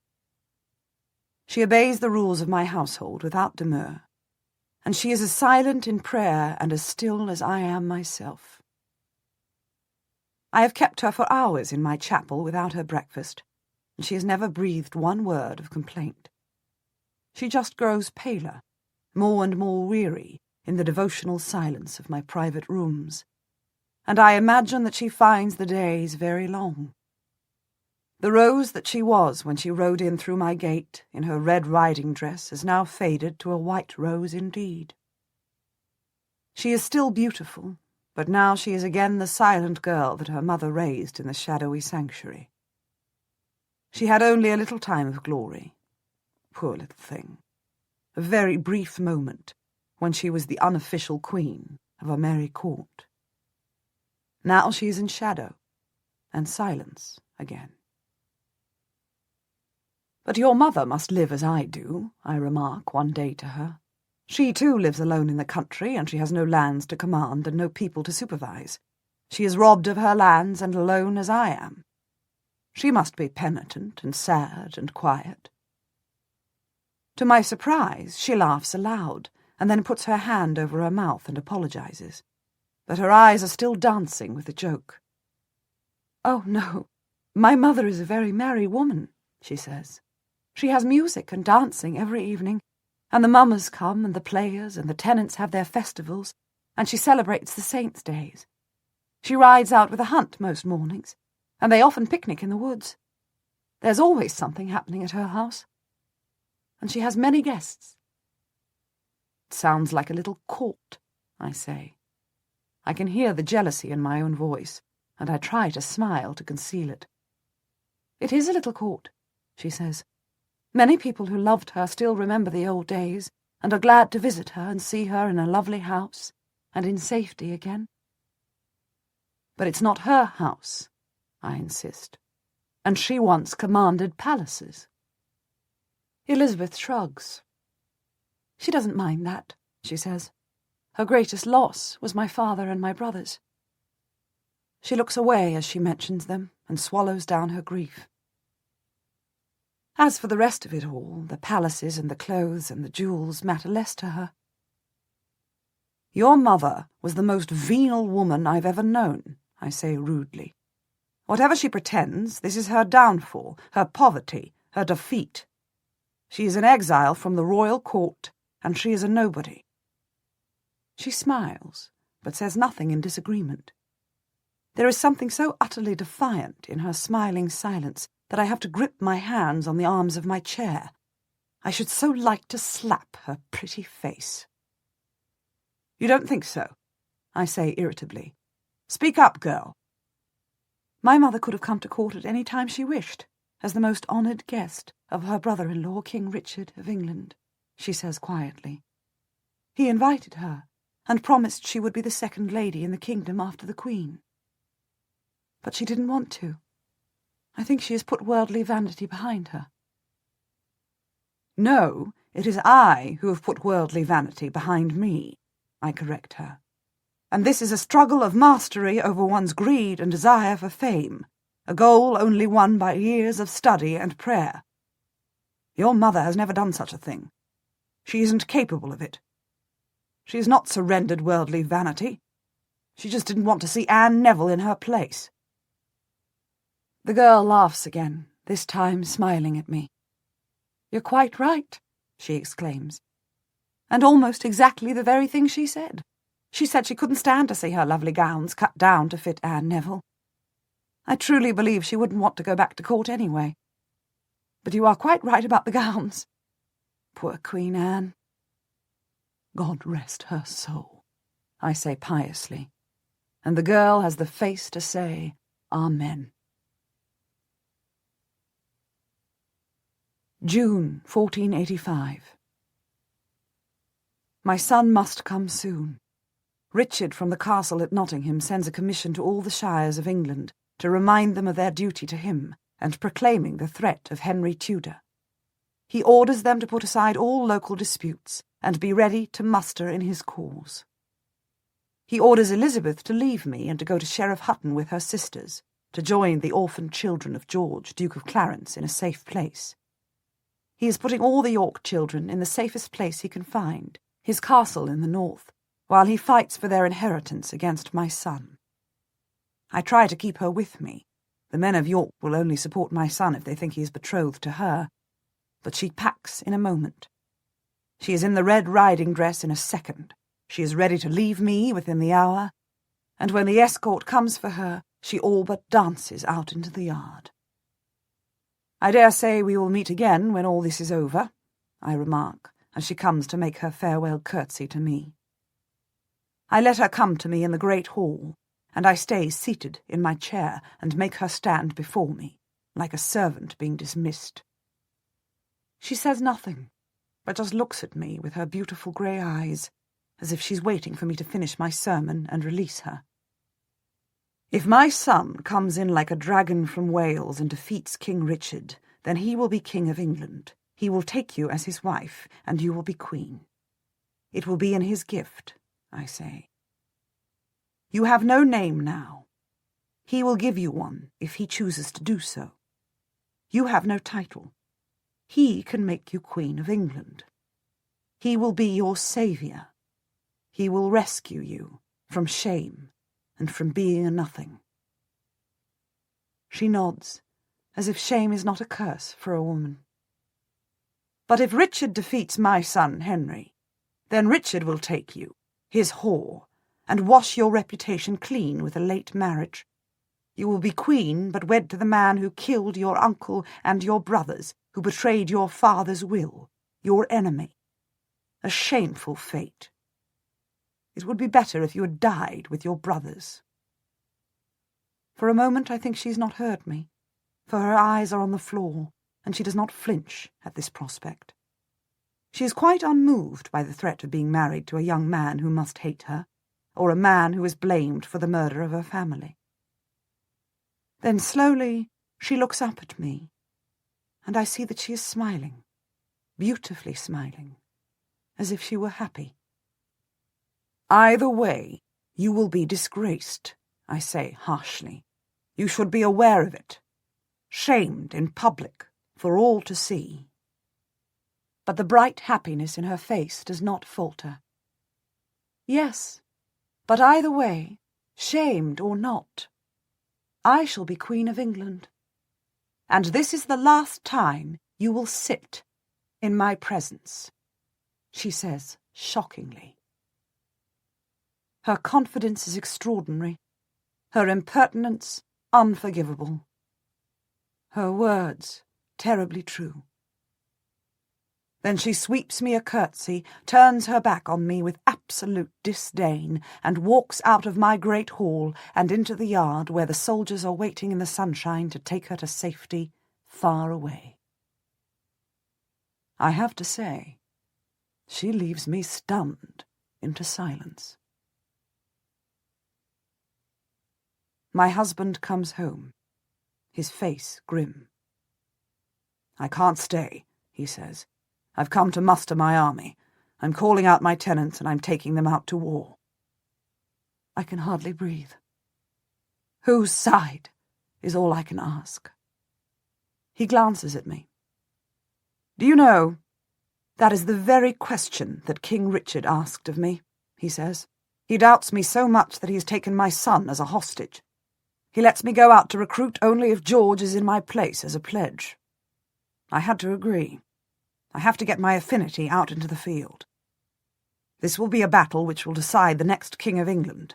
The Stanley banner has to be there. But on which side? I ask.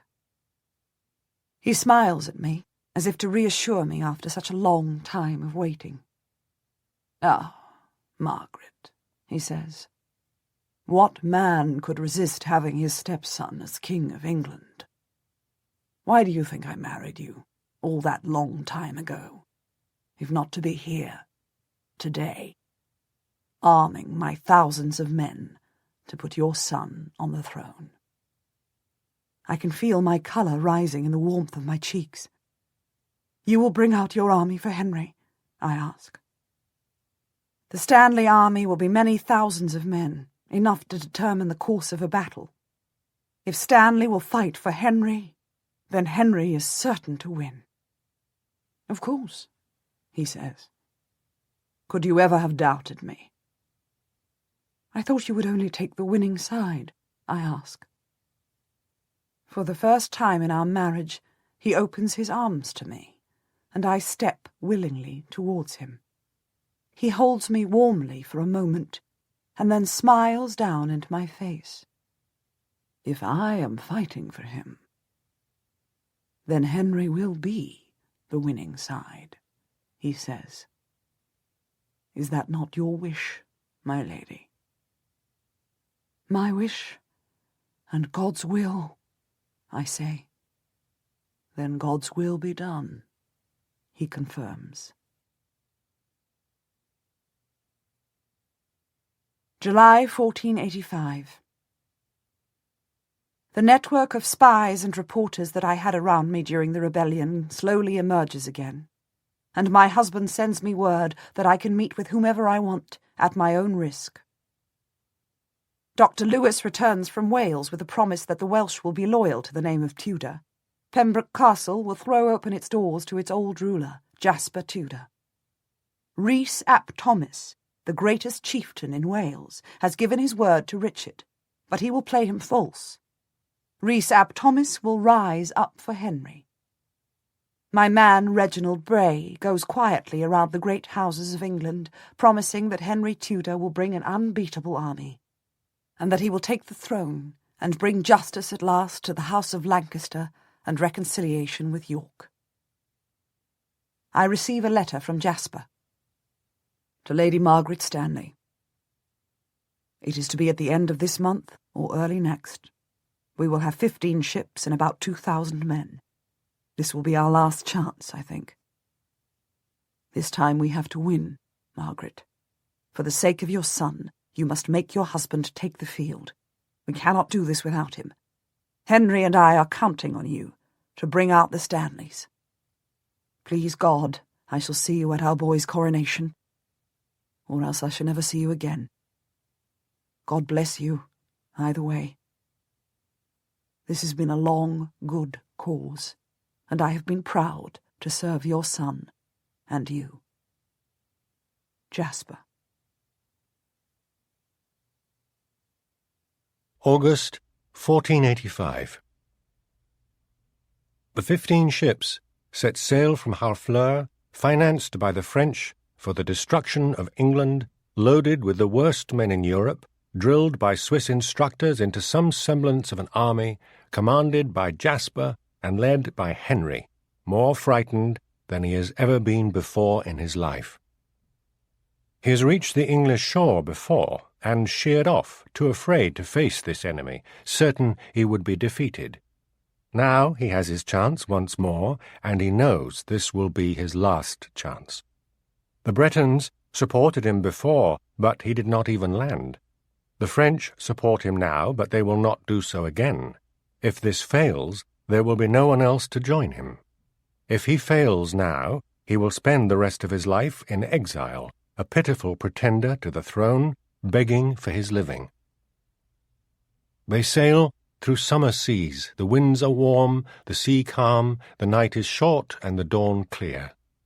The southern counties are held down by Richard. They do not dare land in the south. So they land as far west as they can, at Dale in West Wales, hoping that Richard's spies will not see them, hoping to enlist a flood of recruits eager to march against the tyrant before he even knows that they are in his country. It doesn't happen. They are greeted mostly with indifference. The men who marched out with the Duke of Buckingham and were defeated by rain don't want to march out again. Many of them are loyal to Richard. Some of them may even send a warning to him. Henry, a stranger in the country he is claiming as his own, cannot understand the Welsh language in this harsh Western accent. He even speaks English with a Breton accent. He has been abroad too long. He is a stranger, and they don't like strangers. They march north cautiously. Jasper's former towns open their gates from old love and loyalty. Others they skirt. Henry calls on Welshmen to support a Welsh prince, but the Welsh are not stirred by this call from a young man who has spent most of his life in Brittany, who marches with a French army of convicts. They cross the Severn at Shrewsbury. Henry has to confess he had a fear that the river would be up, as once it destroyed another rebel against Richard. But the crossing is low and the evening mild, and at last they are in England, a raggle-taggle army of French convicts, German mercenaries, and a few Welsh adventurers. And they cannot even decide which way they should march. They start to march on London. It will be a long march across the breadth of the West Country and then along the valley of the Thames, but both Jasper and Henry believe that if they can take London, then they have the heart of England, and they know that Richard is north of them, mustering his armies at Nottingham.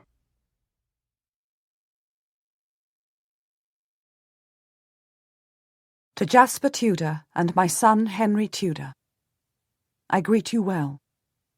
My husband and his brother Sir William Stanley have assembled 2 separate mighty armies and are ready to meet you near Tamworth in the 3rd week of August. I am in touch with the Earl of Northumberland, who I think will prove true to us also. Send me news. Reply to this. Lady Margaret. In Nottingham, Richard the King commands Lord Stanley to return to court at once and bring his army. He waits for the reply, but when it comes, he lets the letter sit on the table before him and looks at the folded paper and the red seal stamped with the Stanley crest. He opens it as if he knows what he will read. Stanley writes that he sends his king his love and loyalty. He writes of his duty to his king and his urgent desire to serve him at once. He writes that he is sick, dreadfully sick, but as soon as he is well enough to ride, he will come to Nottingham, ready to do his duty. Richard raises his eyes from the letter and meets the stony gaze of his friend Sir William Catesby. "Fetch Stanley's son," is all he says. They bring George, Lord Strange, to the king, though he trails his feet like a prisoner. When he sees Richard's face and the letter with his father's seal on the table, they see him start to tremble. "Upon my honour," he starts. "Not your honour. Your father's," Richard interrupts. "Your father's honour is what concerns us. You, in particular, for you might die for his failure. He writes that he is sick. Is he meeting Henry Tudor? Has he agreed with his wife, Lady Margaret, that they will repay my kindness with treason?" "No, never, no," the young man says. "My father is true to you, your grace. He always has been, from the first days. You know that. He has always spoken to me of you with the most devoted—" "And your uncle, Sir William." The young man chokes on his assurances. "My uncle, I don't know," he says. "He might, but I don't know. We are all faithful. Our motto is sans changer." "The old Stanley game?" Richard asks gently. "One on one side, one on another. I remember them telling of Margaret of Anjou waiting for your father to come up and fight for her. I remember her losing the battle while she waited." "My father will come in time for you, your grace," the miserable young man promises. "If I could write to him and bid him to come in your name?" "You can write to him and tell him that you will be killed without sentence or ceremony if he is not here by the day after tomorrow," Richard says swiftly. "And get a priest, and get yourself shriven. You are a dead man if your father is not here the day after tomorrow." They take him to his room, and they lock him in. They bring him paper and a pen, and he shakes so badly that he can hardly write. Then he waits for his father to come for him. Surely his father will come for him. Surely a man such as his father would not fail to come for his son and heir. Henry Tudor and his army marches east to London. The hay is in, and the hayfields greening up with the new growth. The fields of wheat, barley and rye are golden. The French in particular have to be marched in strict columns. They see the rich villages and think of pillage and theft. They have been on the march for 3 weeks, and they are tired, but the captains keep them together, and there are few desertions. Jasper reflects that the advantage of foreign mercenary troops is that they have no homes to run to. Their only way home is with their commanders. But it is a bitter thought. He had counted on his people flocking to the Tudor standard. He had thought that men whose fathers had died for Lancaster would come out for their revenge, but it seems that isn't so. It seems he has been gone too long, and they are accustomed to the peace of Richard III. Nobody wants another war, only Jasper and Henry and their army of strangers. Sitting heavily in the saddle, Jasper thinks that this is an England he doesn't know. It has been many years since he was commander of an English army. Perhaps the world has changed. Perhaps, he makes himself wonder, perhaps they serve Richard as a rightful king, and see his boy, the Lancaster boy, the Tudor boy, as nothing but a pretender. The promise of a meeting with the Stanleys, the first great recruits to their cause, makes them halt their eastward march on London and turn for the north. Sir William Stanley comes out with just a small bodyguard to meet them as they get to the town of Stafford. "Your Grace," he says to Henry, and puts his fist to his chest in a soldier's salute. Henry shoots a quick glance at Jasper. This is the first English nobleman on English soil to greet him with the title of a king. Henry is well schooled. He does not grin, but he returns the salute with warmth. "Where is your army, Sir William?" he asks. "Just one day away, awaiting your orders, sire." "Bring them to join us? We are marching on London?" "It will be my honour," Stanley says. "And your brother, Lord Thomas Stanley?" Jasper asks. "He is raising his men, and will join us later," Sir William replies. "He is at Lichfield, a little south of here. He was going to bring them to Tamworth. We thought he would march on Nottingham and give battle to Richard at once." "Not London?" Jasper queries. "London is all for Richard," Sir William warns. "They will close the gates, and you will face a hard siege. They are well armed, and Richard has prepared them. If you sit down before London, Richard will come marching up behind you." Henry's young face is still. He shows no fear, though his hands tighten on the reins. "Let's talk," Jasper says, and motions Henry to dismount. The three men turn off the lane into a field of wheat. The men of the army fall out from their ranks on the road and sit on the grassy verge, drinking small ale from their flasks, spitting and swearing at the heat. "Will you march with us on London? Will Lord Stanley?" "Oh, neither of us would advise it," says Sir William. Henry notices that this does not answer the question. "Where would you join us?" he asks. "I have to go to Tamworth. I am promised to meet my brother there. I can't come with you immediately." Jasper nods. "We would come after," Sir William assures him. "We would be your vanguard for your march on London if you are determined on London. But Richard's army will come along behind us." "We'll take counsel with Lord Stanley and yourself at Tamworth," Jasper rules, "and decide then what to do. But we will march all together or not at all."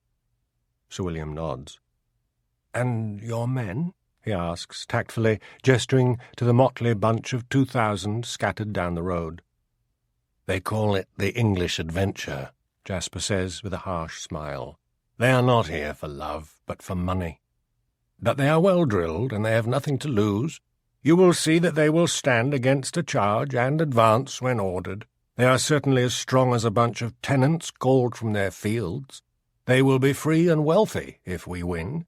They will fight for that."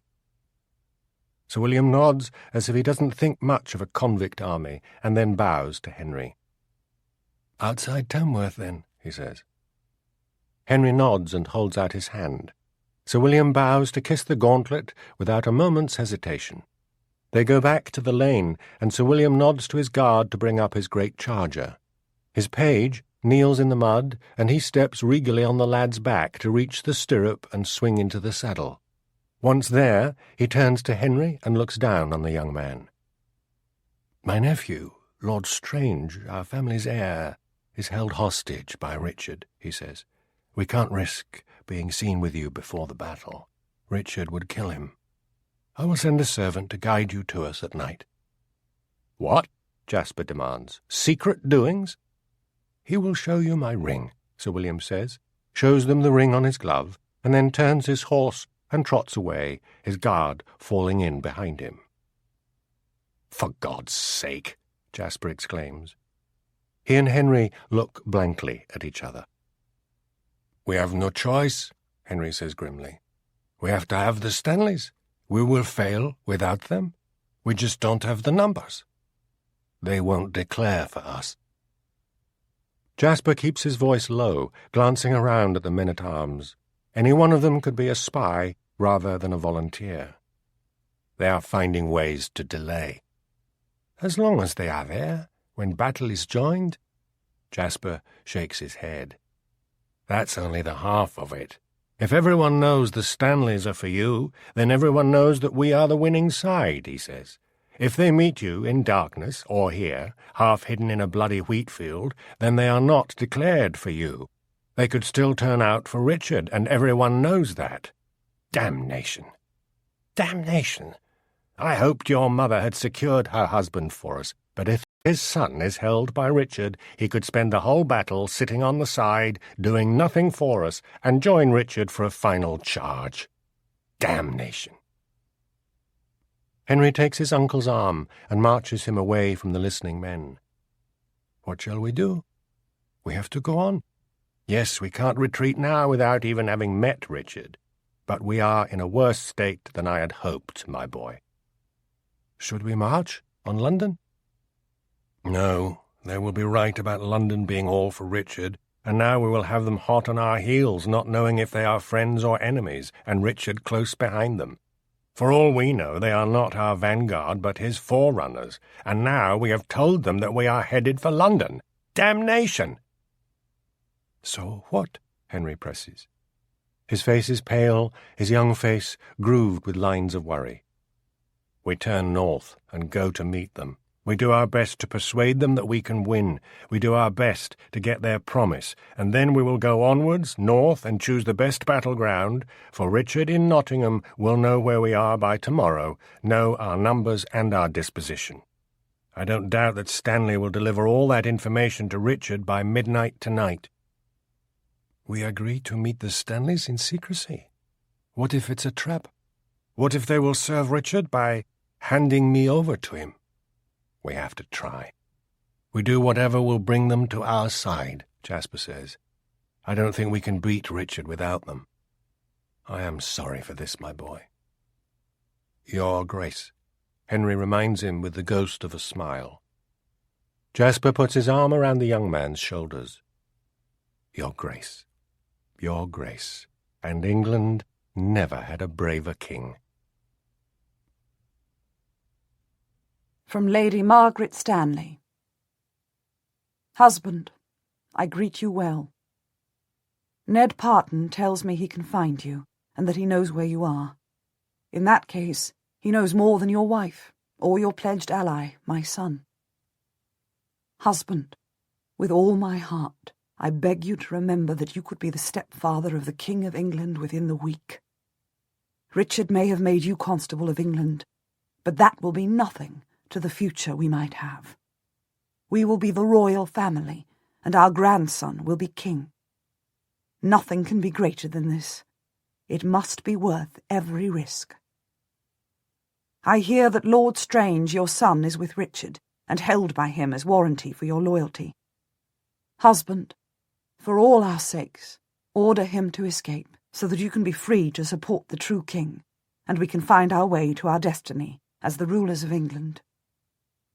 And know this, that the Earl of Northumberland has not called out the north for Richard. He will serve my son. The nobles of England are coming out for my son. Will you not be the foremost? I beg you to serve your own best interests. Your wife, Lady Margaret Stanley.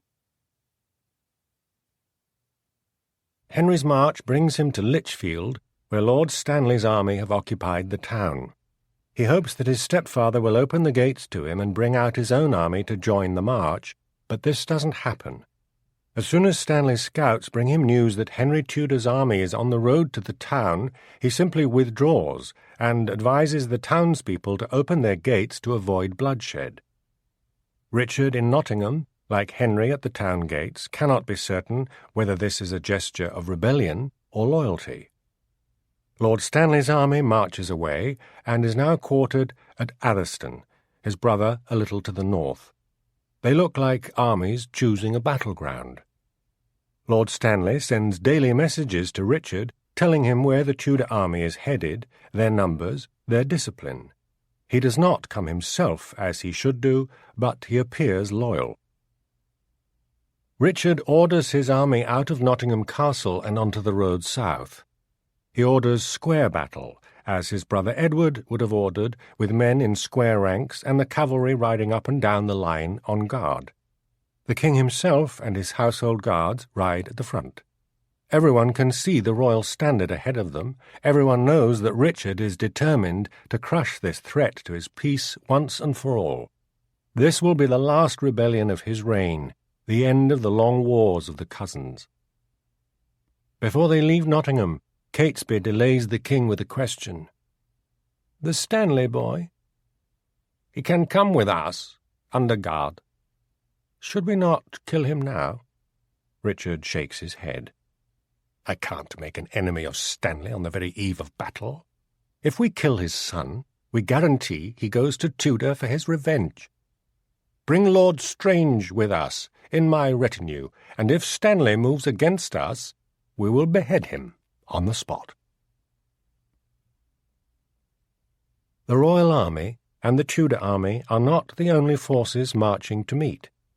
The two Stanley armies are positioned and waiting. The Earl of Northumberland is bringing a force of cavalry behind Richard, promised faithfully both to his service and to Margaret Stanley. The greatest single army to take the field is undoubtedly the King's, but the Stanleys and Northumberland's forces would tip the balance. August 19th, 1485. Jasper, his big war-horse jogging in a trot beside his nephew's charger, leans over and clasps his gauntleted hand on the reins. "Courage, my boy." Henry flashes him a tight, small smile. "Let them get ahead." Jasper nods to their own slowly advancing army. "Let them get out of sight and then double back. I'll get them settled for the night and then come out for you. Do what you can with the Stanleys. I won't show myself unless you get into trouble." "You don't think they'd kill me?" Henry asks, as if it is a question of tactics. Jasper sighs. "I don't think so. I think they are more likely to tell you their terms. They must think you have a good chance. They wouldn't even be meeting us if they were not intending to back you. I don't like you meeting them alone, but with his son as hostage, Stanley has to be careful. You have your knife in your boot?" "Of course." "And I won't be far behind you." "Godspeed, your grace." "I'll be just behind you. I'll have you in earshot for most of the time." "God help us all," Henry says bleakly. He checks the road ahead to see that the stragglers of his army have turned a corner and he is out of sight, then turns his own horse and rides away to meet the Stanley servant, waiting cloaked on his own horse in the shadow of the hedgerow. They ride in silence, Henry scanning the darkening landscape to be sure of finding his way back to his army.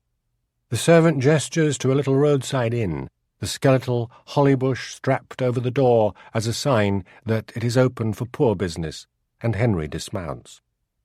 The servant takes his horse to the back of the building, and Henry ducks his head, takes a deep breath, and pushes open the door. He blinks. The room is filled with smoke from the dirty rushlights and the greenwood fire, but he can make out Sir William and 3 other men. He can see no one else. There is no way of knowing whether to expect an ambush or a welcome. With a Breton shrug, Henry Tudor steps into the darkened room. "Well met, your grace, my son." A tall stranger stands up and drops to his knee before Henry.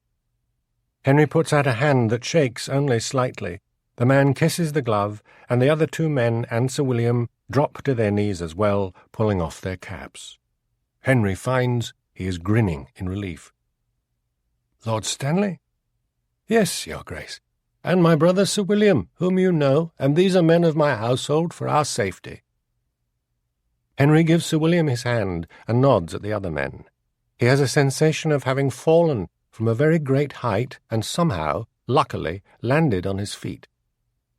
"You are alone?" "I am," Henry lies. Stanley nods. I bring you greetings from your lady mother, who has pleaded your cause with me with such passion and determination from the very first day she did me the honour to marry me." Henry smiles. "I don't doubt it. She has known of my destiny from my birth." The Stanleys get to their feet, and the unnamed servant pours wine for Henry and then his master. Henry takes the glass farthest from the one he is offered and sits on a bench at the fireside. "How many men do you have under your command?" he asks Stanley bluntly. The older man takes a glass of wine. "About 3,000 under my command. My brother has a further 1,000. Henry keeps his face composed at the news of an army twice the size of his own. "And when will you join me? When will you meet with the king? Is he marching south?" Henry answers a question with a question of his own. "He left Nottingham today. He has summoned me to join him. My son writes to me that he will answer with his life if I don't go." Henry nods. "Then he will be upon us within, what, the week?"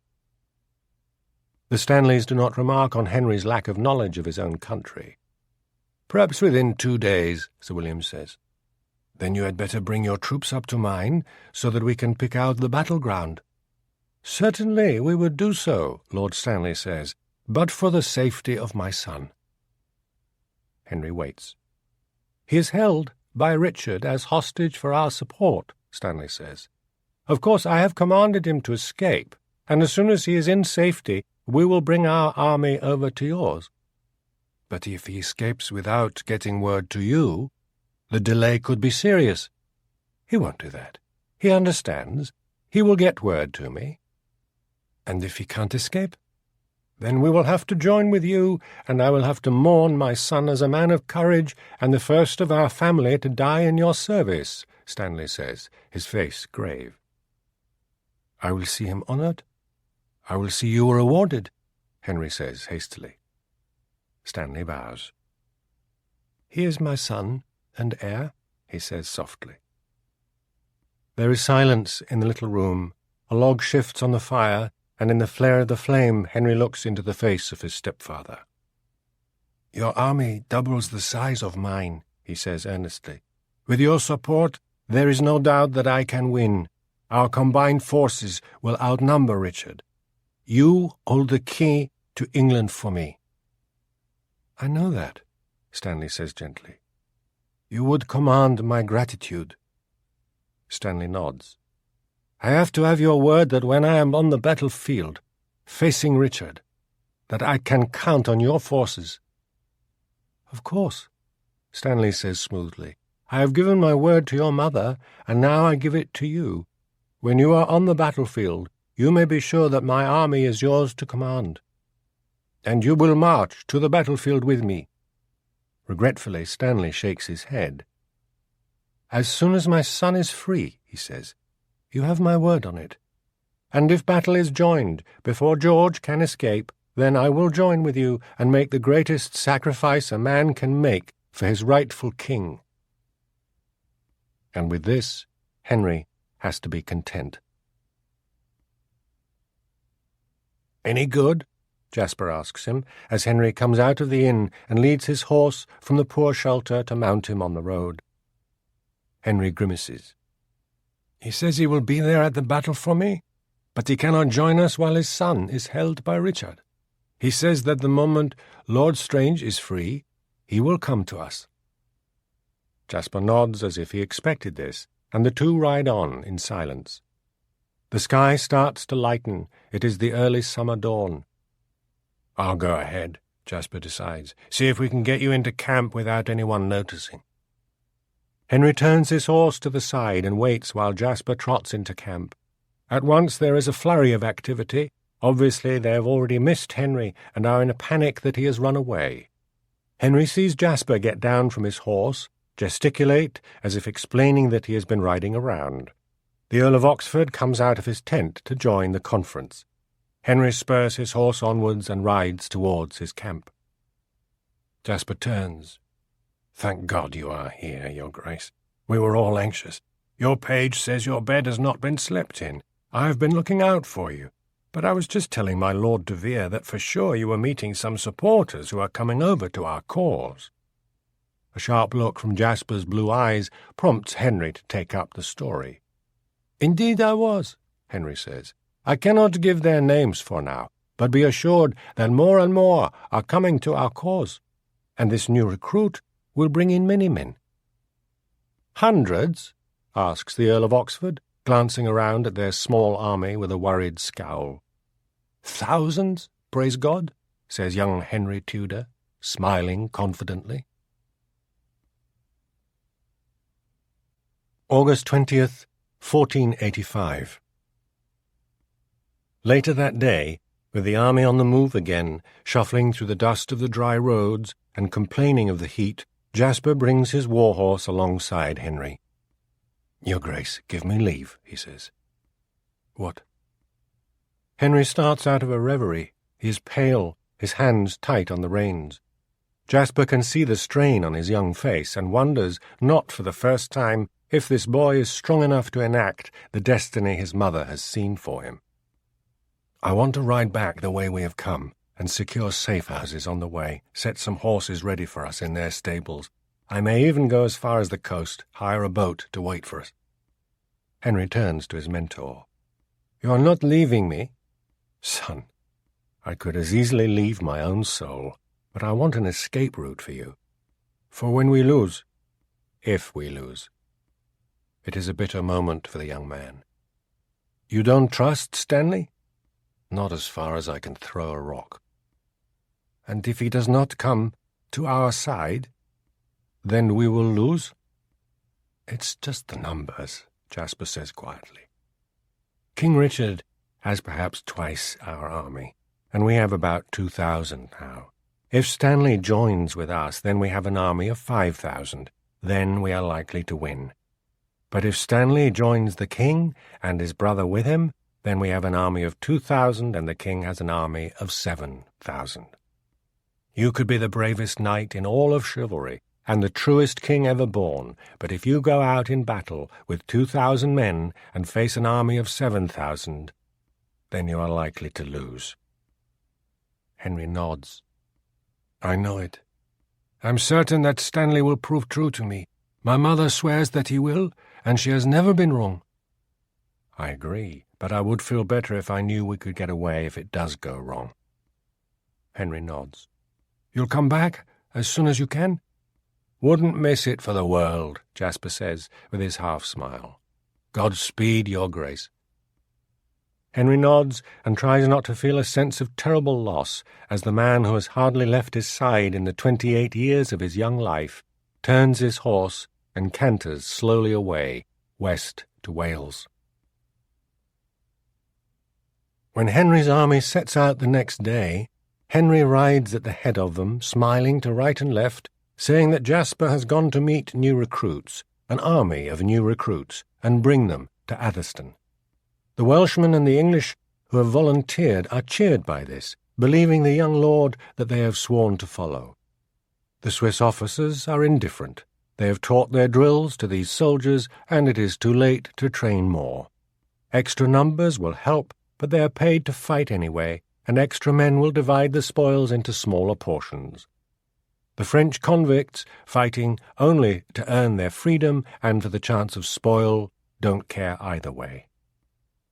Henry looks at his troops with his brave smile and feels their terrible indifference. August 20th, 1485, Leicester. The Earl of Northumberland, Henry Percy, marches into Richard's camp at Leicester with his army of 3,000 fighting men. He is brought to Richard while the king is eating his dinner under the cloth of state in his great chair. You may sit, dine with me, Richard says quietly, gesturing to a seat down the table from his own. Henry Percy beams at the compliment, takes his seat. You are ready to ride out tomorrow? The Earl looks startled. Tomorrow? Why not? On a Sunday? My brother marched out on an Easter Sunday, and God smiled on his battle. Yes, tomorrow. The Earl holds out his hands for the server to pour water over his fingers and pat them dry with a towel. Then he breaks some manchet bread and pulls the white soft crumb inside the crunchy crust. "I am sorry, my lord. It has taken me too long to bring my men. They will not be ready to march tomorrow. I had to bring them fast, down hard roads. They are exhausted and are in no state to fight for you." Richard gives him a long, slow look from under his dark eyebrows. "You have come all this way to stand to one side and watch?" "No, my lord. I am sworn to join you when you march out, but if it is to be so soon, tomorrow, I will have to volunteer my men for the rear guard. They cannot lead. They are exhausted." Richard smiles as if he knows for a fact that Henry Percy has already promised Henry Tudor that he will sit behind the king and do nothing. "You shall take up the rear, then," Richard says, "and I shall know myself safe with you there. So." The king speaks generally to the room, and the heads come up. "Tomorrow morning, then, my lords," Richard says, his voice and his hands quite steady. "Tomorrow morning we will march out and crush this boy." Sunday, August 21st, 1485. Henry waits as long as he dares, waits for Jasper to come back to him. While he waits, he orders the pikemen to practice their drill. It is a new procedure, introduced by the Swiss against the formidable Burgundian cavalry only 9 years earlier, and taught by the Swiss officers to the unruly French conscripts. But, by steady practice, they have perfected it. Henry and a handful of his horsemen play the part of the charging enemy cavalry. "Take care," Henry says to the Earl of Oxford on his big horse on his right. "Override them, and they will spit you." De Vere laughs. "Then they have learned their task well." A half-dozen mounted men wheel and wait, and then, at the command "charge," they start forwards, first at the trot, but then at the canter, and then the full, terrifying cavalry gallop. What happens next has never been seen in England before. Previously, a man on the ground, facing a cavalry charge, always slammed down the shaft of his pike into the ground and pointed it upwards, hoping to spear a horse in the belly, or he swung wildly at the rider, or he made a desperate upward stab and a downward dive, arms wrapped around his head in one terrified movement. Usually, the greatest number of men simply dropped their weapons and fled. A well-marshalled cavalry charge always broke a line of soldiers. Few men could face such a terror. They could not bear to stand against it. This time, the pikemen spread out as usual, see the charge, start to gather speed towards them, and obeying a loud yell from their officers, run back and form into a square, 10 men by 10 men on the outside, 10 men by 10 men inside them, another 40 crammed inside them, barely room to move, let alone fight. The front rank dropped to their knees, grounding the shaft of their pikes before them, pointing upwards and outwards. The middle rank hold them firm, leaning over their shoulders, their pikes pointing outwards, and the third rank stand, wedged together, with their pikes braced at shoulder height. The square is like a four-sided weapon, a block studded with spears, the men crammed against one another, holding on to each other. Impenetrable. They race into formation and are in place before the cavalry can get to them, and Henry wrenches the charge aside from the bristling, deadly wall in a hail of mud and lumps of turf from the horse's hooves, pulls up his horse, and then trots back. "Well done," he says to the Swiss officers. "Well done. And they will hold if the horses come straight at them? They will hold when it is for real?" The Swiss commander grimly smiles. "That's the beauty of it," he says quietly, so the men cannot hear. "They cannot get away. The one rank holds the other, and even if they all die, their weapons are still held in place. We have made them into a weapon itself. They are no longer pikemen who can choose whether to fight or run." "So shall we march now?" Oxford asks, patting his horse's neck. Richard is on the move. We want to be out on Watling Street before him." Henry notes the sick feeling in his belly at the thought of giving the order without Jasper at his side. "Yes," he says strongly, "give the order to fall in. We march out." They bring the news to Richard that Henry Tudor's little army is marching down Watling Street, perhaps looking for a battleground, perhaps hoping to make good speed down the road and get to London. The two armies of Sir William Stanley and Lord Thomas Stanley are trailing the Tudor, ready to harry him, ready to join him. Richard cannot know. He gives the order for his troops to form up, to march out of Leicester. Women swing open the upper windows of houses so they can see the royal army going by as if it were a Midsummer Day parade. First go the cavalry, each knight with his page going before him, carrying his standard, fluttering gaily like a joust, and his men following behind him. The clatter of the horses' hoofs on the cobbles is deafening. The girls call out and throw down flowers. Next come the men-at-arms, marching in step with their weapons shouldered. The archers follow them with their longbows over their shoulders and their quivers of arrows strapped across their chests. The girls blow kisses. Archers have a reputation of being generous lovers. Then there is a bellow of shouts and cheering, for there is the king himself, in beautifully engraved armour, burnished white as silver, on a white horse, with the battle crown of gold fixed to his helmet. His standard of the white boar is carried proudly both before and behind him, with the red cross of St. George alongside, for this is an anointed king of England marching out to war to defend his own country. The drummers keep a steady beat, the trumpeters blast out a tune. It is like Christmas. It is better than Christmas. Leicester has never seen anything like it before. With the king rides his trusted friend, the Duke of Norfolk, and the doubtful Earl of Northumberland, one on the right hand, one on the left, as if they could both be relied on for defence.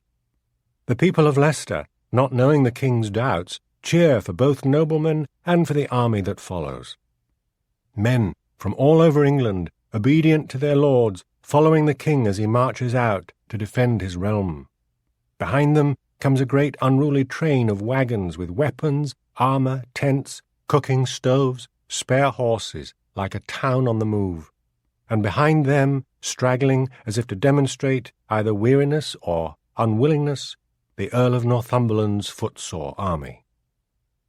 They march all day, stopping for a meal at noon, spies and scurriers going ahead of them to learn the whereabouts of Tudor and the two Stanley armies.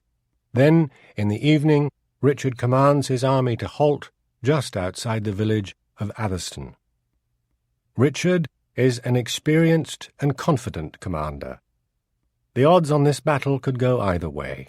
It depends on whether the two Stanley armies are for him or against him. It depends whether Northumberland is going to advance when he is called for.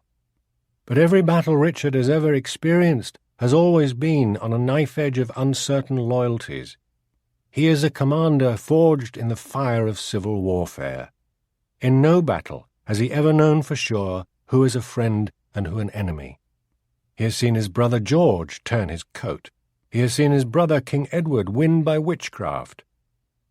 He places his army carefully, spread out on high ground, so that he can watch the old Roman road to London, Watling Street, and also command the plain.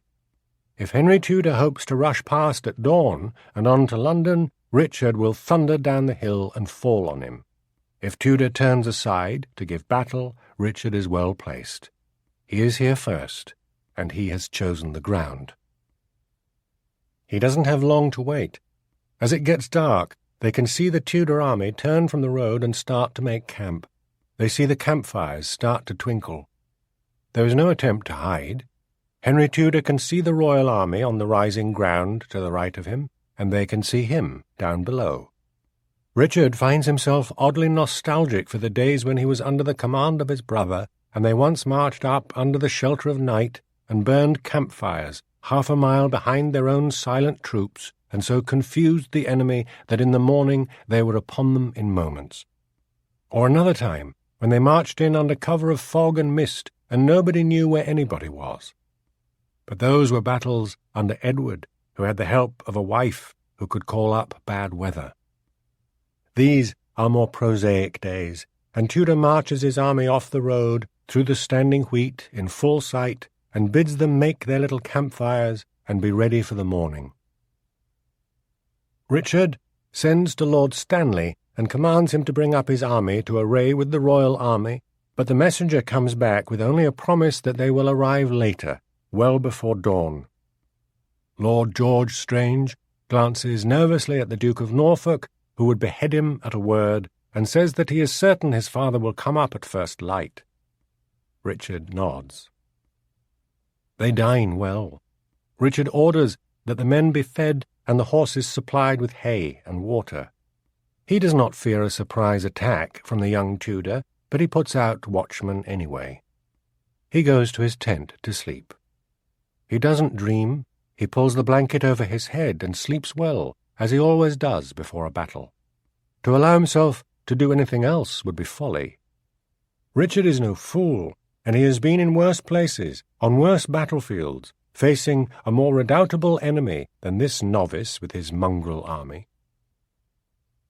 On the other side of the Redmoor plain, Henry Tudor paces around his camp, restless as a young lion, until it grows too dark to see his way. He is waiting for Jasper. He knows without a doubt that Jasper will be riding through the darkness to come to him, splashing through inky streams, cutting across darkened moors, making all the speed he can. He never doubts the loyalty and love of his uncle, but he cannot face the thought of a battle in the morning with Jasper not at his side. He is waiting for word from Lord Stanley. The Earl had said that he would arrive with his massive force as soon as the battle lines were drawn up, but now comes a messenger to say that Stanley is not going to come till dawn. He has made his own camp, his men are settled for the night, and it would be foolish to disturb them in the darkness. In the morning he will come, at first light. When battle is joined, he will be there. Henry can be assured of it. Henry cannot be assured of it, but there is nothing he can do. Reluctantly, he looks west once more, in case there is the bobbing torch of Jasper against the darkness, and then he goes to his own tent. He is a young man. This is his first battle on his own account. He hardly sleeps at all. He is plagued with terrible dreams. He dreams that his mother comes to him and tells him that she has made a mistake, that Richard is the true king, and that the invasion, the battle lines, the camp, everything is a sin against the order of the kingdom and the rule of God. Her pale face is stern, and she curses him for being a pretender and attempting to unseat a true king, a rebel against the natural order of things, a heretic against the divine laws of God. Richard is an ordained king. He has taken the holy oil on his breast. How can Tudor raise a sword against him? He turns and wakes, and then dozes and dreams that Jasper is sailing back to France without him, weeping for his death on the battlefield. Then he dreams that Elizabeth, Princess of York, the young woman promised to marry him, whom he has never seen, comes to him and says that she loves another man, that she will never willingly be his wife, that he will look a fool before everyone. She looks at him with her beautiful grey eyes filled with cold regret, and tells him that everyone will know that she took another man as her lover, and still longs only for him. She says that her lover is a strong man and handsome, and that she despises Henry as a runaway boy. He dreams that the battle has started, and he has overslept, and he leaps from his bed in a terror, bangs his head on the tent-pole, and finds himself naked and shivering, shaken awake by his own fear. And it is still hours from dawn. He kicks his page awake anyway, and sends him for hot water and a priest to say Mass. But it is too early. The campfires are not yet lit. There is no hot water. There is no bread baked yet. There is no meat to be had. They can't find the priest, and when they do, he is still asleep and has to prepare himself. He cannot come at once and pray with Henry Tudor. He does not have the host ready, and the crucifix is to be set up at dawn, not now, in the darkness. The vestments are in the baggage train. They have been on the march for so long he will have to find them. Henry has to huddle into his clothes, smelling his own nervous cold sweat, and wait for dawn and for the rest of the world to get to their feet leisurely, as if today were not the day when everything is to be decided, as if today were not the day that might be the day of his death. In Richard's camp, the king is undertaking a ceremony to declare the seriousness of the battle and to renew the oaths of loyalty from his coronation. This event happens only at moments of gravest crisis and when a king needs to renew his oaths with his people. No one here has ever done it before, and their faces are bright with the solemnity of the occasion. First come the priests and a choir of singers, making a measured progress before the men. Then come the lords and the great men of the realm, dressed for battle with their standards before them. Then comes the king, dressed in his heavy engraved battle armour, bareheaded in the warm dawn light. He looks, at this moment of his claiming his throne again, far younger than his 32 years. He looks hopeful, as if victory this day will bring peace to his kingdom, the chance to marry again, to conceive an heir, to establish the Yorks on the throne of England forever. This is a new beginning for Richard and for England. He kneels before the priest who lifts the sacred crown of Edward the Confessor and rests it gently on the king's dark head. He feels the weight of it as heavy as guilt, and then feels the weight lifted. He is redeemed of all sin. He rises to his feet and faces his men. "God save the king!" comes the shout from 1,000 voices. "God save the king!" Richard smiles at the shout that he has heard for his brother, that he has heard for himself. This is more than a renewing of his coronation oath to serve his countrymen and his kingdom. This is a rededication of himself. Whatever has been done to get them to this point has been forgiven. What comes next will be the basis for his judgment. And now he knows that he is in the right, an ordained and crowned king, riding out against an upstart, a pretender whose cause was lost in the last reign, whose affinity they have stayed at home, whose support depends on foreign convicts and mercenaries, and who has attracted only the most disloyal and time-serving lords to his side, and possibly not even them. Richard raises his hand to his army and smiles at their roar of applause. He turns to one side and gently puts off the sacred crown and shows them his battle helmet with the helmet crown fixed lightly to the pole.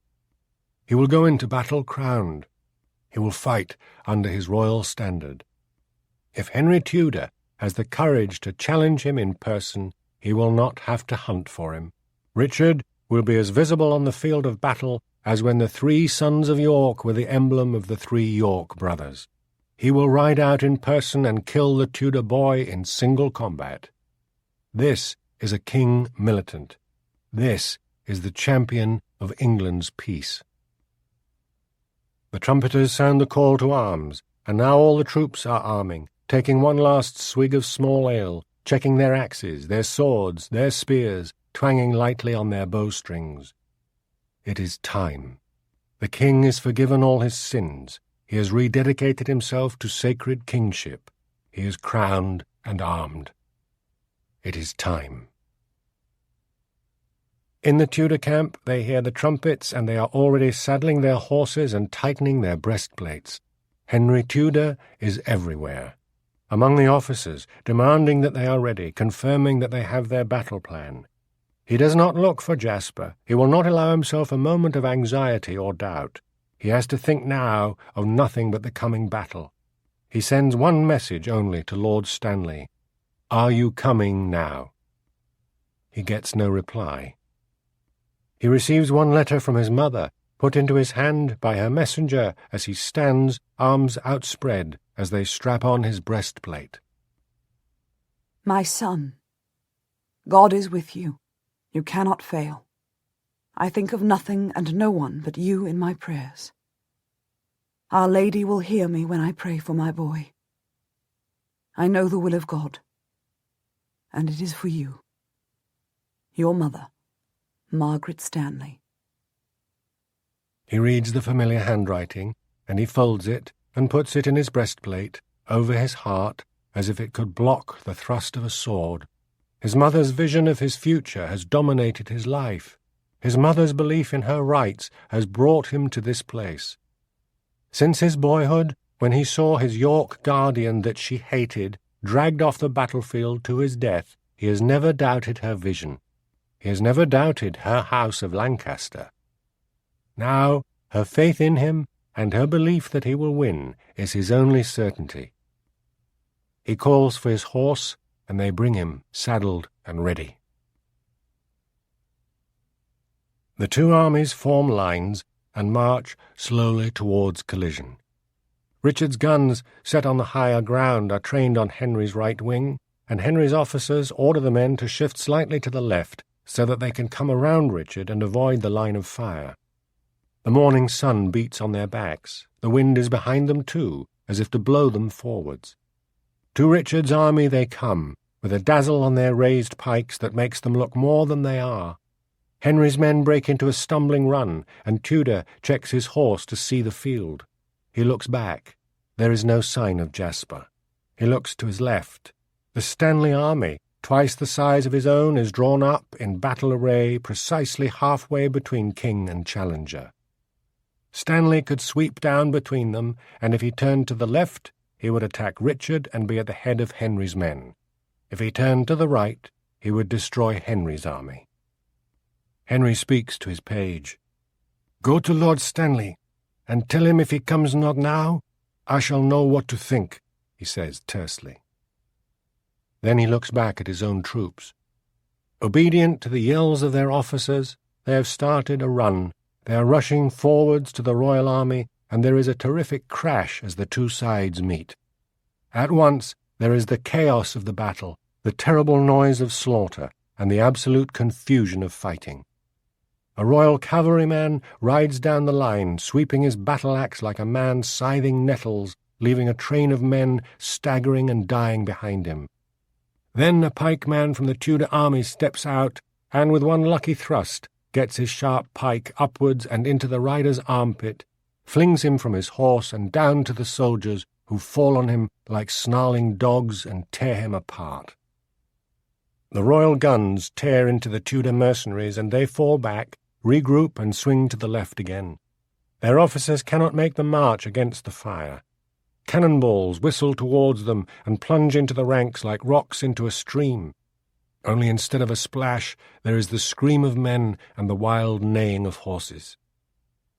Richard, crown glowing on his helmet like a halo, is in the middle of the fighting on his white horse, his standard before him, his knights around him. He glances back at the little hill behind him, and there are Northumberland's men, as still as the Stanleys, over to his left. He gives a bitter shout of laughter at the thought that there are more men standing watching than there are fighting, and lays about him with his great mace, knocking the heads off armed men and breaking shoulders, necks, backs, as if they were dolls standing around him. The break in the battle comes naturally, when men are too exhausted to do more. They stagger back and rest on their weapons. They gasp for breath. They look uneasily at the still ranks of Stanley and Northumberland, and some of them whoop for air or retch blood from their throats. Richard scans the field beyond the immediate line of battle, holds in his horse and pats its sweaty neck. He looks across at the Tudor forces and sees that behind the Tudor line, slightly adrift from his troops, is the Red Dragon's standard and the Beaufort portcullis badge. Henry has become separated from his army. He is standing back with his household guards around him. His army has pushed ahead away from him. Inexperienced on the battlefield, he has let himself be separated from his troops. For a moment, Richard cannot believe the opportunity that he sees before him. Then he gives a harsh laugh. He sees his chance, battlefield luck, given to him by Henry's momentary pause that has separated him from his army and left him terribly vulnerable. Richard stands up in his stirrups and draws his sword. "York!" he bellows, as if he would summon his brother and his father from their graves. "York! To me!" His household cavalry leap forwards at the call. They ride in close formation. thundering over the ground, sometimes jumping corpses, sometimes ploughing on through them. An outrider gets pulled down, but the main battle, tightly grouped, shoots like an arrow around the back of the Tudor army, who see the danger and stagger and try to turn, but can do nothing but watch the galloping charge towards their leader. The York horses are flying at Henry Tudor, unstoppable, swords out, lances down, faceless in their sharply pointed helmets, terrifying in their thunderous speed.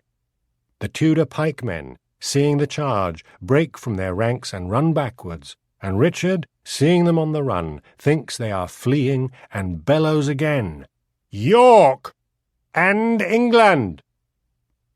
Tudor is down from his horse in a moment. Why would he do that, Richard thinks, his breath coming fast, leaning over his horse's mane? Why dismount?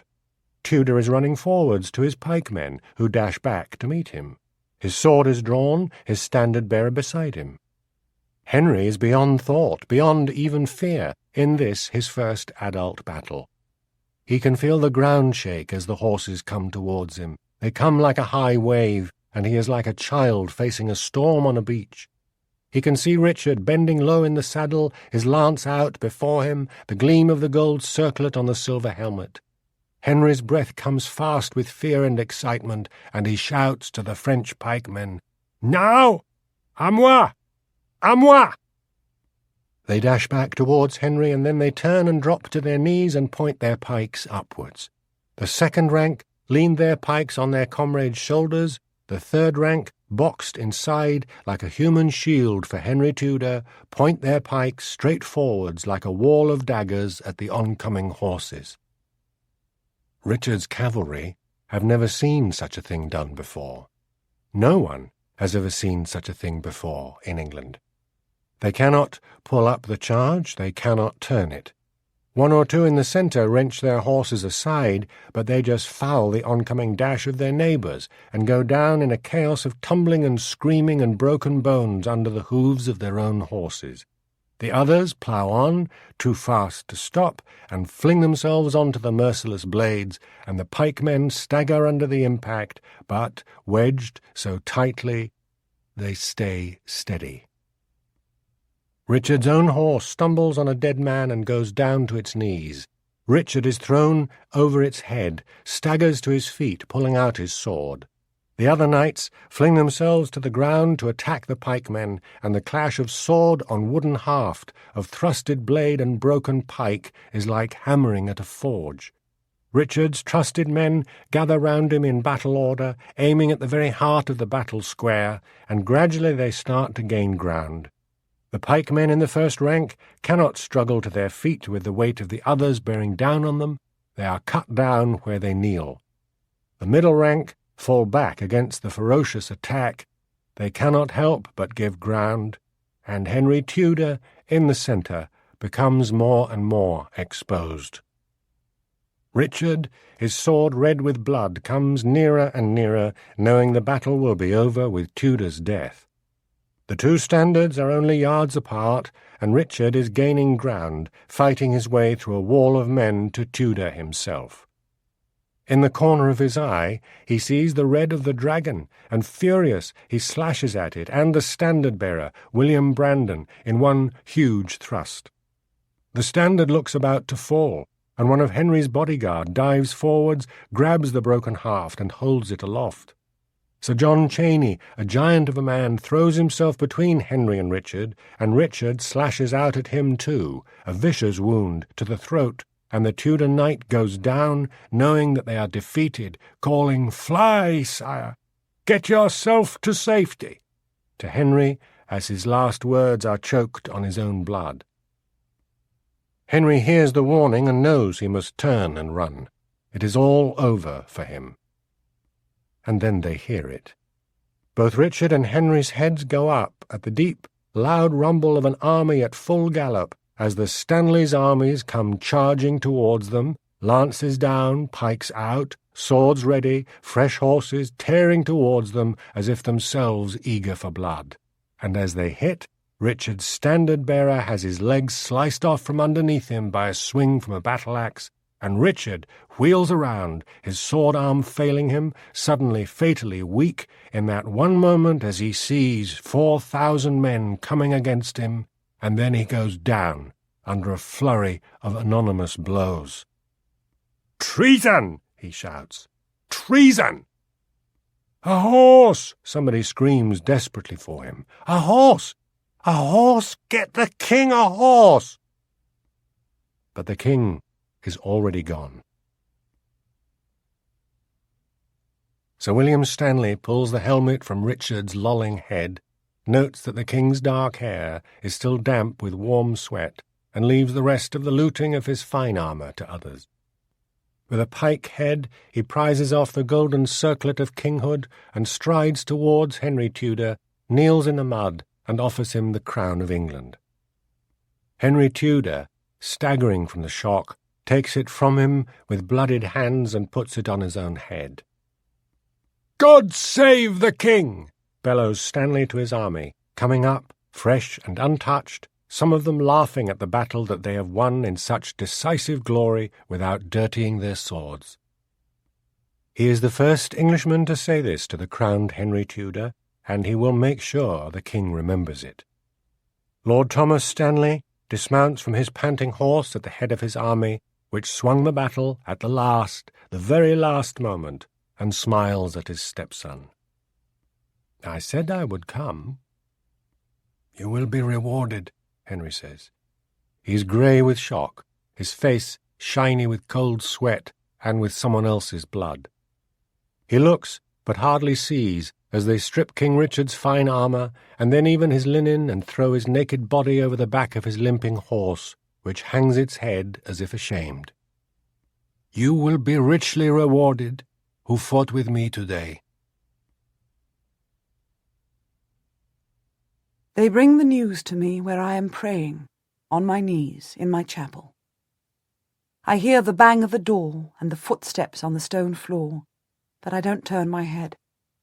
I open my eyes and keep them fixed on the statue of the crucified Christ, and I wonder if I am about to enter my own agony. "What is the news?" I ask. Christ looks down at me. I look up at him.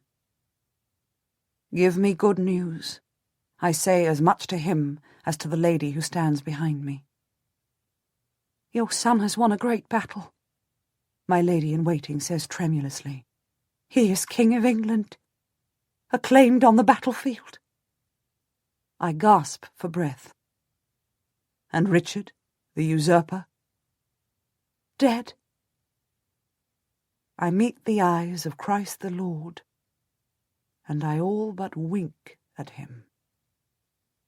"Thanks be to God," I say, as if to nod at a fellow plotter. He has done his part. Now I will do mine. I rise to my feet, and she holds out a letter to me, a scrap of paper from Jasper. "Our boy has won his throne. We can enter our kingdom. We will come to you at once." I read it again. I have the strange sensation that I have won my heart's desire, and that from this date everything will be different. Everything will be commanded by me. "We must prepare rooms for my son. He will come to visit me at once," I say coolly. The lady-in-waiting is all flushed. She was hoping that we would fall into each other's arms and dance about in victory. "You have won!" she exclaims.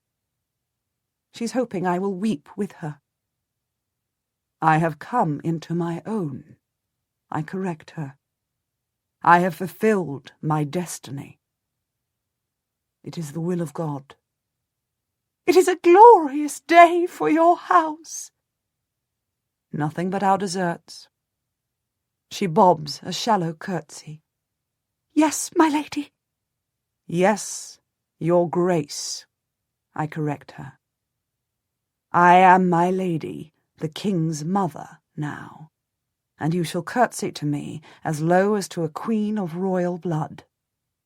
This was my destiny, to put my son on the throne of England and those who laughed at my visions and doubted my vocation will call me my lady, the king's mother. And I shall sign myself Margaret Regina.